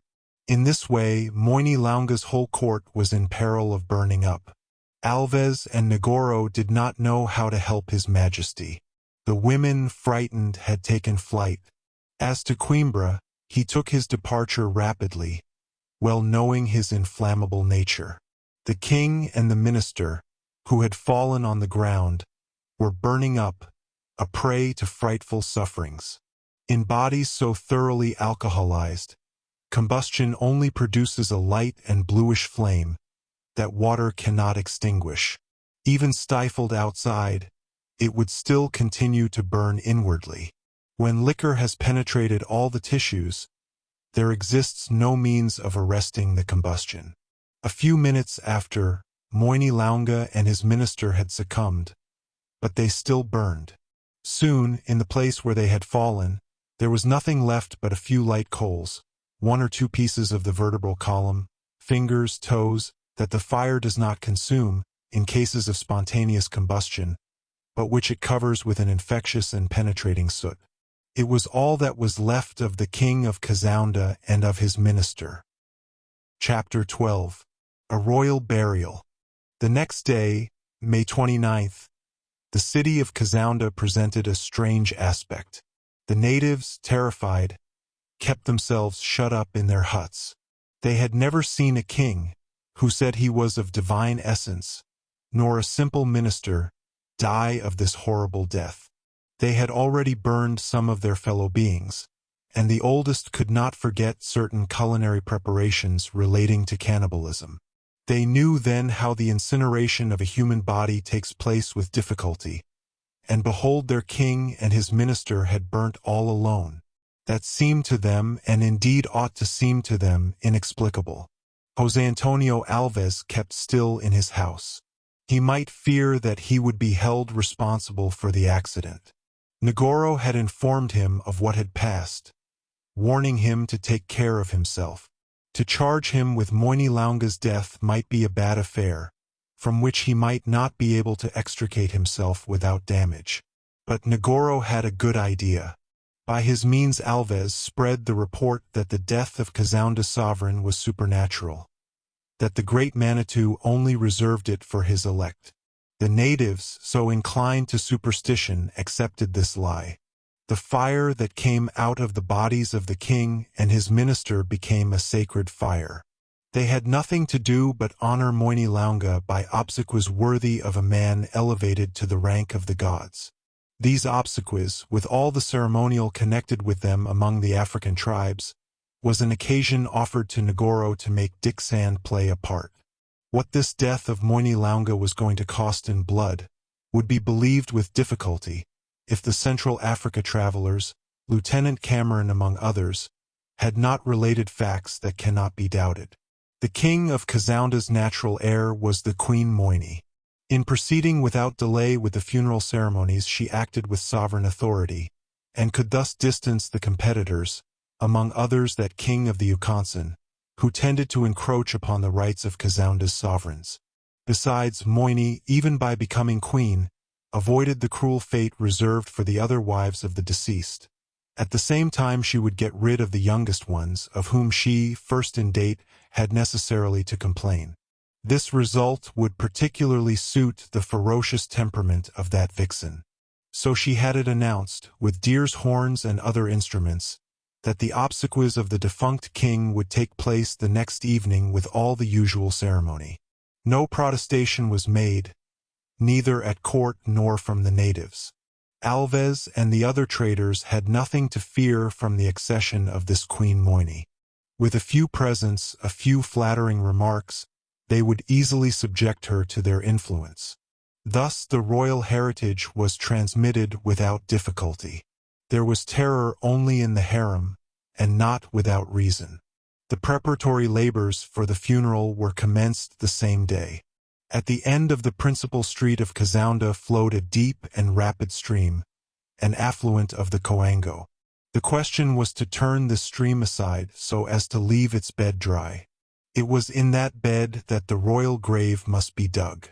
After the burial, the stream would be restored to its natural channel. The natives were busily employed in constructing a dam that forced the stream to make a provisional bed across the plain of Kazounda. At the last tableau of this funeral ceremony, the barricade would be broken, and the torrent would take its old bed again. Negoro intended Dick Sand to complete the number of victims sacrificed on the king's tomb. He had been a witness of the young novice's irresistible movement of anger, when Harris had acquainted him with the death of Mrs. Weldon and little Jack. Negoro, cowardly rascal, had not exposed himself to the same fate as his accomplice.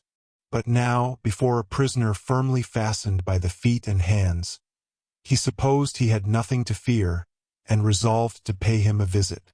Negoro was one of those miserable wretches who are not satisfied with torturing their victims. They must also enjoy their sufferings. Toward the middle of the day, then, he repaired to the barrack where Dick Sand was guarded, in sight of an overseer. There, closely bound, was lying the young novice, almost entirely deprived of food for 24 hours, weakened by past misery, tortured by those bands that entered into his flesh. Hardly able to turn himself, he was waiting for death, no matter how cruel it might be, as a limit to so many evils.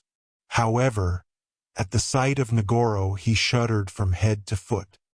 He made an instinctive effort to break the bands that prevented him from throwing himself on that miserable man and having revenge. But Hercules himself would not succeed in breaking them. He understood that it was another kind of contest that was going to take place between the two, and arming himself with calmness, Dick Sand compelled himself to look Negoro right in the face, and decided not to honor him with a reply, no matter what he might say. "I believed it to be my duty," Negoro said to him at first, "to come to salute my young captain for the last time, and to let him know how I regret, for his sake, that he does not command here any longer as he commanded on board the Pilgrim." And, seeing that Dick Sand did not reply, "What, captain, do you no longer recognize your old cook? He comes, however, to take your orders, and to ask you what he ought to serve for your breakfast." At the same time Negoro brutally kicked the young novice, who was lying on the ground. "Besides," added he, "I should have another question to address to you, my young captain. Could you yet explain to me how, wishing to land on the American coast, you have ended by arriving in Angola, where you are?" Certainly, Dick Sand had no more need of the Portuguese's words to understand what he had truly divined, when he knew at last that the Pilgrim's compass must have been made false by this traitor. But Negoro's question was an avowal. Still, he only replied by a contemptuous silence. "You will acknowledge, captain," continued Negoro, "that it was fortunate for you that there was a seaman on board, a real one at that. Great God!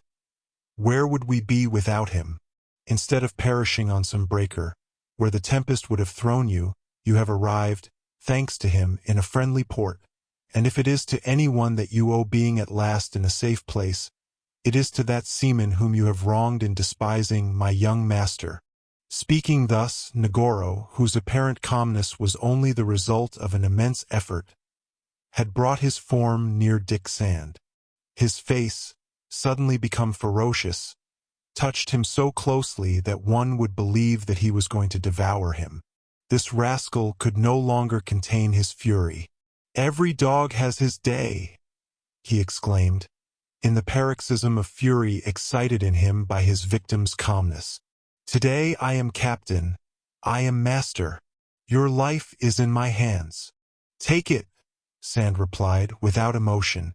"But know there is in heaven a God, avenger of all crimes, and your punishment is not distant.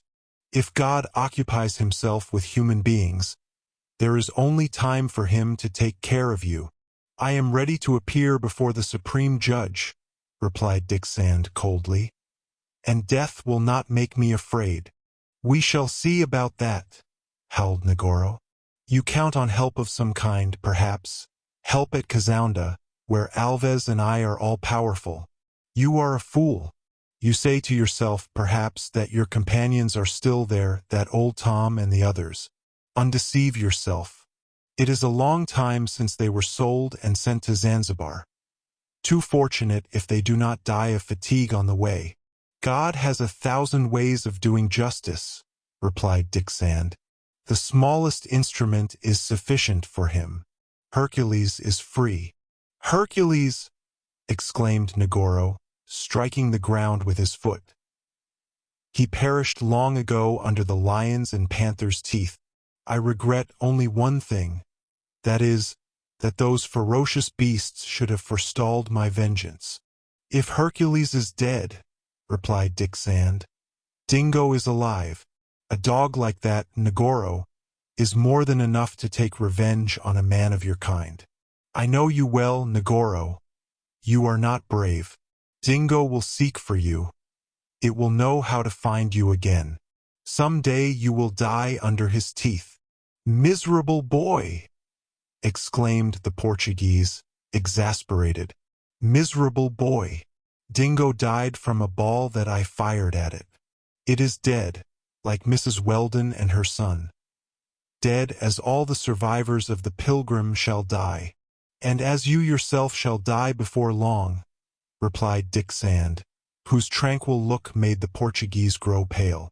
Negoro, beside himself, was on the point of passing from words to deeds, and strangling his unarmed prisoner with his hands. Already he had sprung upon him, and was shaking him with fury, when a sudden reflection stopped him. He remembered that he was going to kill his victim, that all would be over, and that this would spare him the 24 hours of torture he intended for him. He then stood up, said a few words to the overseer, standing impassive, commanded him to watch closely over the prisoner, and went out of the barack. Instead of casting him down, this scene had restored all Dick Sand's moral force.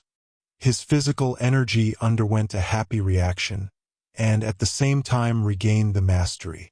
In bending over him in his rage, had Negoro slightly loosened the bands that till then had rendered all movement impossible?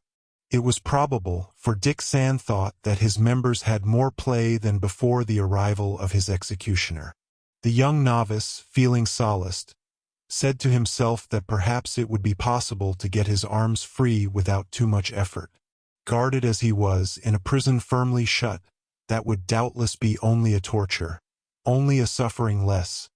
But it was such a moment in life when the smallest good is invaluable. Certainly Dick Sand hoped for nothing. No human succor could come to him except from outside. And whence could it come to him? He was then resigned. To tell the truth, he no longer cared to live. He thought of all those who had met death before him, and he only aspired to join them. Negoro had just repeated what Harris had told him. Mrs. Weldon and little Jack had succumbed. It was, indeed, only too probable that Hercules, exposed to so many dangers, must have perished also, and from a cruel death. Tom and his companions were at a distance, forever lost to him. Dick Sand ought to believe it.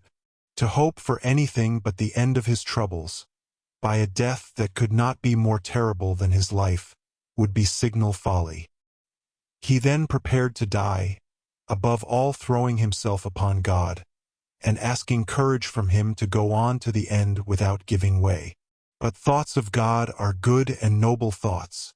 It is not in vain that one lifts his soul to him who can do all, and when Dick Sand had offered his whole sacrifice, he found that, if one could penetrate to the bottom of his heart, he might perhaps discover there a last ray of hope, that glimmer which a breath from on high can change, in spite of all probabilities, into dazzling light. The hours passed away. Night came. The rays of light that penetrated through the thatch of the barack gradually disappeared.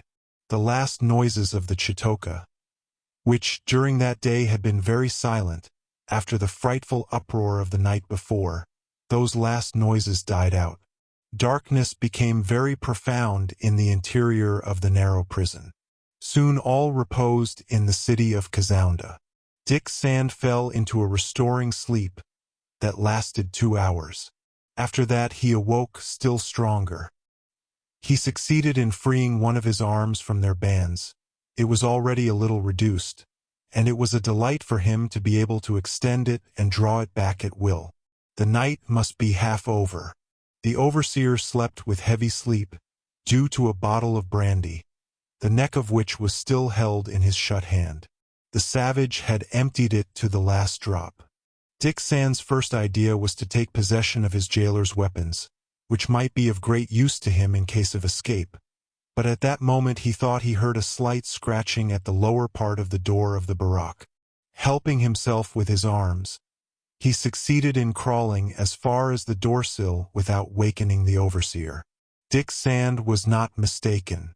The scratching continued, and in a more distinct manner. It seemed that from the outside someone was digging the earth under the door. Was it an animal? Was it a man? Hercules! If it were Hercules, the young novice said to himself. His eyes were fixed on his guard. He was motionless and under the influence of a leaden sleep. Dick Sand, bringing his lips to the doorsill, thought he might risk murmuring Hercules's name. A moan, like a low and plaintive bark, replied to him. "It is not Hercules," said Dick to himself, "but it is Dingo. He has scented me as far as this barack. Should he bring me another word from Hercules? But if Dingo is not dead, Negoro has lied, and perhaps, at that moment a paw passed under the door. Dick Sand seized it and recognized Dingo's paw. But if it had a letter, that letter could only be attached to its neck. What to do? Was it possible to make that hole large enough for Dingo to put in its head? At all events, he must try it. But hardly had Dick Sand begun to dig the soil with his nails, than barks that were not Dingo's sounded over the place. The faithful animal had just been scented by the native dogs, and doubtless could do nothing more than take to flight. Some detonations burst forth. The overseer half awoke. Dick Sand, no longer able to think of escaping, because the alarm was given, must then roll himself up again in his corner, and, after a lovely hope, he saw appear that day which would be without a tomorrow for him. During all that day the gravedigger's labors were pushed on with briskness. A large number of natives took part, under the direction of Queen Moini's first minister. All must be ready at the hour named, under penalty of mutilation, for the new sovereign promised to follow the defunct king's ways, point by point. The waters of the brook having been turned aside, it was in the dry bed that the vast ditch was dug, to a depth of 10 feet, over an extent of 50 feet long by 10 wide. Toward the end of the day they began to carpet it, at the bottom and along the walls, with living women, chosen among Moini Launga's slaves. Generally those unfortunates are buried alive. But, on account of this strange and perhaps miraculous death of Moini Launga, it had been decided that they should be drowned near the body of their master. One cannot imagine what those horrible hecatombs are, when a powerful chief's memory must be fitly honored among these tribes of Central Africa. Cameron says that more than 100 victims were thus sacrificed at the funeral ceremonies of the king of Kasongo's father. It is also the custom for the defunct king to be dressed in his most costly clothes before being laid in his tomb. But this time, as there was nothing left of the royal person except a few burnt bones, it was necessary to proceed in another manner. A willow mannequin was made, representing Moini Launga sufficiently well, perhaps advantageously, and in it they shut up the remains the combustion had spared. The mannequin was then clothed with the royal vestments. We know that those clothes are not worth much, and they did not forget to ornament it with Cousin Benedict's famous spectacles. There was something terribly comic in this masquerade. The ceremony would take place with torches and with great pomp. The whole population of Kazounda, native or not, must assist at it. When the evening had come, a long cortege descended the principal street, from the Chitoka as far as the burial place. Cries, funeral dances, magicians' incantations, noises from instruments and detonations from old muskets from the arsenals. Nothing was lacking in it. José Antonio Alves, Coimbra, Negoro, the Arab traders and their overseers had increased the ranks of Kazanda's people. No one had yet left the great Laconia. Queen Moini would not permit it, and it would not be prudent to disobey the orders of one who was trying the trade of sovereign. The body of the king, laid in a palanquin, was carried in the last ranks of the cortege. It was surrounded by his wives of the second order, some of whom were going to accompany him beyond this life. Queen Moini, in great state, marched behind what might be called the catafalque. It was positively night when all the people arrived on the banks of the brook, but the resin torches, shaken by the porters, threw great bursts of light over the crowd. The ditch was seen distinctly. It was carpeted with black, living bodies, for they moved under the chains that bound them to the ground. 50 slaves were waiting there till the torrent should close over them. The majority were young natives, some resigned and mute, others giving a few groans. The wives, all dressed as for a fate, and who must perish, had been chosen by the queen. One of these victims, she who bore the title of second wife, was bent on her hands and knees to serve as a royal footstool, as she had done in the king's lifetime. The third wife came to hold up the mannequin, while the fourth lay at its feet, in the guise of a cushion. Before the mannequin, at the end of the ditch, a post, painted red, rose from the earth. To this post was fastened a white man, who was going to be counted also among the victims of these bloody obsequies. That white man was Dick Sand. His body, half naked, bore the marks of the tortures he had already suffered by Negoro's orders. Tied to this post, he waited for death like a man who has no hope except in another life. However, the moment had not yet arrived when the barricade would be broken. On a signal from the queen, the fourth wife, she who was placed at the king's feet, was beheaded by Kazanda's executioner, and her blood flowed into the ditch. It was the beginning of a frightful scene of butchery. 50 slaves fell under the executioner's knife. The bed of the river ran waves of blood.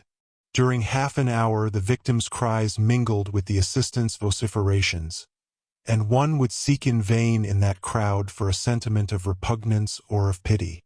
At last Queen Moini made a gesture, and the barricade that held back the upper waters gradually opened. By a refinement of cruelty, the current was allowed to filter down the river, instead of being precipitated by an instantaneous bursting open of the dam. Slow death instead of quick death. The water first drowned the carpet of slaves which covered the bottom of the ditch.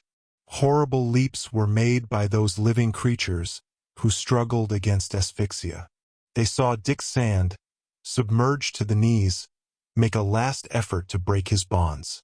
But the water mounted. The last heads disappeared under the torrent, that took its course again, and nothing indicated that at the bottom of this river was dug a tomb, where 100 victims had just perished in honor of Kazanda's king.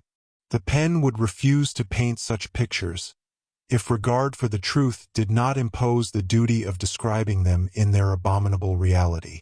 Man is still there in those sad countries. To be ignorant of it is not allowable. Chapter 13.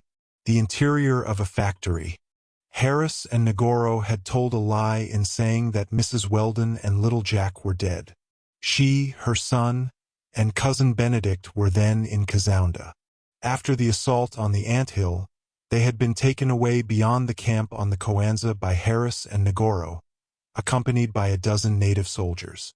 A palanquin, the kitanda of the country, received Mrs. Weldon and little Jack. Why such care on the part of such a man as Negoro? Mrs. Weldon was afraid to explain it to herself. The journey from the Coanza to Kazanda was made rapidly and without fatigue. Cousin Benedict, on whom trouble seemed to have no effect, walked with a firm step. As he was allowed to search to the right and to the left, he did not think of complaining. The little troop, then, arrived at Kazanda 8 days before Ibn Hamiz's caravan. Mrs. Weldon was shut up, with her child and cousin Benedict, in Alves's establishment. Little Jack was much better. On leaving the marshy country where he had taken the fever, he gradually became better, and now he was doing well. No doubt neither he nor his mother could have borne the hardships of the caravan. But owing to the manner in which they had made this journey, during which they had been given a certain amount of care, they were in a satisfactory condition, physically at least. As to her companions, Mrs. Weldon had heard nothing of them. After having seen Hercules flee into the forest, she did not know what had become of him. As to Dick Sand, as Harris and Negoro were no longer there to torture him, she hoped that his being a white man would perhaps spare him some bad treatment. As to Nan, Tom, Bat, Austin, and Actaeon, they were blacks, and it was too certain that they would be treated as such. Poor people, who should never have trodden that land of Africa, and whom treachery had just cast there. When Ibn Hamiz's caravan had arrived at Kazounda, Mrs. Weldon, having no communication with the outer world, could not know of the fact. Neither did the noises from the Laconie tell her anything. She did not know that Tom and his friends had been sold to a trader from Ujiji, and that they would soon set out. She neither knew of Harris's punishment, nor of King Moini Launga's death, nor of the royal funeral ceremonies that had added Dick Sand to so many other victims. So the unfortunate woman found herself alone at Kazounda, at the trader's mercy, in Negoro's power, and she could not even think of dying in order to escape him, because her child was with her. Mrs. Weldon was absolutely ignorant of the fate that awaited her. Harris and Negoro had not addressed a word to her during the whole journey from the Coanza to Kazounda. Since her arrival, she had not seen either of them again, and she could not leave the enclosure around the rich trader's private establishment. Is it necessary to say now that Mrs. Weldon had found no help in her large child, Cousin Benedict? That is understood. When the worthy savant learned that he was not on the American continent, as he believed, he was not at all anxious to know how that could have happened.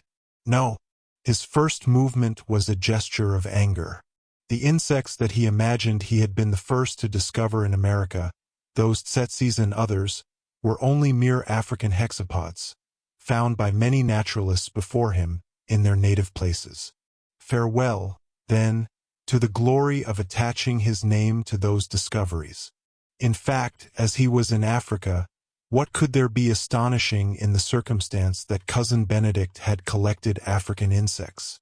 But the first anger over, Cousin Benedict said to himself that the land of the pharaohs, so he still called it, possessed incomparable entomological riches, and that so far as not being in the land of the Incas was concerned, he would not lose by the change. Ah! He repeated to himself, and even repeated to Mrs. Weldon, who hardly listened to him.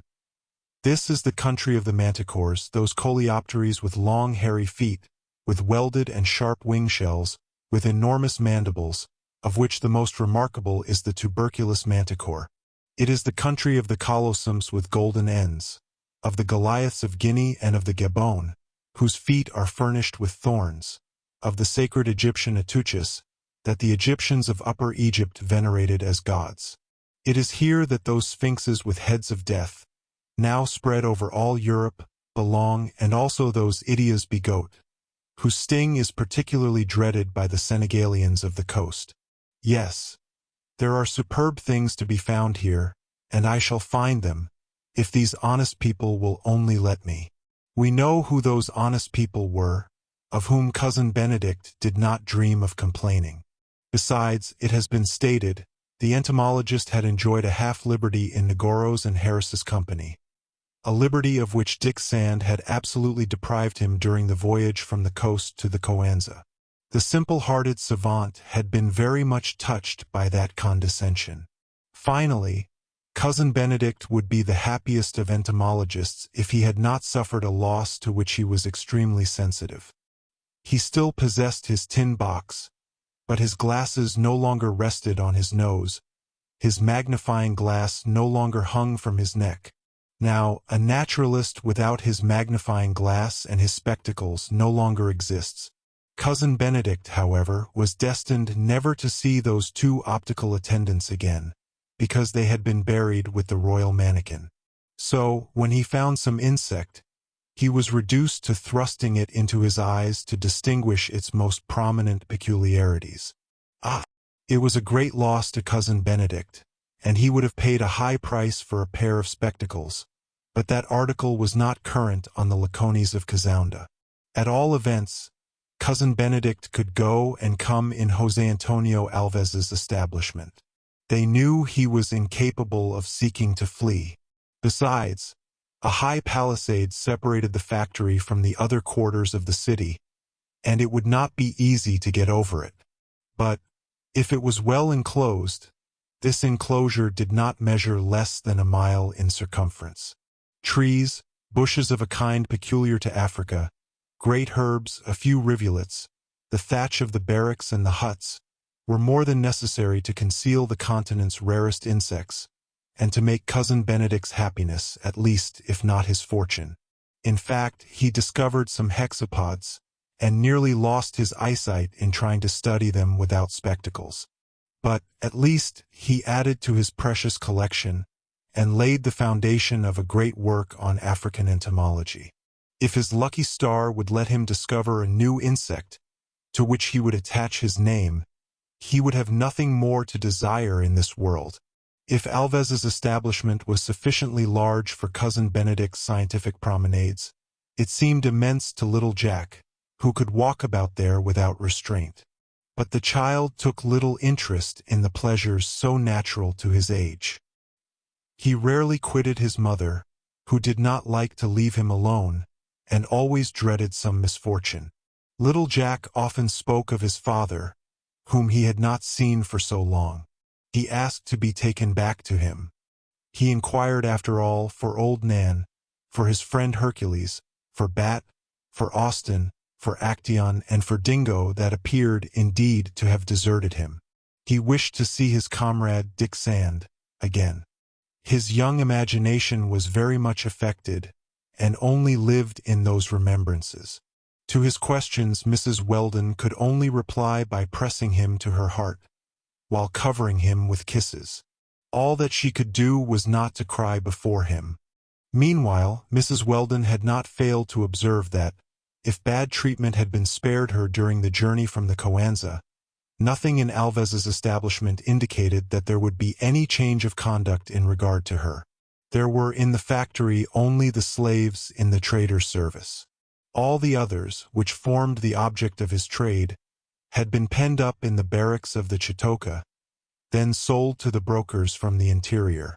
Now, the storehouses of the establishment were overflowing with stuffs and ivory.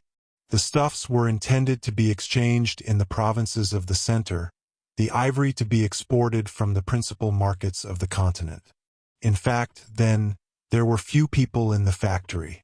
Mrs. Weldon and Jack occupied a hut apart, Cousin Benedict another. They did not communicate with the trader's servants. They ate together. The food, consisting of goat's flesh or mutton, vegetables, tapioca, sorgo, and the fruits of the country, was sufficient. Halima, a young slave, was especially devoted to Mrs. Weldon's service.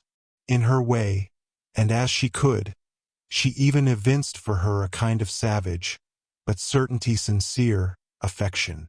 Mrs. Weldon hardly saw José Antonio Alves, who occupied the principal house of the factory. She did not see Negoro at all as he lodged outside. But his absence was quite inexplicable. This absence continued to astonish her, and make her feel anxious at the same time. What does he want? What is he waiting for? She asked herself. Why has he brought us to Casounda? So had passed the 8 days that preceded and followed the arrival of Ibn Hamiz's caravan. That is, the 2 days before the funeral ceremonies, and the 6 days that followed. In the midst of so many anxieties, Mrs. Weldon could not forget that her husband must be a prey to the most frightful despair, on not seeing either his wife or his son return to San Francisco. Mr. Weldon could not know that his wife had adopted that fatal idea of taking passage on board the Pilgrim, and he would believe that she had embarked on one of the steamers of the Trans-Pacific Company. Now these steamers arrived regularly, and neither Mrs. Weldon nor Jack nor Cousin Benedict were on them. Besides, the Pilgrim itself was already overdue at San Francisco. As she did not reappear, James W. Weldon must now rank her in the category of ships supposed to be lost, because not heard of. What a terrible blow for him, when news of the departure of the Pilgrim and the embarkation of Mrs. Weldon should reach him from his correspondence in Auckland. What had he done? Had he refused to believe that his son and she had perished at sea? But then, where would he search? Evidently on the isles of the Pacific, perhaps on the American coast. But never, no never, would the thought occur to him that she had been thrown on the coast of this fatal Africa. So thought Mrs. Weldon. But what could she attempt? Flee. How? She was closely watched. And then to flee was to venture into those thick forests, in the midst of 1,000 dangers, to attempt a journey of more than 200 miles to reach the coast. And meanwhile Mrs. Weldon was decided to do it, if no other means offered themselves for her to recover her liberty. But, first, she wished to know exactly what Negoro's designs were. At last she knew them. On the 6th of June, 3 days after the burial of Kazounda's king, Negoro entered the factory, where he had not yet set foot since his return. He went right to the hut occupied by his prisoner. Mrs. Weldon was alone. Cousin Benedict was taking one of his scientific walks. Little Jack, watched by the slave Halima, was walking in the enclosure of the establishment. Negoro pushed open the door of the hut without knocking. "Mrs. Weldon," said he, "Tom and his companions have been sold for the markets of Ujiji." "May God protect them," said Mrs. Weldon, shedding tears. "Nan died on the way. Dick Sand has perished." "Nan dead? And Dick?" cried Mrs. Weldon. "Yes, it is just for your captain of 15 to pay for Harris's murder with his life," continued Negoro. "You are alone in Kazounda, mistress. Alone in the power of the Pilgrim's old cook. Absolutely alone, do you understand?" What Negoro said was only too true, even concerning Tom and his friends. The old black man, his son Bat, Actaeon and Austin had departed the day before with the trader of Ujiji's caravan, without the consolation of seeing Mrs. Weldon again, without even knowing that their companion in misery was in Kazounda, in Alves's establishment. They had departed for the lake country, a journey figured by hundreds of miles, that very few accomplish, and from which very few return. "Well?" murmured Mrs. Weldon, looking at Negoro without answering. "Mrs. Weldon," returned the Portuguese in an abrupt voice, "I could revenge myself on you for the bad treatment I suffered on board the Pilgrim, but Dick Sand's death will satisfy my vengeance. Now, mistress, I become the merchant again, and behold my projects with regard to you." Mrs. Weldon looked at him without saying a word. "You," continued the Portuguese, "your child, and that imbecile who runs after the flies, you have a commercial value which I intend to utilize. So I am going to sell you." "I am of a free race," replied Mrs. Weldon in a firm tone. "You are a slave if I wish it. And who would buy a white woman? A man who will pay for her whatever I shall ask him." Mrs. Weldon bent her head for a moment, for she knew that anything was possible in that frightful country. "You have heard?" continued Negoro. "Who is this man to whom you will pretend to sell me?" replied Mrs. Weldon. "To sell you or to resell you? At least I suppose so," added the Portuguese, sneering. "The name of this man?" asked Mrs. Weldon. "This man. He is James W. Weldon, your husband." "My husband!" exclaimed Mrs. Weldon, who could not believe what she had just heard. "Himself, Mrs. Weldon, your husband, to whom I do not wish simply to restore his wife, his child, and his cousin, but to sell them, and at a high price." Mrs. Weldon asked herself if Negoro was not setting a trap for her. However, she believed he was speaking seriously. To a wretch to whom money is everything, it seems that we can trust, when business is in question. Now, this was business. And when do you propose to make this business operation? Returned Mrs. Weldon. As soon as possible. Where? Just here.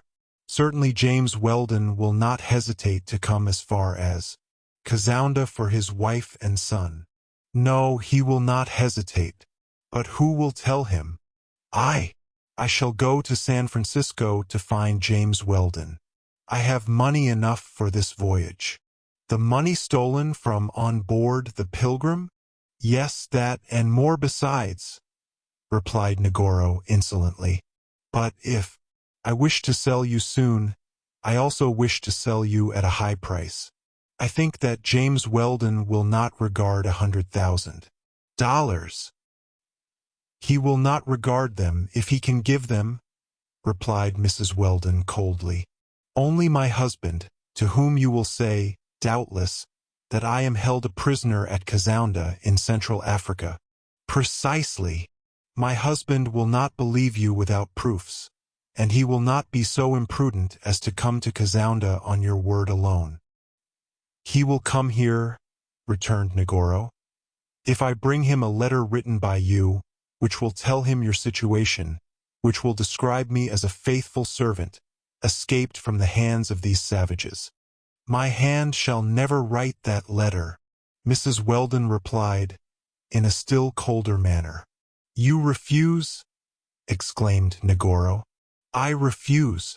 The thought of the dangers her husband would pass through in coming as far as Kazounda, the little dependence that could be placed on the Portuguese's promises, the facility with which the latter could retain James Weldon, after taking the ransom agreed upon, all these reasons taken together made Mrs. Weldon refuse Negoro's proposition flatly and at once. Mrs. Weldon spoke, thinking only of herself, forgetting her child for the moment. You shall write that letter, continued the Portuguese. No, replied Mrs. Weldon again. Ah, take care, exclaimed Negoro. You are not alone here. Your child is, like you, in my power, and I well know how. Mrs. Weldon wished to reply that that would be impossible. Her heart was beating as if it would break. She was voiceless. Mrs. Weldon, said Negoro, you will reflect on the offer I have made you. In 8 days you will have handed me a letter to James Weldon's address, or you will repent of it. That said, the Portuguese retired, without giving vent to his anger. But it was easy to see that nothing would stop him from constraining Mrs. Weldon to obey him. Chapter 14. Some news of Dr. Livingstone. Left alone, Mrs. Weldon at first only fixed her mind on this thought, that 8 days would pass before Negoro would return for a definite answer. There was time to reflect and decide on a course of action. There could be no question of the Portuguese's probity except in his own interest. The market value that he attributed to his prisoner would evidently be a safeguard for her, and protect her for the time at least against any temptation that might put her in danger. Perhaps she would think of a compromise that would restore her to her husband without obliging Mr. Weldon to come to Kazounda. On receipt of a letter from his wife, she well knew that James Weldon would set out. He would brave the perils of this journey into the most dangerous countries of Africa. But once at Kazounda, when Negoro should have that fortune of $100,000 in his hands, what guarantee would James W. Weldon, his wife, his son, and cousin Benedict have that they would be allowed to depart? Could not Queen Moynie's caprice prevent them?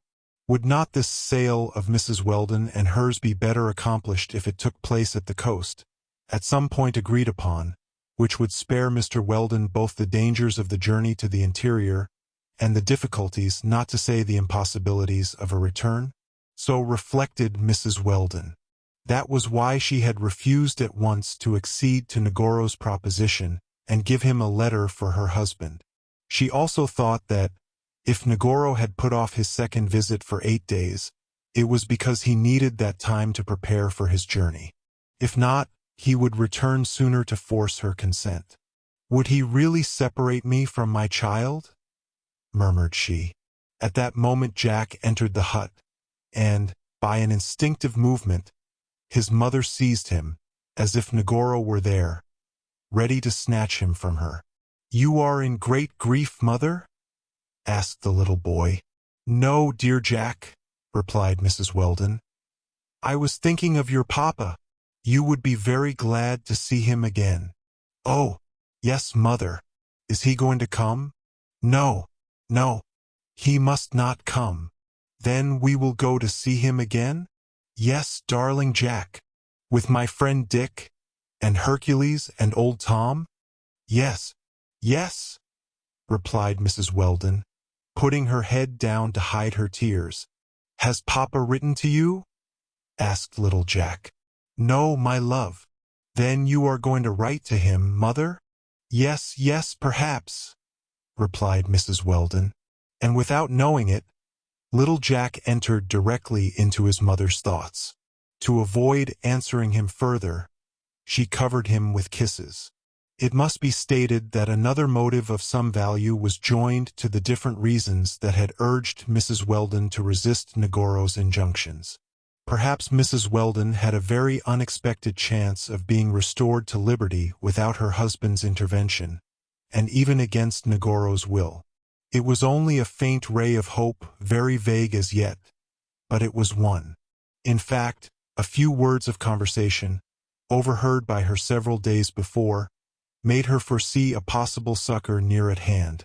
One might say a providential succor. Alves and a mongrel from Ujiji were talking a few steps from the hut occupied by Mrs. Weldon. It is not astonishing that the slave trade was the subject of conversation between those worthy merchants. The two brokers in human flesh were talking business. They were discussing the future of their commerce, and were worried about the efforts the English were making to destroy it, not only on the exterior by cruisers but in the interior by their missionaries and their travelers. José Antonio Alves found that the explorations of these hardy pioneers could only injure commercial operations. His interlocutor shared his views, and thought that all these visitors, civil or religious, should be received with gunshots. This had been done to some extent, but, to the great displeasure of the traders, if they killed some of these curious ones, others escaped them. Now, these latter, on returning to their country, recounted with exaggerations, Alves said, the horrors of the slave trade, and that injured this commerce immensely, it being too much diminished already. The mongrel agreed to that and deplored it. Above all, concerning the markets of Nyangwe, of Ujiji, of Zanzibar, and of all the Great Lake regions. There had come successively Speke, Grant, Livingstone, Stanley, and others. It was an invasion. Soon all England and all America would occupy the country. Alves sincerely pitied his comrade, and he declared that the provinces of Western Africa had been, till that time, less badly treated, that is to say, less visited. But the epidemic of travelers was beginning to spread. If Kazounda had been spared, it was not so with Kasange, and with Biha, where Alves owned factories. It may be remembered, also, that Harris had spoken to Negoro of a certain Lieutenant Cameron, who might, indeed, have the presumption to cross Africa from one side to the other, and after entering it by Zanzibar, leave it by Angola. In fact, the trader had reason to fear, and we know that, some years after, Cameron to the south and Stanley to the north, were going to explore these little-known provinces of the West, describe the permanent monstrosities of the trade, unveil the guilty complicities of foreign agents, and make the responsibility fall on the right parties. Neither Alves nor the mongrel could know anything yet of this exploration of Cameron's and of Stanley's. But what they did know, what they said, what Mrs. Weldon heard, and what was of such great interest to her, in a word, what had sustained her in her refusal to subscribe at once to Negoro's demands, was this: before long, very probably, Dr. David Livingstone would arrive at Kazounda. Now, the arrival of Livingstone with his escort, the influence which the great traveler enjoyed in Africa, the concourse of Portuguese authorities from Angola that could not fail to meet him, all that might bring about the deliverance of Mrs. Weldon and hers, in spite of Negoro, in spite of Alves. It was perhaps their restoration to their country within a short time, and without James W. Weldon risking his life in a journey, the result of which could only be deplorable. But was there any probability that Dr. Livingstone would soon visit that part of the continent? Yes, for in following that missionary tour, he was going to complete the exploration of Central Africa. We know the heroic life of this son of the tea merchant, who lived in Blantyre, a village in the county of Lanark. Born on the 13th of March, 1813, David Livingstone, the second of 6 children, became, by force of study, both a theologian and doctor. After making his novitiate in the London Missionary Society, he embarked for the Cape in 1840, with the intention of joining the missionary Moffat in southern Africa. From the Cape, the future traveler repaired to the country of the Bechuanas, which he explored for the first time, returned to Kuruman and married Moffat's daughter, that brave companion who would be worthy of him. In 1843, he founded a mission in the valley of the Mabatsa. 4 years later, we find him established at Kalabang, 225 miles to the north of Kuruman, in the country of the Bechuanas. 2 years after, in 1849, Livingstone left Kalabang with his wife, his 3 children and 2 friends, Messrs. Oswell and Murray. August 1st of the same year, he discovered Lake Ngami and returned to Kalabang by descending the Zuga. In this journey Livingstone, stopped by the bad will of the natives, had not passed beyond the Ngami. A second attempt was not more fortunate. A third must succeed. Then, taking a northern route, again with his family and Mr. Oswell, after frightful sufferings, for lack of food, for lack of water, that almost cost him the lives of his children, he reached the country of the Makalolos beside the Chobe, a branch of the Zambezi. The chief, Sibituane, joined him at Linyanti. At the end of June, 1851, the Zambezi was discovered, and the doctor returned to the Cape to bring his family to England. In fact, the intrepid Livingstone wished to be alone while risking his life in the daring journey he was going to undertake. On leaving the Cape this time, the question was to cross Africa obliquely from the south to the west, so as to reach St. Paul, Delaware, Loanda. On the 3rd of June, 1852, the doctor set out with a few natives. He arrived at Kuruman and skirted the desert of Kalahari. The 31st December he entered Latubaruba and found the country of the Bechuanas ravaged by the Boers, old Dutch colonists, who were masters of the Cape before the English took possession of it. Livingstone left Latubaruba on the 15th of January 1853, penetrated to the center of the country of the Bamangwados, and on May 23d, he arrived at Linyanti, where the young sovereign of the Makalolos, Skeletu, received him with great honor. There, the doctor, held back by the intense fevers, devoted himself to studying the manners of the country, and, for the first time, he could ascertain the ravages made by the slave trade in Africa. 1 month after he descended the Chobe, reached the Zambezi, entered Nanyel, visited Katana and Labanta, arrived at the confluence of the Zambezi and the Liba, formed the project of ascending by that watercourse as far as the Portuguese possessions of the west, and, after 9 weeks' absence, returned to Linyanti to make preparations. On the 11th of November, 1853, the doctor, accompanied by 27 Makalolos, left Linyanti, and on the 27th of December he reached the mouth of the Liba. This watercourse was ascended as far as the territory of the Balandas, there where it receives the Makanda, which comes from the east. It was the first time that a white man penetrated into this region. January 14th, Livingstone entered Shint's residence. He was the most powerful sovereign of the Balandas. He gave Livingstone a good reception, and, the 26th of the same month, after crossing the Liba, he arrived at King Katima's. There, again, a good reception, and thence the departure of the little troop that on the 20th of February encamped on the borders of Lake Delolo. On setting out from this point, a difficult country, exigencies of the natives, attacks from the tribes, revolt of his companions, threats of death, everything conspired against Livingstone, and a less energetic man would have abandoned the party. The doctor persevered, and on the 4th of April, he reached the banks of the Coango, a large watercourse which forms the eastern boundary of the Portuguese possessions, and flows northward into the Zaire. 6 days after, Livingstone entered Cassange, where the traitor Alves had seen him passing through, and on the 31st of May he arrived at St. Paul, Delaware, Loanda. For the first time, and after a journey of 2 years, Africa had just been crossed obliquely from the south to the west. David Livingstone left Loanda, September 24th of the same year. He skirted the right bank of that Coanza that had been so fatal to Dick Sand and his party, arrived at the confluence of the Lam, crossing numerous caravans of slaves, passed by Cassange again, left it on the 20th of February, crossed the Coango, and reached the Zambezi at Kawawa.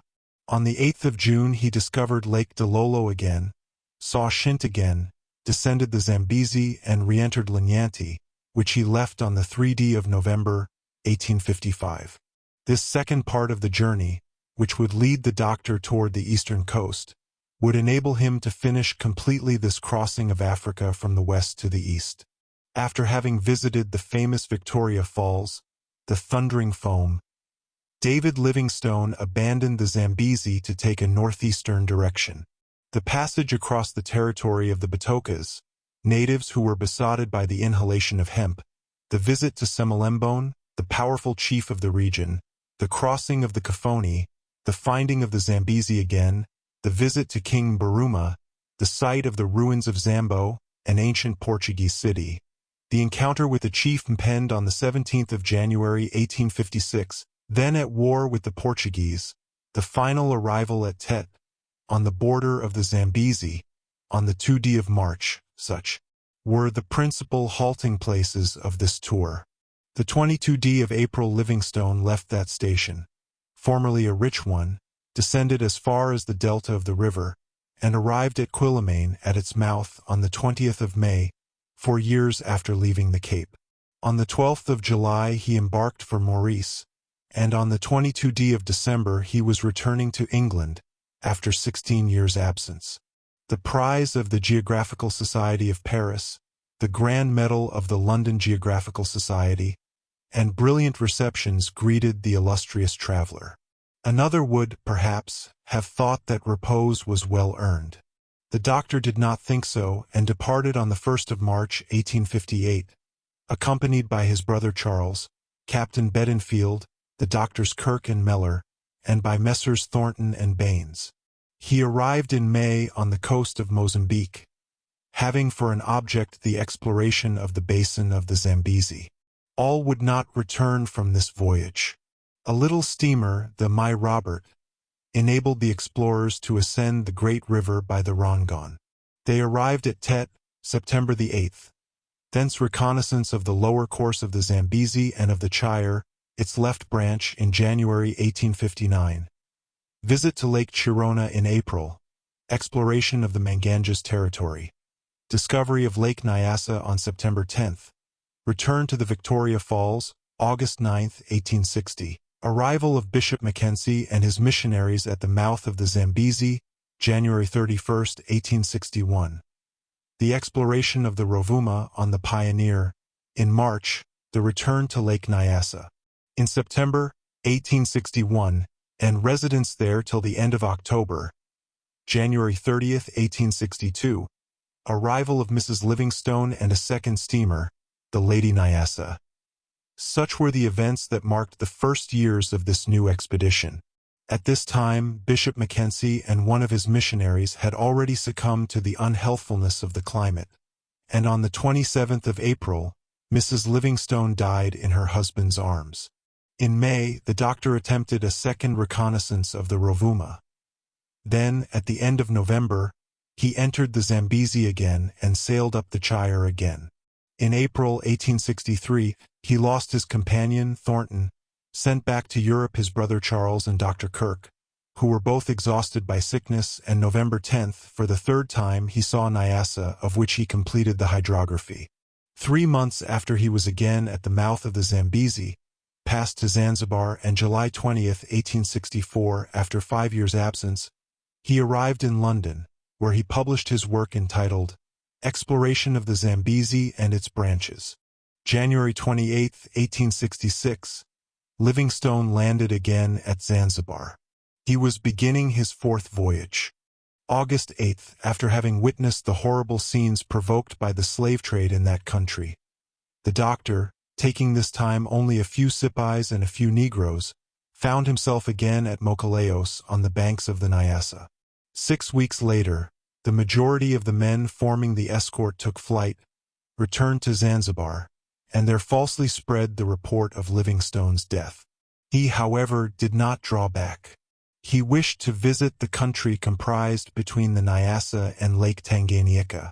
December 10th, guided by some natives, he traversed the Loangana River, and April 2d, 1867, he discovered Lake Liemba. There he remained a month between life and death. Hardly well again, August 30th, he reached Lake Moro, of which he visited the northern shore, and November 21st he entered the town of Kayembe, where he lived 40 days, during which he twice renewed his exploration of Lake Moro. From Kayembe, Livingstone took a northern direction, with the design of reaching the important town of Ujiji on the Tanganyika. Surprised by the rising of the waters, and abandoned by his guides, he was obliged to return to Kayembe. He redescended to the south June 6th, and 6 weeks after gained the great Lake Bangangelo. He remained there till August 9th, and then sought to reascend toward Lake Tanganyika. What a journey! On setting out, January 7, 1869, the heroic doctor's feebleness was such that B had to be carried. In February he at last reached the lake and arrived at Ujiji, where he found some articles sent to his address by the Oriental Company of Calcutta. Livingstone then had but one idea: to gain the sources of the valley of the Nile by ascending the Tanganyika. September 21st he was at Bambar in the Maniema, a cannibal country, and arrived at the Lualaba that Cameron was going to suspect and Stanley to discover to be only the Upper Zaire or Congo. At Mamahila the doctor was sick for 80 days. He had only 3 servants. July 21st, 1871, he departed again for the Tanganyika, and only re-entered Ujiji October 23d. He was then a mere skeleton. Meanwhile, before this period, people had been a long time without news of the traveler. In Europe they believed him to be dead. He himself had almost lost hope of being ever relieved. 11 days after his entrance into Ujiji, shots were heard a quarter of a mile from the lake. The doctor arrives. A white man, is before him. "Dr. Livingstone, I presume?" "Yes," replied the latter, raising his cap with a friendly smile. Their hands were warmly clasped. "I thank God," continued the white man, "that he has permitted me to meet you." "I am happy," said Livingstone, "to be here to receive you." The white man was the American Stanley, a reporter of the New York Herald, whom Mr. Bennett, the proprietor of that journal, had just sent to find David Livingstone. In the month of October, 1870, this American, without hesitation, without a word, simply as a hero, had embarked at Bombay for Zanzibar, and almost following Speke and Burton's route, after untold sufferings, his life being menaced several times, he arrived at Ujiji. The 2 travelers, now become fast friends, then made an expedition to the north of Lake Tanganyika.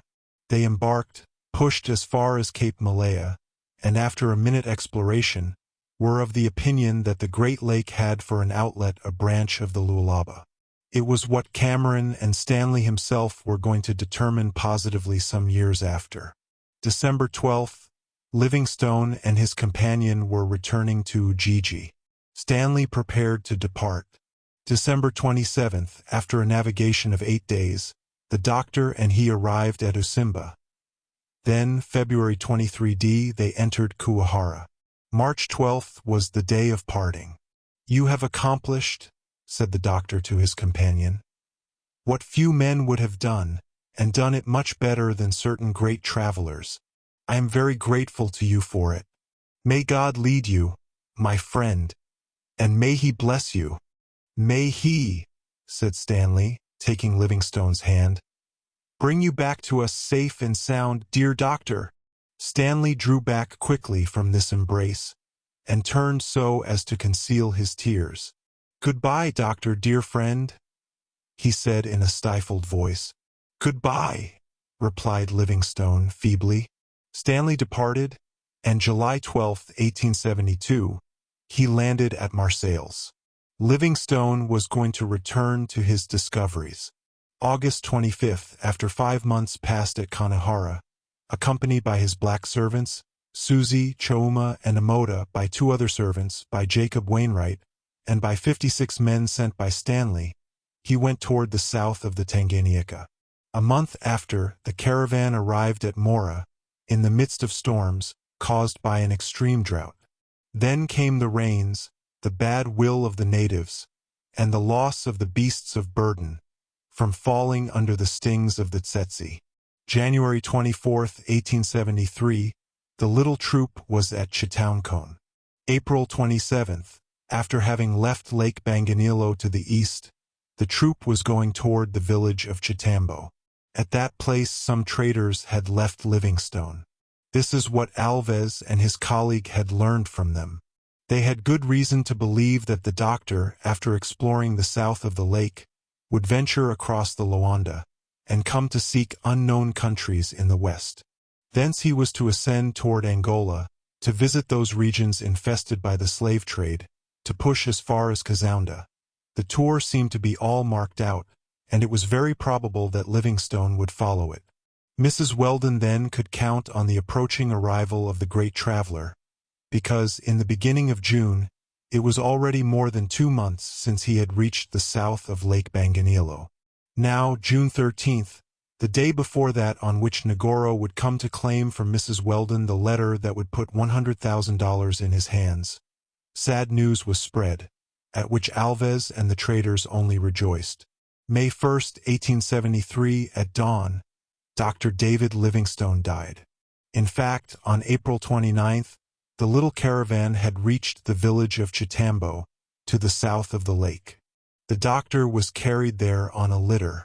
On the 30th, in the night, under the influence of excessive grief, he moaned out this complaint, that was hardly heard, "Oh, dear, dear," and he fell back from drowsiness. At the end of an hour he called his servant, Susie, asking for some medicine, then murmuring in a feeble voice, "It is well. Now you can go." Toward 4 o'clock in the morning, Susie and 5 men of the escort entered the doctor's hut. David Livingstone, kneeling near his bed, his head resting on his hands, seemed to be engaged in prayer. Susie gently touched his cheek. It was cold. David Livingstone was no more. 9 months after, his body, carried by faithful servants at the price of unheard-of fatigues, arrived at Zanzibar. On April 12, 1874, it was buried in Westminster Abbey, among those of her great men, whom England honors equally with her kings. Chapter 15. Where a manticore may lead. To what plank of safety will not an unfortunate being cling? Will not the eyes of the condemned seek to seize any ray of hope, no matter how vague? So it had been with Mrs. Weldon. One can understand what she must have felt when she learned, from Alves himself, that Dr. Livingstone had just died in a little Bangangilo village. It seemed to her that she was more isolated than ever, that a sort of bond that attached her to the traveler, and with him to the civilized world, had just been broken. The plank of safety sank under her hand. The ray of hope went out before her eyes. Tom and his companions had left Kazounda for the lake region. Not the least news of Hercules. Mrs. Weldon was not sure of anyone. She must then fall back on Negoro's proposition, while trying to amend it and secure a definite result from it. June 14th, the day fixed by him, Negoro presented himself at Mrs. Weldon's hut. The Portuguese was, as always, so he said, perfectly practical. However, he abetted nothing from the amount of the ransom, which his prisoner did not even discuss. But Mrs. Weldon also showed herself very practical in saying to him, "If you wish to make an agreement, do not render it impossible by unacceptable conditions. The exchange of our liberty for the sum you exact may take place, without my husband coming into a country where you see what can be done with a white man. Now, I do not wish him to come here at any price." After some hesitation, Negoro yielded, and Mrs. Weldon finished with the concession that James Weldon should not venture as far as Casounda. A ship would land him at Mossamedes, a little port to the south of Angola, ordinarily frequented by slave ships, and well known by Negoro. It was there that the Portuguese would conduct James W. Weldon, and at a certain time Alves's agent would bring thither Mrs. Weldon, Jack, and Cousin Benedict. The ransom would be given to those agents on the giving up of the prisoners, and Negoro, who would play the part of a perfectly honest man with James Weldon, would disappear on the ship's arrival. Mrs. Weldon had gained a very important point. She spared her husband the dangers of a voyage to Casounda, the risk of being kept there, after paying the exacted ransom, and the perils of the return. As to the 600 miles that separated Casounda from Mossamedes, by going over them as she had traveled on leaving the Coanza, Mrs. Weldon would only have a little fatigue to fear. Besides, it would be to Alves's interest, for he was in the affair, for the prisoners to arrive safe and sound. The conditions being thus settled, Mrs. Weldon wrote to her husband, leaving to Negoro the care of passing himself off as a devoted servant, who had escaped from the natives. Negoro took the letter, which did not allow James Weldon to hesitate about following him as far as Mossamedes, and, the next day, escorted by 20 blacks, he traveled toward the north. Why did he take that direction? Was it, then, Negoro's intention to embark on one of the vessels which frequent the mouths of the Congo, and thus avoid the Portuguese stations, as well as the penitentiaries in which he had been an involuntary guest? It was probable.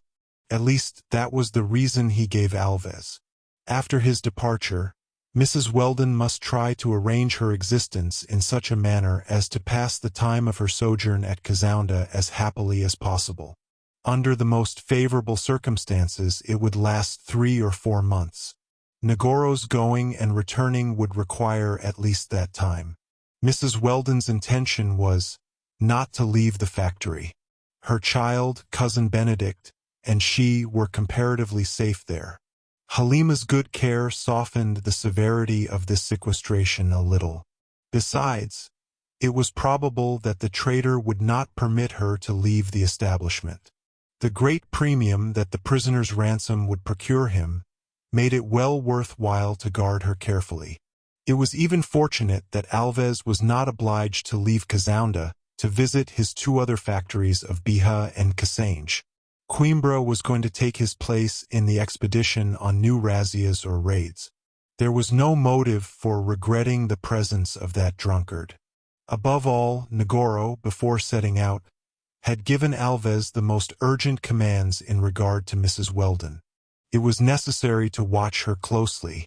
They did not know what had become of Hercules.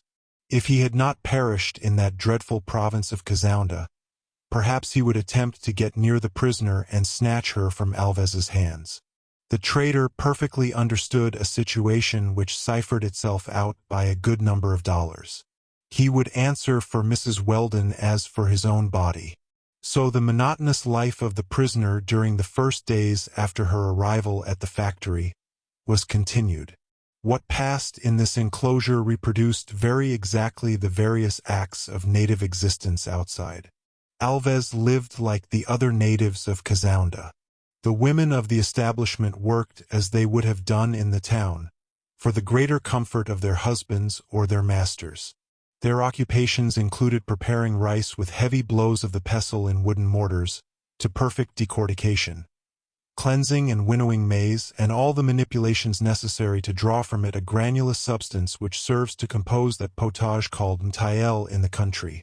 The harvesting of the sorgo, a kind of large millet, the ripening of which had just been solemnly celebrated at this time. The extraction of that fragrant oil from the mpaffin drupes, kinds of olives, the essence of which forms a perfume sought for by the natives. Spinning of the cotton, the fibers of which are twisted by means of a spindle a foot and a half long, to which the spinners impart a rapid rotation. The fabrication of bark stuffs with the mallet, the extraction from the tapioca roots, and the preparation of the earth for the different products of the country, cassava, flour that they make from the manioc beans, of which the pods, 15 inches long, named mazatsanes, grow on trees, 20 feet high. Arachides intended to make oil, perennial peas of a bright blue, known under the name of chilobes, the flowers of which relieve the slightly insipid taste of the milk of sorgo. Native coffee, sugar canes, the juice of which is reduced to a syrup, onions, Indian pears, sesamum, cucumbers, the seeds of which are roasted like chestnuts, the preparation of fermented drinks, the malafori, made with bananas, the pom and other liquors, the care of the domestic animals, of those cows that only allow themselves to be milked in the presence of their little one or of a stuffed calf, of those heifers of small race with short horns, some of which have a hump, of those goats which, in the country where their flesh serves for food, are an important object of exchange, one might say current money like the slave. Finally, the feeding of the birds, swine, sheep, oxen, and so forth. This long enumeration shows what rude labors fall on the feeble sex in those savage regions of the African continent. During this time the men smoke tobacco or hemp, chase the elephant or the buffalo, and hire themselves to the traders for the raids. The harvest of maize or of slaves is always a harvest that takes place in fixed seasons. Of those various occupations, Mrs. Weldon only saw in Alves's factory the part laid on the women. Sometimes she stopped, looking at them, while the slaves, it must be said, only replied to her by ugly grimaces. A race instinct led these unfortunates to hate a white woman, and they had no commiseration for her in their hearts. Halima alone was an exception, and Mrs. Weldon, having learned certain words of the native language, was soon able to exchange a few sentences with the young slave. Little Jack often accompanied his mother when she walked in the enclosure, but he wished very much to go outside. There was, however, in an enormous baobab, marabou nests, formed of a few sticks, and suamanga's nests, birds with scarlet breasts and throats, which resemble those of the tisserms, then widows, that stripped the thatch for the benefit of their family, kaleos, whose song was agreeable, bright gray parrots with red tails, which in the Manyema are called rouse, and give their name to the chiefs of the tribes, insectivorous, drugos, similar to gray linnets with large red beaks. Here and there also fluttered hundreds of butterflies of different species, especially in the neighborhood of the brooks that crossed the factory. But that was rather Cousin Benedict's affair than little Jack's, and the latter regretted greatly not being taller so as to look over the walls. Alas! Where was his poor friend Dick Sand? He who had brought him so high up in the Pilgrim's masts. How he would have followed him on the branches of those trees, whose tops rose to more than 100 feet. What good times they would have had together. Cousin Benedict always found himself very well where he was, provided insects were not lacking. Happily, he had discovered in the factory, and he studied as much as he could without magnifying glass or spectacles, a small bee which forms its cells among the wormholes of the wood, and a sphex that lays its eggs in cells that are not its own, as the cuckoo in the nests of other birds. Mosquitoes were not lacking either, on the banks of the rivulets, and they tattooed him with bites to the extent of making him unrecognizable.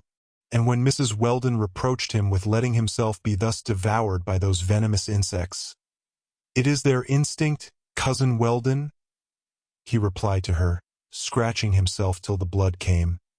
"It is their instinct, and we must not have a grudge against them. At last, one day, it was the 17th of June, Cousin Benedict was on the point of being the happiest of entomologists. But this adventure, which had unexpected consequences, needs to be related with some minuteness.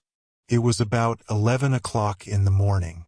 An overpowering heat had obliged the inhabitants of the factory to keep in their huts, and one would not even meet a single native in the streets of Kazounda.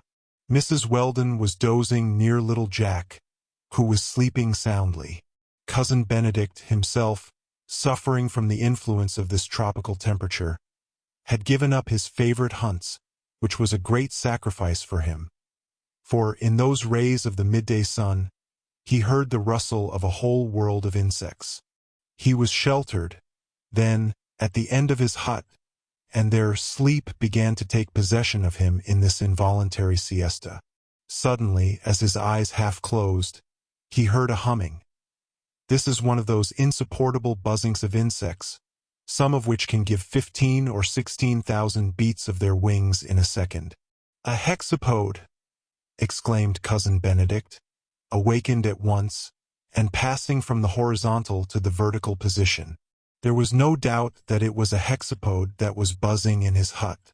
But if Cousin Benedict was very nearsighted, he had at least very acute hearing, so acute even that he could recognize one insect from another by the intensity of its buzz, and it seemed to him that this one was unknown, though it could only be produced by a giant of the species. "What is this hexapode?" Cousin Benedict asked himself. Behold him, seeking to perceive the insect, which was very difficult to his eyes without glasses, but trying above all to recognize it by the buzzing of its wings. His instinct as an entomologist warned him that he had something to accomplish, and that the insect, so providentially entered into his hut, ought not to be the first comer. Cousin Benedict no longer moved. He listened. A few rays of light reached him. His eyes then discovered a large black point that flew about, but did not pass near enough for him to recognize it. He held his breath, and if he felt himself stung in some part of the face or hands, he was determined not to make a single movement that might put his hexapode to flight. At last the buzzing insect, after turning around him for a long time, came to rest on his head. Cousin Benedict's mouth widened for an instant, as if to give a smile, and what a smile! He felt the light animal running on his hair. An irresistible desire to put his hand there seized him for a moment. But he resisted it, and did well. "No, no," thought he. "I would miss it, or what would be worse, I would injure it. Let it come more within my reach. See it walking. It descends.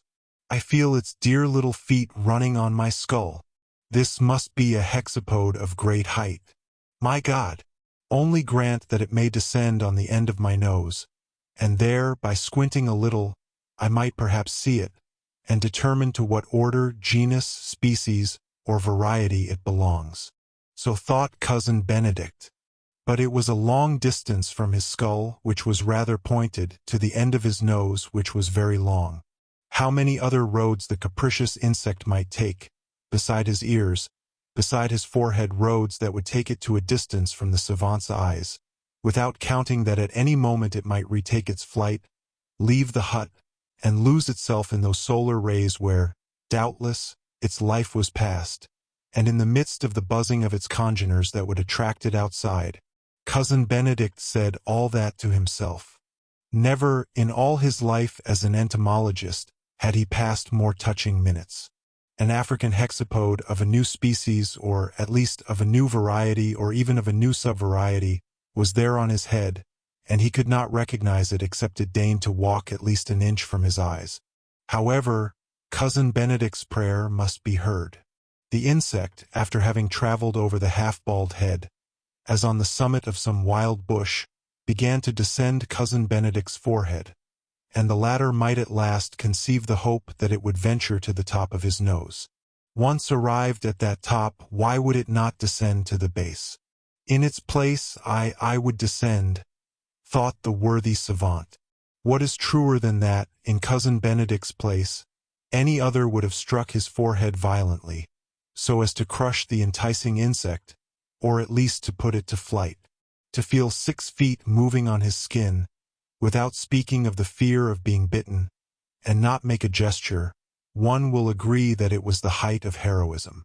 The Spartan allowing his breast to be devoured by a fox, the Roman holding burning coals between his fingers, were not more masters of themselves than Cousin Benedict, who was undoubtedly descended from those 2 heroes. After 20 little circuits, the insect arrived at the top of the nose. Then there was a moment's hesitation that made all Cousin Benedict's blood rush to his heart. Would the hexapode ascend again beyond the line of the eyes, or would it descend below? It descended. Cousin Benedict felt its caterpillar feet coming toward the base of his nose. The insect turned neither to the right nor to the left. It rested between its 2 buzzing wings, on the slightly hooked edge of that learned nose, so well formed to carry spectacles. It cleared the little furrow produced by the incessant use of that optical instrument, so much missed by the poor cousin, and it stopped just at the extremity of his nasal appendage. It was the best place this hexapode could choose. At that distance, Cousin Benedict's 2 eyes, by making their visual rays converge, could, like 2 lenses, dart their double look on the insect. "Almighty God!" exclaimed Cousin Benedict, who could not repress a cry. The tuberculous manticore. Now he must not cry it out, he must only think it. But was it not too much to ask from the most enthusiastic of entomologists? To have on the end of his nose a tuberculous manticore with large elytrums, an insect of the cicindelites tribe, a very rare specimen in collections, one that seems peculiar to those southern parts of Africa, and yet not utter a cry of admiration, that is beyond human strength. Unfortunately, the manticore heard this cry, which was almost immediately followed by a sneeze, that shook the appendage on which it rested. Cousin Benedict wished to take possession of it, extended his hand, shut it violently, and only succeeded in seizing the end of his own nose. "Malediction!" exclaimed he. But then he showed a remarkable coolness. He knew that the tuberculous manticore only flutters about, so to say, that it walks rather than flies. He then knelt and succeeded in perceiving, at less than 10 inches from his eyes, the black point that was gliding rapidly in a ray of light. Evidently it was better to study it in this independent attitude. Only he must not lose sight of it. To seize the manticore would be to risk crushing it, Cousin Benedict said to himself. No, I shall follow it. I shall admire it. I have time enough to take it. Was Cousin Benedict wrong? However that may be, see him now on all fours, his nose to the ground like a dog that smells a scent, and following 7 or 8 inches behind the superb hexapode. One moment after he was outside his hut, under the midday sun, and a few minutes later at the foot of the palisade that shut in Alves's establishment. At this place was the manticore going to clear the enclosure with a bound, and put a wall between its adorer and itself? No, that was not in its nature, and Cousin Benedict knew it well. So he was always there, crawling like a snake, too far off to recognize the insect entomologically. Besides, that was done, but near enough to perceive that large, moving point traveling over the ground. The manticore, arrived near the palisade, had met the large entrance of a mole-hill that opened at the foot of the enclosure. There, without hesitating, it entered this subterranean gallery, for it is in the habit of seeking those obscure passages. Cousin Benedict believed that he was going to lose sight of it, but, to his great surprise, the passage was at least 2 feet high, and the molehill formed a gallery where his long, thin body could enter. Besides, he put the ardor of a ferret into his pursuit, and did not even perceive that in earthing himself thus, he was passing outside the palisade. In fact, the molehill established a natural communication between the inside and the outside. In half a minute Cousin Benedict was outside of the factory. That did not trouble him. He was absorbed in admiration of the elegant insect that was leading him on. But the latter, doubtless, had enough of this long walk. Its elytrums turned aside, its wings spread out.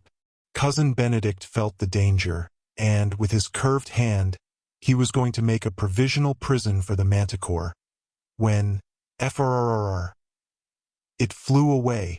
What despair! But the manticore could not go far. Cousin Benedict rose. He looked, he darted forward, his two hands stretched out and open. The insect flew above his head, and he only perceived a large black point, without appreciable form to him. Would the manticore come to the ground again to rest, after having traced a few capricious circles around Cousin Benedict's bald head? All the probabilities were in favor of its doing so. Unfortunately for the unhappy savant, this part of Alves's establishment, which was situated at the northern extremity of the town, bordered on a vast forest, which covered the territory of Kazounda for a space of several square miles. If the manticore gained the cover of the trees, and if there it should flutter from branch to branch, he must renounce all hope of making it figure in that famous tin box, in which it would be the most precious jewel. Alas, that was what happened. The manticore had rested again on the ground. Cousin Benedict, having the unexpected hope of seeing it again, threw himself on the ground at once.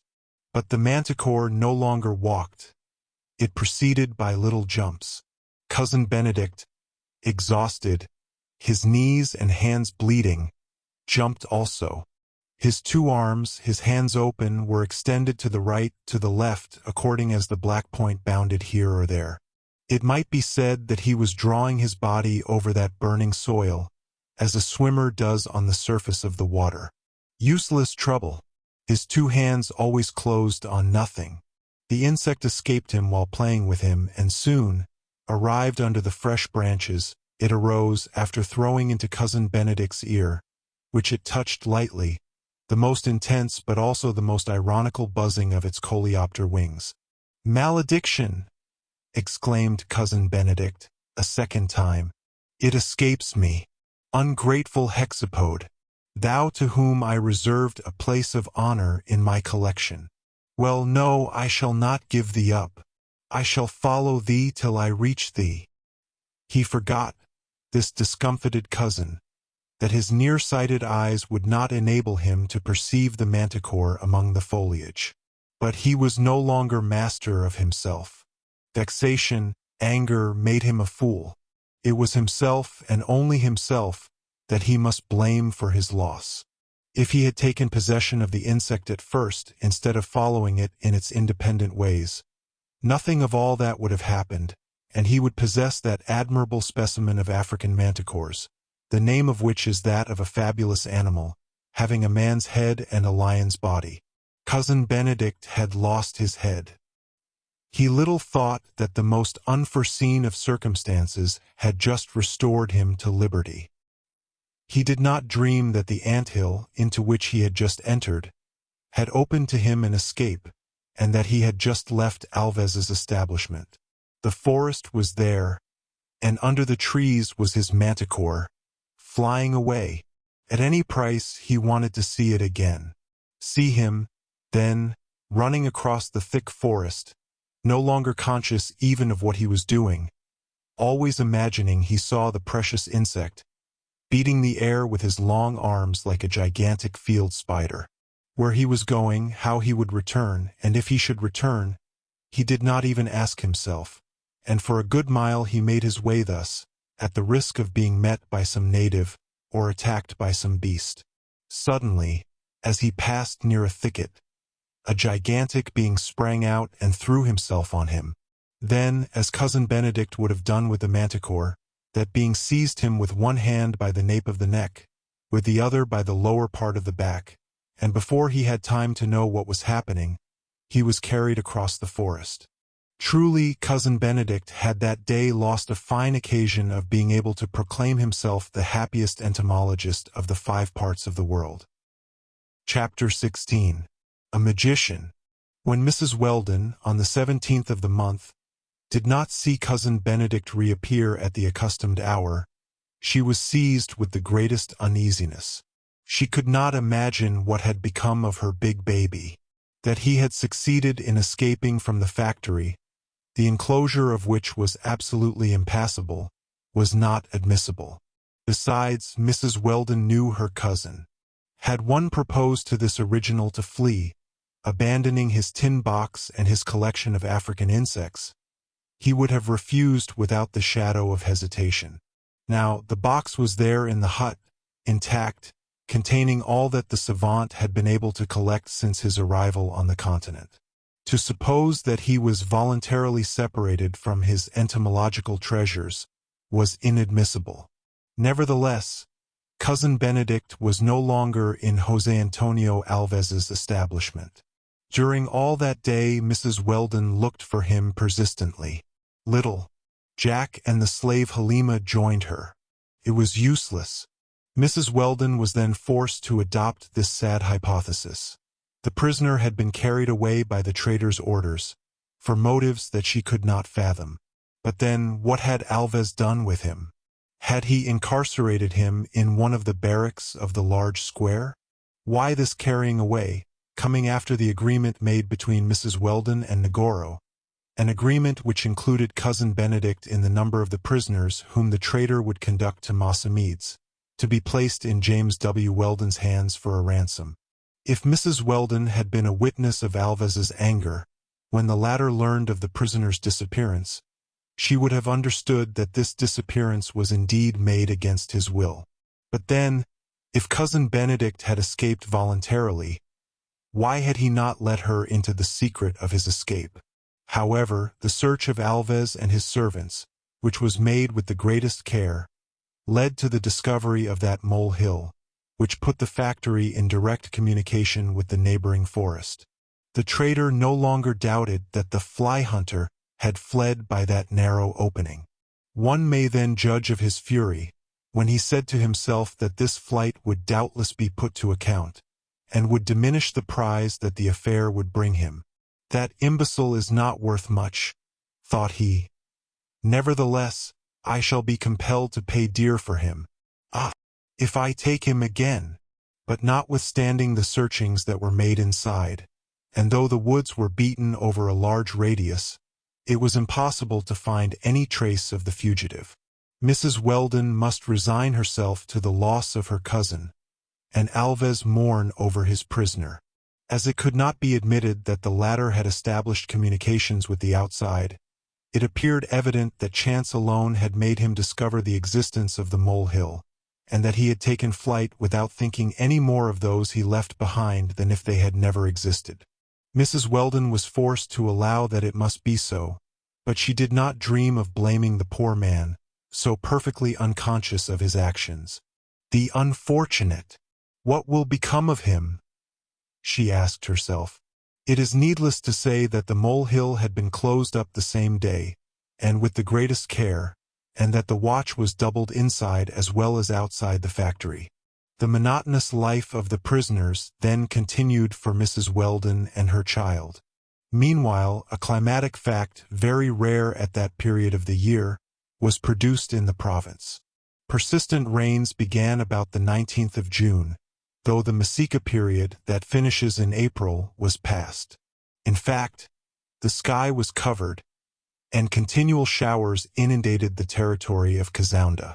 What was only a vexation for Mrs. Weldon, because she must renounce her walks inside the factory, became a public misfortune for the natives. The lowlands, covered with harvests already ripe, were entirely submerged. The inhabitants of the province, to whom the crop suddenly failed, soon found themselves in distress.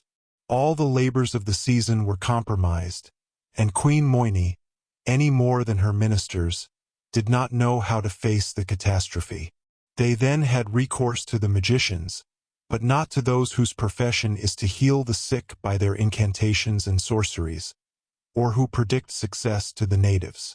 There was a public misfortune on hand, and the best mgangas, who have the privilege of provoking or stopping the rains, were prayed to conjure away the peril. Their labor was in vain. It was in vain that they intoned their monotonous chant, rang their little bells and handbells, employed their most precious amulets, and more particularly, a horn full of mud and bark, the point of which was terminated by 3 little horns. The spirits were exorcised by throwing little balls of dung, or in spitting in the faces of the most august personages of the court. But they did not succeed in chasing away the bad spirits that presided over the formation of the clouds. Now, things were going from bad to worse, when Queen Moini thought of inviting a celebrated magician, then in the north of Angola. He was a magician of the first order, whose power was the more marvelous because they had never tested it in this country where he had never come. But there was no question of its success among the Masicas. It was on the 25th of June, in the morning, that the new magician suddenly announced his arrival at Kazounda with great ringing of bells. This sorcerer came straight to the chitoka, and immediately the crowd of natives rushed toward him. The sky was a little less rainy, the wind indicated a tendency to change, and those signs of calm, coinciding with the arrival of the magician, predisposed the minds of the natives in his favor. Besides, he was a superb man, a black of the finest water. He was at least 6 feet high, and must be extraordinarily strong. This prestige already influenced the crowd. Generally, the sorcerers were in bands of 3, 4, or 5 when they went through the villages, and a certain number of acolytes or companions made their cortege. This magician was alone. His whole breast was zebraed with white marks, done with pipe clay. The lower part of his body disappeared under an ample skirt of grass stuff, the train of which would not have disgraced a modern elegant. A collar of bird skulls was round his neck. On his head was a sort of leathern helmet, with plumes ornamented with pearls. Around his loins a copper belt, to which hung several hundred bells, noisier than the sonorous harness of a Spanish mule. Thus this magnificent specimen of the corporation of native wizards was dressed. All the material of his art was comprised in a kind of basket, of which a calabash formed the bottom, and which was filled with shells, amulets, little wooden idols, and other fetishes, plus a notable quantity of dung balls, important accessories to the incantations and divinatory practices of the center of Africa. One peculiarity was soon discovered by the crowd. This magician was dumb. But this infirmity could only increase the consideration with which they were disposed to surround him. He only made a guttural sound, low and languid, which had no signification. The more reason for being well skilled in the mysteries of witchcraft. The magician first made the tour of the great place, executing a kind of dance which put in motion all his chime of bells. The crowd followed, imitating his movements, it might be said, as a troop of monkeys following a gigantic four-handed animal. Then, suddenly, the sorcerer, treading the principal street of Kazounda, went toward the royal residence. Then, suddenly, to the great surprise of the town and the court, this sorcerer took the redoubtable sovereign of Kazounda by the hand. A few courtiers wished to oppose this act, which was contrary to all etiquette. But the strong magician, seizing the nearest by the nape of the neck, sent him staggering 15 paces off. The queen did not appear to disapprove of this proud manner of acting. A sort of grimace, which ought to be a smile, was addressed to the wizard, who drew the queen on with rapid steps, while the crowd rushed after him. This time it was toward Alves's establishment that the sorcerer directed his steps. He soon reached the door, which was shut. A simple blow from his shoulder threw it to the ground, and he led the conquered queen into the interior of the factory. The traitor, his soldiers and his slaves, ran to punish the daring being who took it upon himself to throw down doors without waiting for them to be opened to him. Suddenly, seeing that their sovereign did not protest, they stood still, in a respectful attitude. No doubt Alves was about to ask the queen why he was honored by her visit, but the magician did not give him time. Making the crowd recede so as to leave a large space free around him, he recommenced his pantomime with still greater animation. He pointed to the clouds, he threatened them, he exorcised them. He made a sign as if he could first stop them and then scatter them. His enormous cheeks were puffed out, and he blew on this mass of heavy vapors as if he had the strength to disperse them. Then, standing upright, he seemed to intend stopping them in their course, and one would have said that, owing to his gigantic height, he could have seized them. The superstitious Moyni, overcome by the acting of this tall comedian, could no longer control herself. Cries escaped her. She raved in her turn, and instinctively repeated the magician's gestures. The courtiers and the crowd followed her example, and the mute's guttural sounds were lost amid those songs, cries, and yells which the native language furnishes with so much prodigality.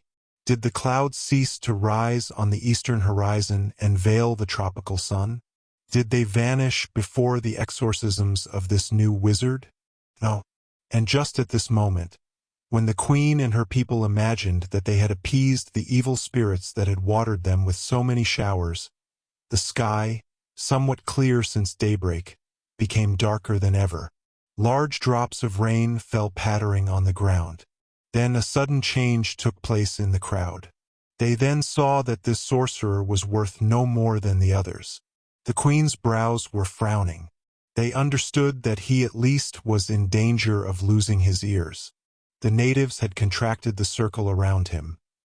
Fists threatened him, and they were about to punish him, when an unforeseen incident changed the object of their evil intentions. The magician, who overlooked the whole yelling crowd, stretched his arms toward one spot in the enclosure. The gesture was so imperious that all turned to look at it. Mrs. Weldon and little Jack, attracted by the noise and the clamor, had just left their hut. The magician, with an angry gesture, had pointed to them with his left hand, while his right was raised toward the sky. It was this white woman, it was her child, they were causing all this evil. They had brought these clouds from their rainy country to inundate the territories of Kazounda. It was at once understood. Queen Moyni, pointing to Mrs. Weldon, made a threatening gesture. The natives, uttering still more terrible cries, rushed toward her. Mrs. Weldon thought herself lost, and clasping her son in her arms, she stood motionless as a statue before this overexcited crowd. The magician went toward her. The natives stood aside in the presence of this wizard, who, with the cause of the evil, seemed to have found the remedy. The traitor Alves, knowing that the life of the prisoner was precious, now approached, not being sure of what he ought to do. The magician had seized little Jack, and snatching him from his mother's arms, he held him toward the sky. It seemed as if he were about to dash the child to the earth, so as to appease the gods. With a terrible cry, Mrs. Weldon fell to the ground insensible. But the magician, after having made a sign to the queen, which no doubt reassured her as to his intentions, raised the unhappy mother, and while the crowd, completely subdued, parted to give him space, he carried her away with her child. Alves was furious, not expecting this result. After having lost one of the 3 prisoners, to see the prize confided to his care thus escape, and, with the prize, the large bribe promised him by Negoro. Never, not if the whole territory of Kazounda were submerged by a new deluge. He tried to oppose this abduction. The natives now began to mutter against him. The queen had him seized by her guards, and, knowing what it might cost him, the traitor was forced to keep quiet, while cursing the stupid credulity of Queen Moyni's subjects. The savages, in fact, expected to see the clouds disappear with those who had brought them, and they did not doubt that the magician would destroy the scourge, from which they suffered so much, in the blood of the strangers. Meanwhile, the magician carried off his victims as a lion would a couple of kids which did not satisfy his powerful appetite. Little Jack was terrified. His mother was unconscious. The crowd, roused to the highest degree of fury, escorted the magician with yells. But he left the enclosure, crossed Kazounda, and re-entered the forest, walking nearly 3 miles, without resting for a moment.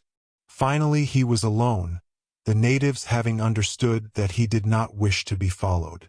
He arrived at the bank of a river, whose rapid current flowed toward the north. There, at the end of a large opening, behind the long, drooping branches of a thicket which hid the steep bank, was moored a canoe, covered by a sort of thatch.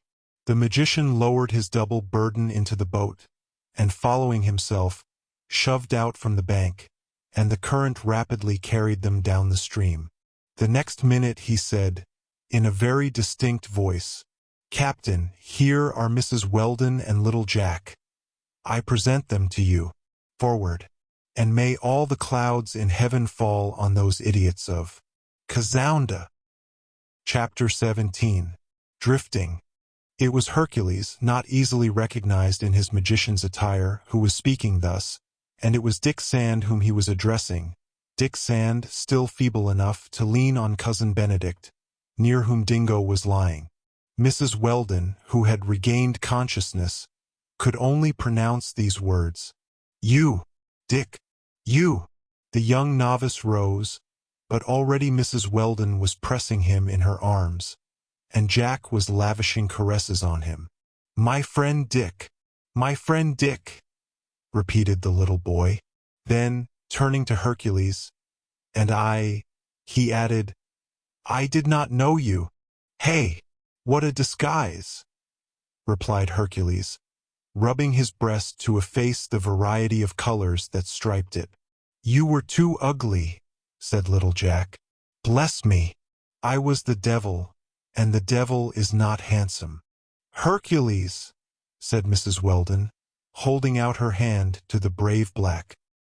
"He has delivered you," added Dick Sand, "as he has saved me, though he will not allow it." "Saved, saved. We are not saved yet," replied Hercules. "And besides, without Mr. Benedict, who came to tell us where you were, Mrs. Weldon, we could not have done anything."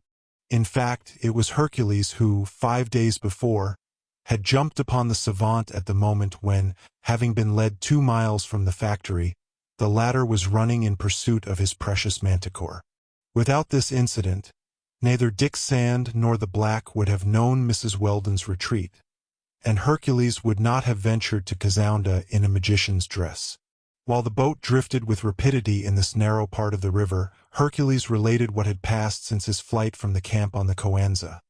How, without being seen, he had followed the kitanda in which Mrs. Weldon and her son were, how he had found Dingo wounded, how the two had arrived in the neighborhood of Kazounda, how a note from Hercules, carried by the dog, told Dick Sand what had become of Mrs. Weldon, how, after the unexpected arrival of Cousin Benedict, he had vainly tried to make his way into the factory, more carefully guarded than ever, how, at last, he had found this opportunity of snatching the prisoner from that horrible José Antonio Alves. Now, this opportunity had offered itself that same day. A mganga, or magician, on his witchcraft circuit, that celebrated magician so impatiently expected, was passing through the forest in which Hercules roamed every night, watching, waiting, ready for anything, to spring upon the magician, despoil him of his baggage, and of his magician's vestments, to fasten him to the foot of a tree with lian knots that the Davenports themselves could not have untied, to paint his body, taking the sorcerers for a model, and to act out his character in charming and controlling the reins, had been the work of several hours. Still, the incredible credulity of the natives was necessary for his success. During this recital, given rapidly by Hercules, nothing concerning Dick Sand had been mentioned. "And you, Dick?" asked Mrs. Weldon. "I, Mrs. Weldon," replied the young man. "I can tell you nothing.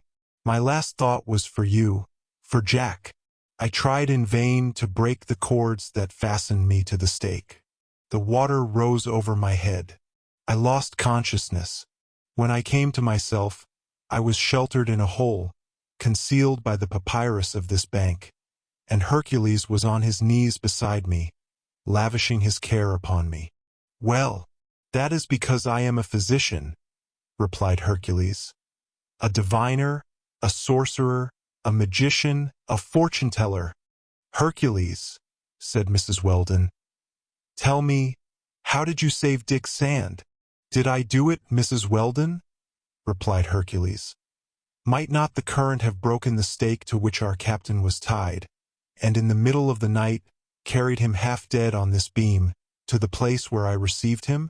Besides, in the darkness, there was no difficulty in gliding among the victims that carpeted the ditch, waiting for the bursting of the dam, diving under water, and, with a little strength, pulling up our captain and the stake to which these scoundrels had bound him. There was nothing very extraordinary in all that. The first comber could have done as much. Mr. Benedict himself, or even Dingo. In fact, might it not have been Dingo? A yelping was heard, and Jack, taking hold of the dog's large head, gave him several little friendly taps. Dingo, he asked, did you save our friend Dick? At the same time he turned the dog's head from right to left. He says no, Hercules, said Jack. You see that it was not he. Dingo, did Hercules save our captain? The little boy forced Dingo's good head to move up and down 5 or 6 times. He says yes, Hercules. He says yes, cried little Jack. You see then that it was you. Friend Dingo, replied Hercules, caressing the dog. That is wrong. You promised me not to betray me. Yes, it was indeed Hercules, who had risked his life to save Dick Sand. But he had done it, and his modesty would not allow him to agree to the fact. Besides, he thought it a very simple thing, and he repeated that any one of his companions would have done the same under the circumstances. This led Mrs. Weldon to speak of old Tom, of his son, of Actaeon, and Bat, his unfortunate companions. They had started for the lake region. Hercules had seen them pass with the caravan of slaves. He had followed them, but no opportunity to communicate with them had presented itself. They were gone. They were lost. Hercules had been laughing heartily, but now he shed tears which he did not try to restrain. Do not cry, my friend, Mrs. Weldon said to him. God may be merciful, and allow us to meet them again. In a few words she informed Dick Sand of all that had happened during her stay in Alves's factory. Perhaps, she added, it would have been better to have remained at Casounda. What a fool I was, cried Hercules. No, Hercules, no, said Dick Sand. These wretches would have found means to draw Mr. Weldon into some new trap. Let us flee together, and without delay. We shall reach the coast before Negoro can return to Mossamedes. There, the Portuguese authorities will give us aid and protection, and when Alves comes to take his $100,000, 100,000 blows on the old scoundrel's skull, cried Hercules, and I will undertake to keep the count. However, here was a new complication, although it was very evident that Mrs. Weldon would not dream of returning to Casounda. The point now was to anticipate Negoro. All Dick Sand's projects must tend toward that end. Dick Sand was now putting in practice the plan which he had long contemplated, of gaining the coast by utilizing the current of a river or a stream. Now the watercourse was there. Its direction was northward, and it was possible that it emptied into the Zaire. In that case, instead of reaching St. Paul, Delaware, Loanda, it would be at the mouth of the great river that Mrs. Weldon and her companions would arrive. This was not important because help would not fail them in the colonies of Lower Guinea.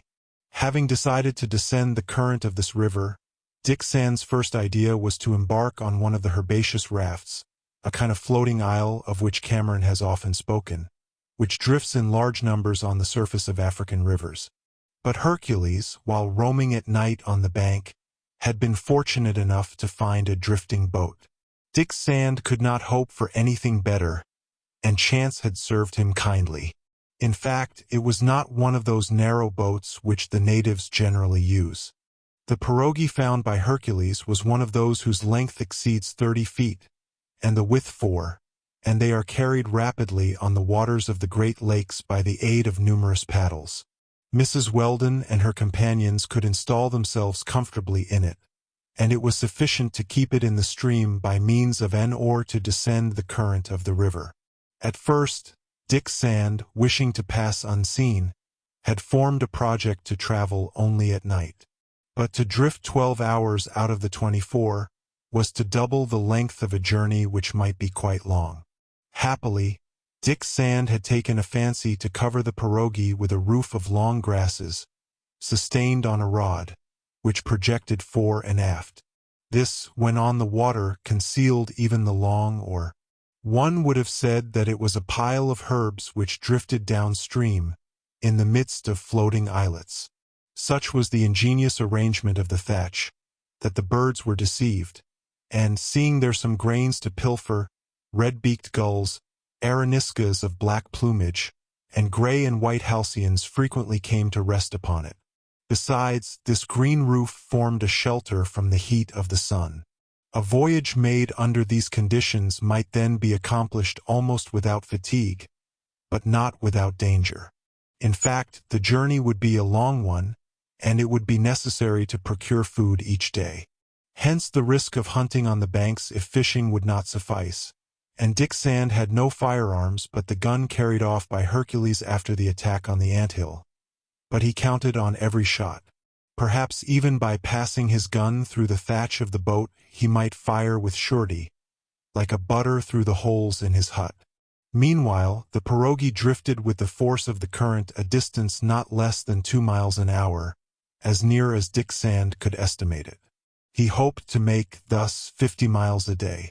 But, on account of this very rapidity of the current, continual care was necessary to avoid obstacles, rocks, trunks of trees, and the high bottoms of the river. Besides, it was to be feared that this current would change to rapids, or to cataracts, a frequent occurrence on the rivers of Africa. The joy of seeing Mrs. Weldon and her child had restored all Dick Sand's strength, and he had posted himself in the forepart of the boat. Across the long grasses, his glance observed the downward course, and either by voice or gesture, he indicated to Hercules, whose vigorous hands held the oar, what was necessary so as to keep in the right direction. Mrs. Weldon reclined on a bed of dry leaves in the center of the boat, and grew absorbed in her own thoughts. Cousin Benedict was taciturn, frowning at the sight of Hercules, whom he had not forgiven for his intervention in the affair of the manticore. He dreamed of his lost collection, of his entomological notes, the value of which would not be appreciated by the natives of Kazounda. So he sat, his limbs stretched out, and his arms crossed on his breast, and at times he instinctively made a gesture of raising to his forehead the glasses which his nose did not support. As for little Jack, he understood that he must not make a noise. But, as motion was not forbidden, he imitated his friend Dingo, and ran on his hands and feet from one end of the boat to the other. During the first 2 days Mrs. Weldon and her companions used the food that Hercules had been able to obtain before they started. Dick Sand only stopped for a few hours in the night so as to gain rest. But he did not leave the boat, not wishing to do it except when obliged by the necessity of renewing their provisions. No incident marked the beginning of the voyage on this unknown river, which measured, at least, more than 150 feet in width. Several islets drifted on the surface, and moved with the same rapidity as the boat. So there was no danger of running upon them, unless some obstacle stopped them. The banks, besides, seemed to be deserted. Evidently these portions of the territory of Kazounda were little frequented by the natives. Numerous wild plants covered the banks, and relieved them with a profusion of the most brilliant colors. Swallowwort, iris, lilies, clematis, balsams, umbrella-shaped flowers, aloes, tree ferns, and spicy shrubs formed a border of incomparable brilliancy. Several forests came to bathe their borders in these rapid waters. Copal trees, acacias, bauhinias of ironwood, the trunks covered with a dross of lichens on the side exposed to the coldest winds, fig trees which rose above roots arranged in rows like mangroves, and other trees of magnificent growth, overhung the river. Their high tops, joining 100 feet above, formed a bower which the solar rays could not penetrate. Often, also, a bridge of lianes was thrown from one bank to the other, and during the 27th little Jack, to his intense admiration, saw a band of monkeys cross one of these vegetable passes, holding each other's tail, lest the bridge should break under their weight. These monkeys are a kind of small chimpanzee, which in Central Africa has received the name of sokos. They have low foreheads, clear yellow faces, and high-set ears, and are very ugly examples of the simiesque race. They live in bands of a dozen, bark like dogs, and are feared by the natives, whose children they often carry off to scratch or bite.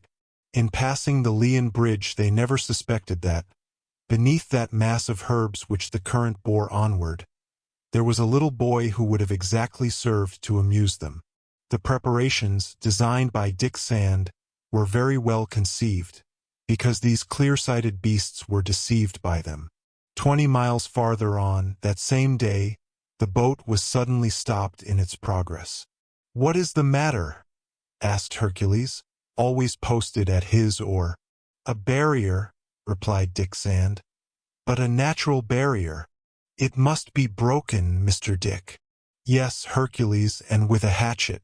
Several islets have drifted upon it, and it is quite strong." "To work, Captain, to work," replied Hercules, who came and stood in the forepart of the pirogue. This barricade was formed by the interlacing of a sticky plant with glossy leaves, which twists as it is pressed together, and becomes very resisting.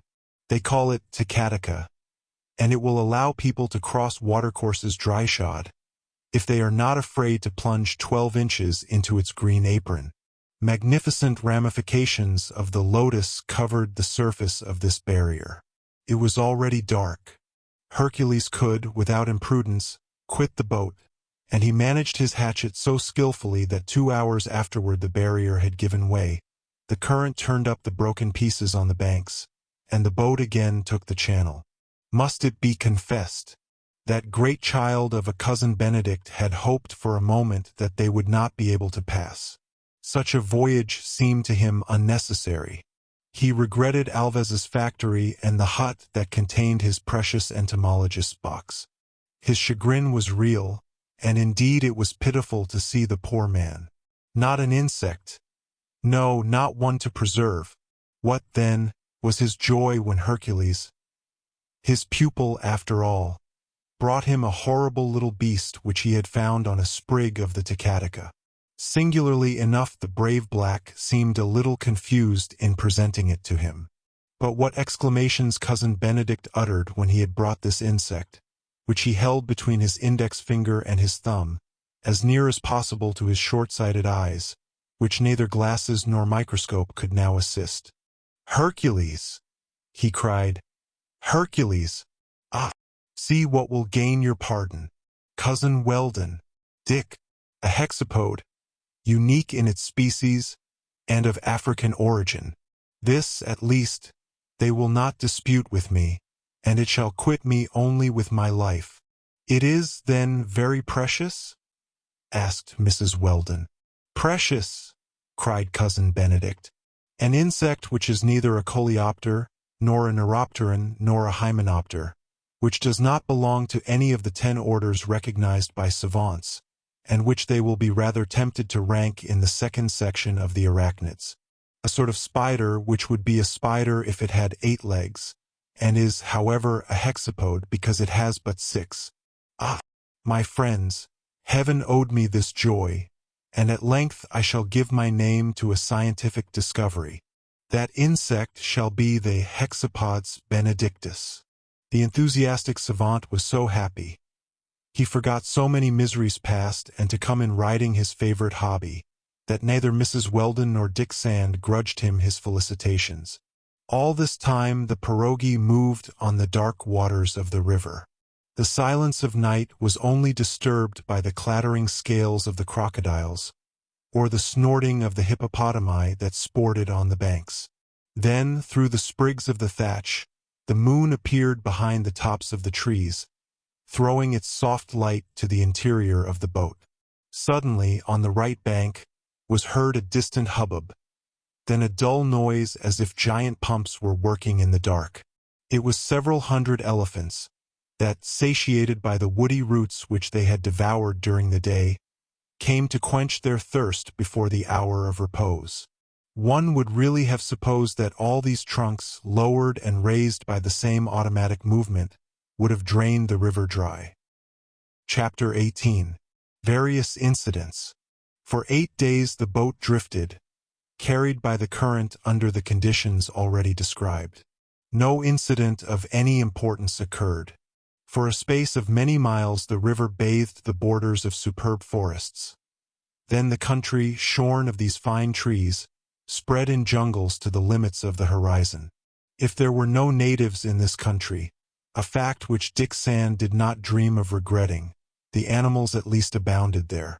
Zebras sported on the banks, elks and camas, a species of antelope which were extremely graceful, and they disappeared at night to give place to the leopards, whose growls could be heard, and even to the lions which bounded in the tall grasses. Thus far the fugitives had not suffered from these ferocious creatures, whether in the forests or in the river. Meanwhile, each day, generally in the afternoon, Dick Sand neared one bank or the other, moored the boat, disembarked, and explored the shore for a short distance. In fact, it was necessary to renew their daily food. Now, in this country, barren of all cultivation, they could not depend upon the tapioca, the sorgo, the maize, and the fruits, which formed the vegetable food of the native tribes. These plants only grew in a wild state and were not eatable. Dick Sand was thus forced to hunt, although the firing of his gun might bring about an unpleasant meeting. They made a fire by rubbing a little stick against a piece of the wild fig tree, native fashion, or even simiesque style, for it is affirmed that certain of the guerrillas procure a fire by this means. Then, for several days they cooked a little elk or antelope flesh. During the 4th of July Dick Sand succeeded in killing, with a single ball, a poku, which gave them a good supply of venison. This animal was 5 feet long. It had long horns provided with rings, a yellowish-red skin, dotted with brilliant spots and white on the stomach, and the flesh was found to be excellent. It followed then, taking into account these almost daily landings and the hours of repose that were necessary at night, that the distance on the 8th of July could hot be estimated as more than 100 miles. This was considerable, however, and already Dick Sand asked himself where this interminable river ended. Its course absorbed some small tributaries and did not sensibly enlarge. As for the general direction, after having been north for a long time, it took a bend toward the northwest. However, this river furnished its share of food. Long lians, armed with thorns which served as fishhooks, caught several of those delicately flavored sanjikas, which, once smoked, are easily carried in this region. Black usakas were also caught and some morms, with large heads, the gensiva of which have teeth like the hairs of a brush, and some little dagalas, the friends of running waters, belonging to the clup species and resembling the whitebait of the Thames. During the 9th of July, Dick Sand had to give proof of extreme coolness. He was alone on the shore, carrying off a kama, the horns of which showed above the thicket. He had just shot it, and now there bounded, 30 feet off, a formidable hunter, that no doubt came to claim its prey, and was not in a humor to give it up. It was a lion of great height, one of those which the natives call caramos, and not one of the kind without a mane, named Lion of the Nyassi. This one measured 5 feet in height, a formidable beast.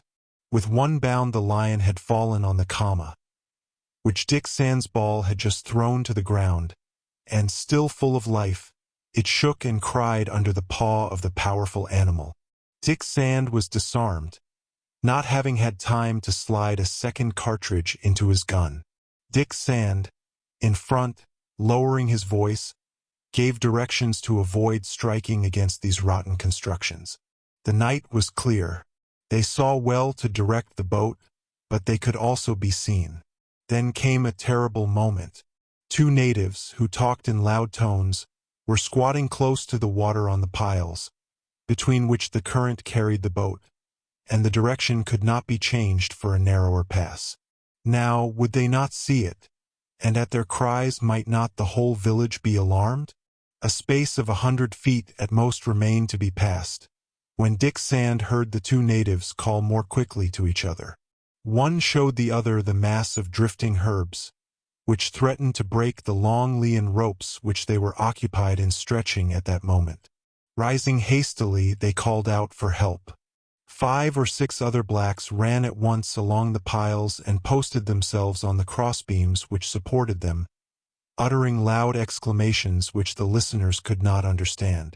In the boat, on the contrary, was absolute silence, except for the few orders given by Dick Sand in a low voice, and complete repose, except the movement of Hercules's right arm moving the oar. At times a low growl from Dingo, whose jaws Jack held together with his little hands. Outside, the murmur of the water which broke against the piles, then above, the cries of the ferocious cannibals. The natives, meanwhile, rapidly drew up their ropes. If they were raised in time, the boat would pass, otherwise it would be caught, and all would be over with those who drifted in it. As for slackening or stopping its progress, Dick Sand could do neither, for the current, stronger under this narrow construction, carried it forward more rapidly. In half a minute the boat was caught between the piles. By an unheard-of piece of fortune, the last effort made by the natives had raised the ropes. But in passing, as Dick Sand had feared, the boat was deprived of a part of the grasses which now floated at its right. One of the natives uttered a cry. Had he had time to recognize what the roof covered, and was he going to alarm his comrades? It was more than probable. Dick Sand and his friends were already out of reach, and in a few moments, under the impetus of this current, now changed into a kind of rapid, they had lost sight of the lacustrine village. To the left bank, Dick Sand ordered, as being more prudent. The stream is again navigable. To the left bank, replied Hercules, giving the oar a vigorous stroke. Dick Sand stood beside him and looked at the surface of the water, which the moon lit up. He saw nothing suspicious. Not a boat had started in pursuit. Perhaps these savages had none, and at daybreak not a native appeared, either on the bank or on the water. After that, increasing their precautions, the boat kept close to the left bank. During the 4 following days, from the 11th to the 14th of July, Mrs. Weldon and her companions remarked that this portion of the territory had decidedly changed. It was no longer a deserted country. It was also a desert, and they might have compared it to that Kalahari explored by Livingstone on his first voyage. The arid soil recalled nothing of the fertile fields of the upper country, and always this interminable stream, to which might be given the name of river, as it seemed that it could only end at the Atlantic Ocean. The question of food in this desert country became a problem. Nothing remained of their former stock. Fishing gave little. Hunting was no longer of any use. Elks, antelopes, pocus, and other animals could find nothing to live on in this desert, and with them had also disappeared the carnivorous animals. The nights no longer echoed the accustomed roarings. Nothing broke the silence but the concert of frogs, which Cameron compares with the noise of caulkers caulking a ship, with riveters who rivet, and the drillers who drill in a shipbuilder's yard. The country on the 2 banks was flat and destitute of trees, as far as the most distant hills that bounded it on the east and west. The spurges grew alone and in profusion, not the euphospium which produces cassava or tapioca flour, but those from which they draw an oil which does not serve as food. Meantime, it is necessary to provide some nourishment. Dick Sand knew not what to do, and Hercules reminded him that the natives often eat the young shoots of the ferns and the pith which the papyrus leaf contains. He himself, while following the caravan of Ibn Alamis across the desert, had been more than once reduced to this expedient to satisfy his hunger. Happily, the ferns and the papyrus grew in profusion along the banks, and the marrow or pith, which has a sweet flavor, was appreciated by all, particularly by little Jack. This was not a very cheering prospect. The food was not strengthening, but the next day, thanks to Cousin Benedict, they were better served. Since the discovery of the Hexapetus benedictus, which was to immortalize his name, Cousin Benedict had recovered his usual manners. The insect was put in a safe place, that is to say, stuck in the crown of his hat, and the savant had recommenced his search whenever they were on shore. During that day, while hunting in the high grass, he started a bird whose warbling attracted him. Dick Sand was going to shoot it, when Cousin Benedict cried out, "Don't fire, Dick! Don't fire! A bird among 5 persons would not be enough." "It will be enough for Jack," replied Dick Sand, taking aim at the bird, which was in no hurry to fly away. "No, no," said Cousin Benedict. "Do not fire. It is an indicator, and it will bring us honey in abundance." Dick Sand lowered his gun, realizing that a few pounds of honey were worth more than one bird, and Cousin Benedict and he followed the bird, which rose and flew away, inviting them to go with it. They had not far to go, and a few minutes after, some old trunks, hidden in between the spurges, appeared in the midst of an intense buzzing of bees. Cousin Benedict would have preferred not to have robbed these industrious hymenopters of the fruit of their labors, as he expressed it. But Dick Sand did not understand it in that way. He smoked out the bees with some dry herbs and obtained a considerable quantity of honey. Then, leaving to the indicator the cakes of wax, which made its share of the profit, Cousin Benedict and he returned to the boat. The honey was well received, but it was but little, and, in fact, all would have suffered cruelly from hunger, if, during the day of the 12th, the boat had not stopped near a creek where some locusts swarmed. They covered the ground and the shrubs in myriads, 2 or 3 deep. Now, Cousin Benedict not failing to say that the natives frequently eat these orthopters, which was perfectly true, they took possession of this manna. There was enough to fill the boat 10 times, and broiled over a mild fire, these edible locusts would have seemed excellent even to less famished people. Cousin Benedict, for his part, eat a notable quantity of them, sighing, "It is true, still he eat them." Nevertheless, it was time for this long series of moral and physical trials to come to an end. Although drifting on this rapid river was not so fatiguing as had been the walking through the first forests near the coast, still, the excessive heat of the day, the damp mists at night, and the incessant attacks of the mosquitoes made this descent of the watercourse very painful. It was time to arrive somewhere, and yet Dick Sand could see no limit to the journey. Would it last 8 days or a month? Nothing indicated an answer. Had the river flowed directly to the west, they would have already reached the northern coast of Angola, but the general direction had been rather to the north, and they could travel thus a long time before reaching the coast. Dick Sand was, therefore, extremely anxious when a sudden change of direction took place on the morning of the 14th of July. Little Jack was in the front of the boat, and he was gazing through the thatch, when a large expanse of water appeared on the horizon. "The sea!" he shouted. At this word Dick Sand trembled, and came close to little Jack. "The sea?" he replied. "No, not yet, but at least a river which flows toward the west, and of which this stream is only a tributary. Perhaps it is the Zaire itself." "May God grant that is," replied Mrs. Weldon.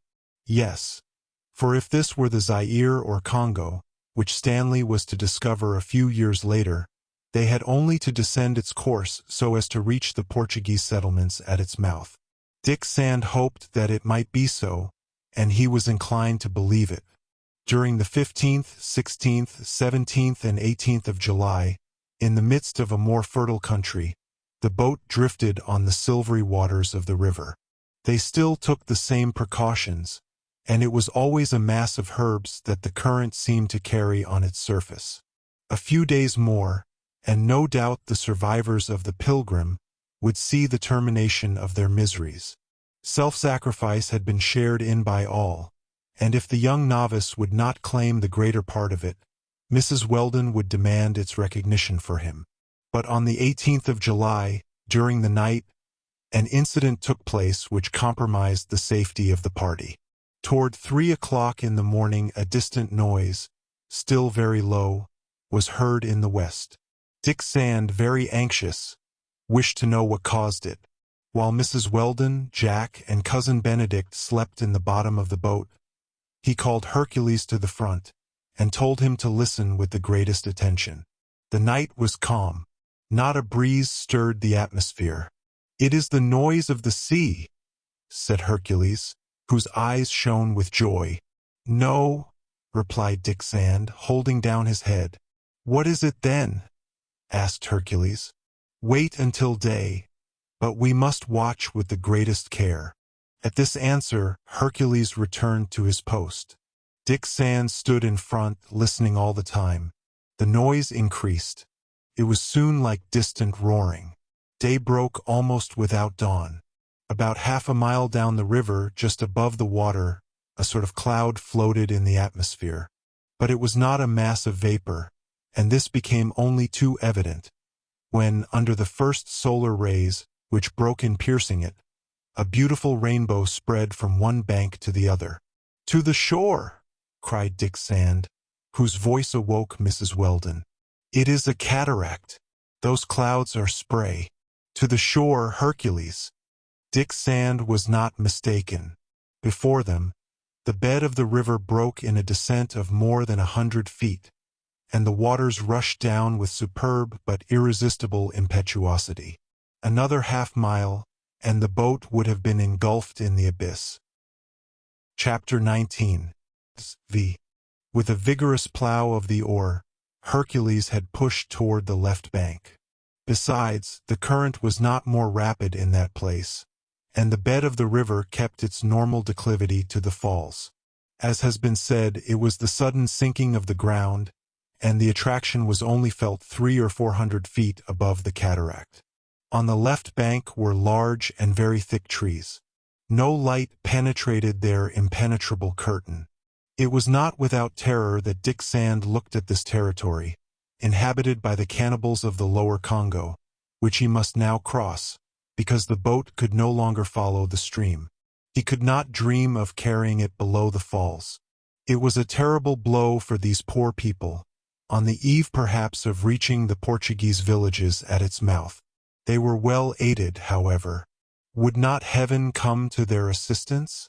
The boat soon reached the left bank of the river. As it drew near, Dingo gave strange marks of impatience and grief at the same time. Dick Sand, who was watching the animal, for all was danger, asked himself if some beast or some native was not concealed in the high papyrus of the bank. But he soon saw that the animal was not agitated by a sentiment of anger. "One would say that Dingo was crying," exclaimed little Jack, clasping Dingo in his 2 arms. Dingo escaped from him and, springing into the water, when the boat was only 20 feet from the bank, reached the shore and disappeared among the bushes. Neither Mrs. Weldon nor Dick Sand nor Hercules knew what to think. They landed a few moments after in the middle of a foam green with hareweed and other aquatic plants. Some kingfishers, giving a sharp whistle, and some little herons, white as snow, immediately flew away. Hercules fastened the boat firmly to a mangrove stump, and all climbed up the steep bank overhung by large trees. There was no path in this forest. However, faint traces on the ground indicated that this place had been recently visited by natives or animals. Dick Sand, with loaded gun, and Hercules, with his hatchet in his hand, had not gone 10 steps before they found Dingo again. The dog, nose to the ground, was following a scent, barking all the time. A first inexplicable presentiment had drawn the animal to this part of the shore. A second led it into the depths of the wood. that was clearly visible to all. "Attention," said Dick Sand. "Mrs. Weldon, Mr. Benedict, Jack, do not leave us. Attention, Hercules." At this moment Dingo raised its head, and, by little bounds, invited them to follow. A moment after Mrs. Weldon and her companions rejoined it at the foot of an old sycamore, lost in the thickest part of the wood. There was a dilapidated hut, with disjoined boards, before which Dingo was barking lamentably. "Who can be there?" exclaimed Dick Sand. He entered the hut. Mrs. Weldon and the others followed him. The ground was scattered with bones, already bleached under the discoloring action of the atmosphere. "A man died in that hut," said Mrs. Weldon. "And Dingo knew that man," replied Dick Sand. It must have been his master." "Ah, see." Dick Sand pointed to the naked trunk of the sycamore at the end of the hut. There appeared 2 large red letters, already almost effaced, but which could be still distinguished. Dingo had rested its right paw on the tree, and it seemed to indicate them. "SV!" exclaimed Dick Sand. Those letters which Dingo knew among all others. Those initials that it carries on its collar.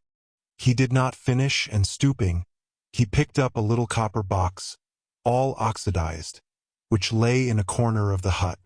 That box was opened, and a morsel of paper fell from it, on which Dick Sand read these few words: "Assassinated, robbed by my guide, Negoro, 3D December, 1871. Here, 120 miles from the coast. Dingo. With me. S.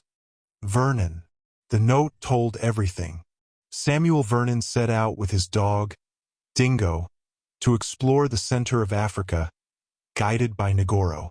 The money which he carried had excited the wretch's cupidity, and he resolved to take possession of it. The French traveler, arrived at this point of the Congo's banks, had established his camp in this hut. There he was mortally wounded, robbed, abandoned. The murder accomplished, no doubt Negoro took to flight, and it was then that he fell into the hands of the Portuguese.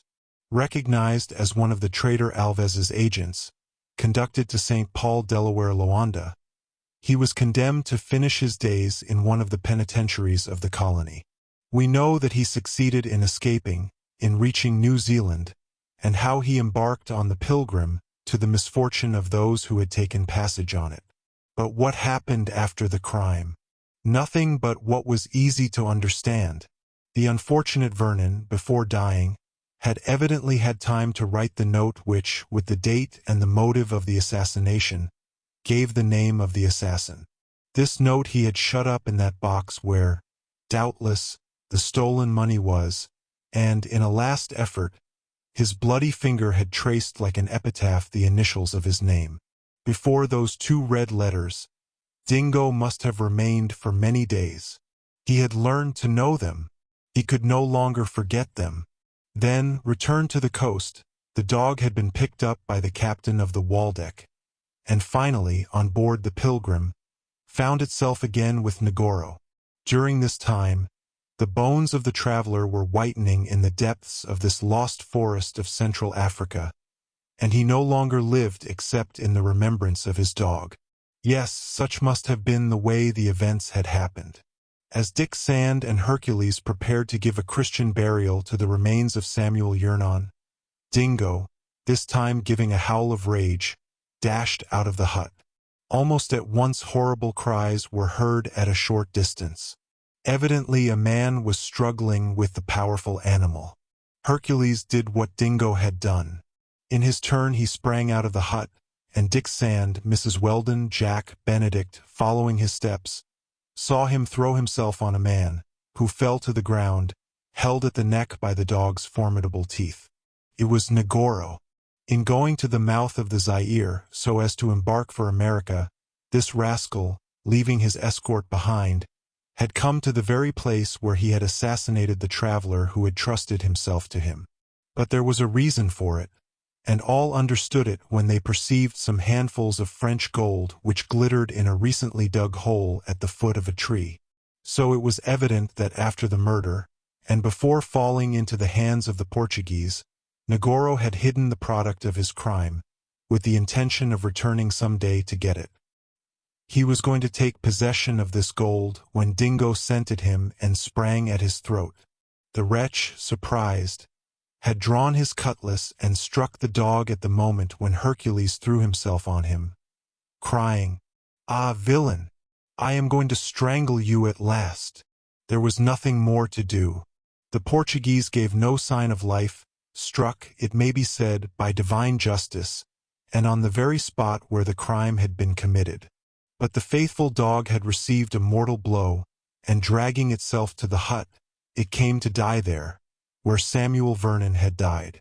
Hercules buried deep the traveler's remains, and Dingo, lamented by all, was put in the same grave as its master. Negoro was no more, but the natives who accompanied him from Kazounda could not be far away. On not seeing him return, they would certainly seek him along the river. This was a very serious danger. Dick Sand and Mrs. Weldon took counsel as to what they should do, and do without losing an instant. One fact acquired was that this stream was the Congo, which the natives call Kwango or Ikutuya Congo, and which is the Zaire under one longitude, the Lualaba under another. It was indeed that great artery of Central Africa, to which the heroic Stanley has given the glorious name of Livingstone, but which the geographers should perhaps replace by his own. But, if there was no longer any doubt that this was the Congo, the French traveler's note indicated that its mouth was still 120 miles from this point, and, unfortunately, at this place it was no longer navigable. High falls, very likely the falls of Ntamo, forbid the descent of any boat. Thus it was necessary to follow one or the other bank at least to a point below the cataracts, either 1 or 2 miles, when they could make a raft and trust themselves again to the current. "It remains, then," said Dick Sand in conclusion, "to decide if we shall descend the left bank where we are or the right bank of the river. Both, Mrs. Weldon, appear dangerous to me, and the natives are formidable. However, it seems as if we risk more on this bank, because we have the fear of meeting Negoro's escort." "Let us pass over to the other bank," replied Mrs. Weldon. "Is it practicable?" observed Dick Sand. "The road to the Congo's mouths is rather on the left bank, as Negoro was following it." "Never mind. We must not hesitate. But before crossing the river with you, Mrs. Weldon, I must know if we can descend it below the falls." That was prudent, and Dick Sand wished to put his project into execution on the instant. The river at this place was not more than 300 or 400 feet wide, and to cross it was easy for the young novice, accustomed to handling the oar. Mrs. Weldon, Jack, and Cousin Benedict would remain under Hercules's care till his return. These arrangements made, Dick Sand was going to set out when Mrs. Weldon said to him, "You do not fear being carried away by the falls, Dick?" "No, Mrs. Weldon. I shall cross 400 feet above. But on the other bank, I shall not land if I see the least danger. Take your gun." "Yes, but do not be uneasy about me. Perhaps it would be better for us not to separate, Dick," added Mrs. Weldon, as if urged by some presentiment. "No, let me go alone," replied Dick Sand. "I must act for the security of all. Before 1 hour I shall be back. Watch well, Hercules." On this reply the boat, unfastened, carried Dick Sand to the other side of the Zaire.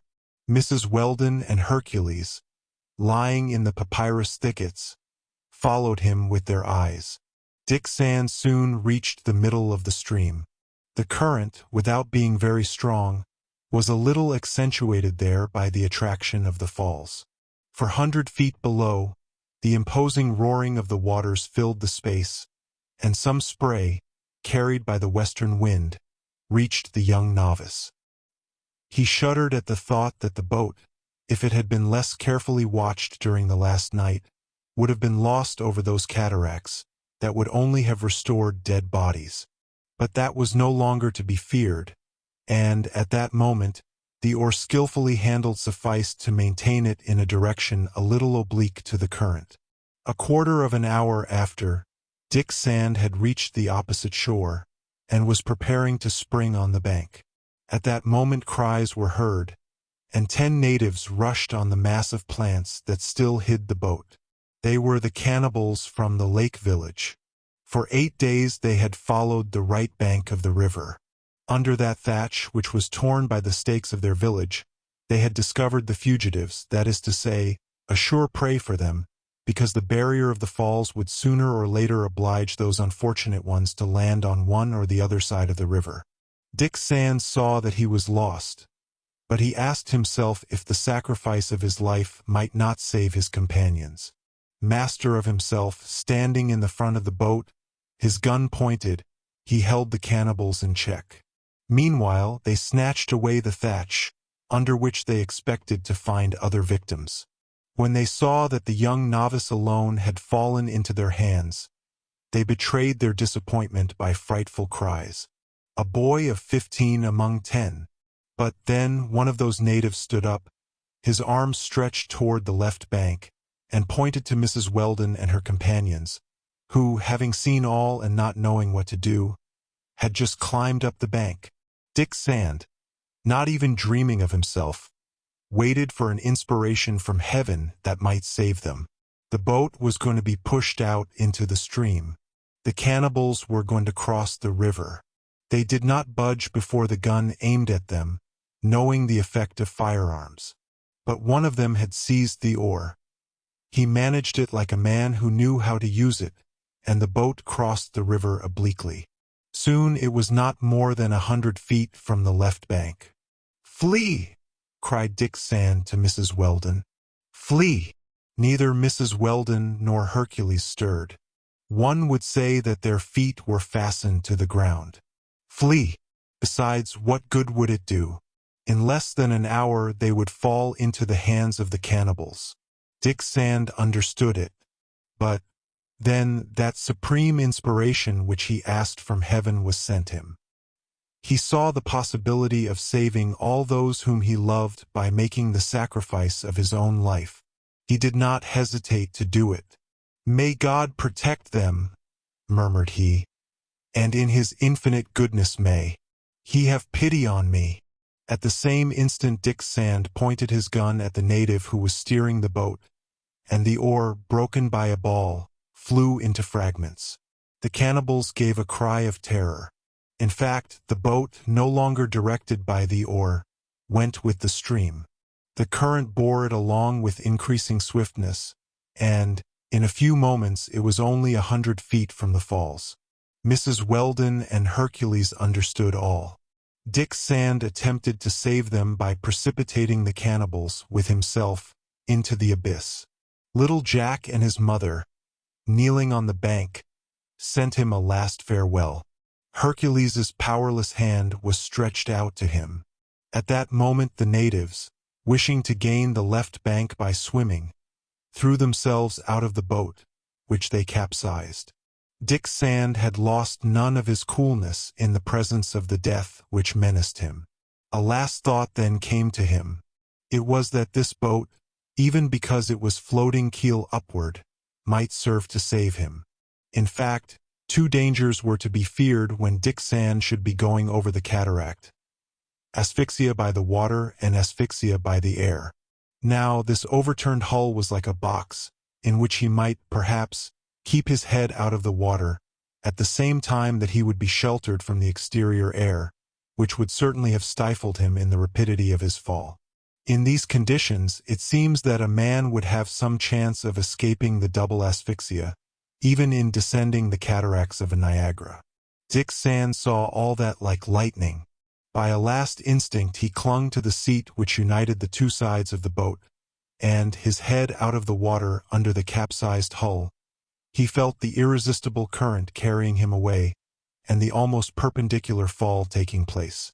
The boat sank into the abyss hollowed out by the waters at the foot of the cataract, and, after plunging deep, returned to the surface of the river.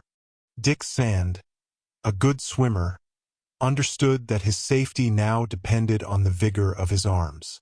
A quarter of an hour after he reached the left bank, and there found Mrs. Weldon, little Jack, and Cousin Benedict, whom Hercules had led there in all haste. But already the cannibals had disappeared in the tumult of the waters. They, whom the capsized boat had not protected, had ceased to live even before reaching the last depths of the abyss, and their bodies were going to be torn to pieces on those sharp rocks on which the undercurrent of the stream dashed itself. Chapter 20. Conclusion. 2 days after, the 20th of July, Mrs. Weldon and her companions met a caravan going toward Mboma, at the mouth of the Congo. These were not slave merchants, but honest Portuguese traders, who dealt in ivory. They made the fugitives welcome, and the latter part of the journey was accomplished under more agreeable conditions. The meeting with this caravan was really a blessing from heaven. Dick Sand would never have been able to descend the Zaire on a raft. From the falls of Ntamo as far as Yalala, the stream was a succession of rapids and cataracts. Stanley counted 72, and no boat could undertake to pass them. It was at the mouth of the Congo that the intrepid traveler, 4 years later, fought the last of the 32 combats which he waged with the natives. Lower down, in the cataracts of Mbello, he escaped death by a miracle. On the 11th of August, Mrs. Weldon, Dick Sand, Jack, Hercules, and Cousin Benedict arrived at Mboma. Messrs. Mata Viega and Harrison received them with generous hospitality. A steamer was about sailing for the Isthmus of Panama. Mrs. Weldon and her companions took passage in it, and happily reached the American coast. A dispatch sent to San Francisco informed Mr. Weldon of the unlooked-for return of his wife and his child. He had vainly searched for tidings of them at every place where he thought the Pilgrim might have been wrecked. Finally, on the 25th of August, the survivors of the shipwreck reached the capital of California. Ah! If old Tom and his companions had only been with them! What shall we say of Dick Sand and of Hercules? One became the son, the other the friend of the family. James Weldon knew how much he owed to the young novice, how much to the brave black. He was happy, and it was fortunate for him that Negoro had not reached him, for he would have paid the ransom of his wife and child with his whole fortune. He would have started for the African coast, and, once there, who can tell to what dangers, to what treachery he would have been exposed? A single word about Cousin Benedict. The very day of his arrival the worthy savant, after having shaken hands with Mr. Weldon, shut himself up in his study and set to work, as if finishing a sentence interrupted the day before. He meditated an enormous work on the Hexapods Benedictus, one of the desiderata of entomological science. There, in his study, lined with insects, Cousin Benedict's first action was to find a microscope and a pair of glasses. Great heaven! What a cry of despair he uttered the first time he used them to study the single specimen furnished by the African entomology. The Hexapods Benedictus was not a hexapod, it was a common spider, and if it had but 6 legs instead of 8, it was simply because the 2 front legs were missing. And if they were missing these 2 legs, it was because, in taking it, Hercules had, unfortunately, broken them off. Now, this mutilation reduced the pretended Hexapods Benedictus to the condition of an invalid, and placed it in the most ordinary class of spiders, a fact which Cousin Benedict's nearsightedness had prevented him from discovering sooner. It gave him a fit of sickness, from which, however, he happily recovered. 3 years after, little Jack was 8 years old, and Dick Sand made him repeat his lessons, while working faithfully at his own studies. In fact, hardly was he at home when, realizing how ignorant he was, he had commenced to study with a kind of remorse, like a man who, for want of knowledge, finds himself unequal to his task. Yes, he often repeated, if, on board of the Pilgrim, I had known all that a sailor should know, what misfortunes we would have escaped. Thus spoke Dick Sand. At the age of 18, he finished with distinction his hydrographical studies, and, honored with a brevet by special favor, he took command of one of Mr. Weldon's vessels. See what the little orphan, rescued on the beach at Sandy Hook, had obtained by his work and conduct. He was, in spite of his youth, surrounded by the esteem, one might say the respect, of all who knew him, but his simplicity and modesty were so natural to him that he was not aware of it. He did not even suspect, although no one could attribute to him what are called brilliant exploits, that the firmness, courage, and fidelity displayed in so many trials had made of him a sort of hero. Meanwhile, one thought oppressed him. In his rare leisure hours he always dreamed of Old Tom, of Bat, of Austin, and of Actaeon, and of the misfortune for which he held himself responsible. It was also a subject of real grief to Mrs. Weldon, the actual situation of her former companions in misery. Mr. Weldon, Dick Sand, and Hercules moved heaven and earth to find traces of them. Finally they succeeded, thanks to the correspondence which the rich shipowner had in different parts of the world. It was at Madagascar, where, however, slavery was soon to be abolished, that Tom and his companions had been sold. Dick Sand wished to consecrate his little savings to ransom them, but Mr. Weldon would not hear of it. One of his correspondents arranged the affair, and one day, the 15th of November, 1877, for blacks rang the bell of his house. They were Old Tom, Bat, Actaeon, and Austin. The brave men, after escaping so many dangers, came near being stifled on that day by their delighted friends. Only poor Nan was missing from those whom the Pilgrim had thrown on the fatal coast of Africa. But the old servant could not be recalled to life, and neither could Dingo be restored to them. Certainly it was miraculous that these two alone had succumbed amid such adventures.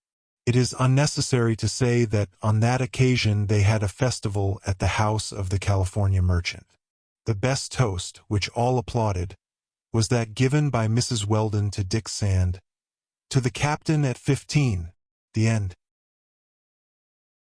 Dear listener, we close the pages on another tale, a journey through words, imagination, and emotion. Here at the Falls Audiobook, where stories flow like a river's current, carrying you to distant worlds and uncharted depths, we thank you for joining us. As always, we invite you to linger a little longer. Subscribe to our channel to discover more stories waiting to be heard, each a cascade of voices, ideas, and artistry. And remember, every great story begins with a single word. Perhaps the next one will begin with you. Until our voices meet again, may your days be filled with quiet moments, rich pages, and the soothing sound of a story well told. This is the Falls Audiobook, signing off.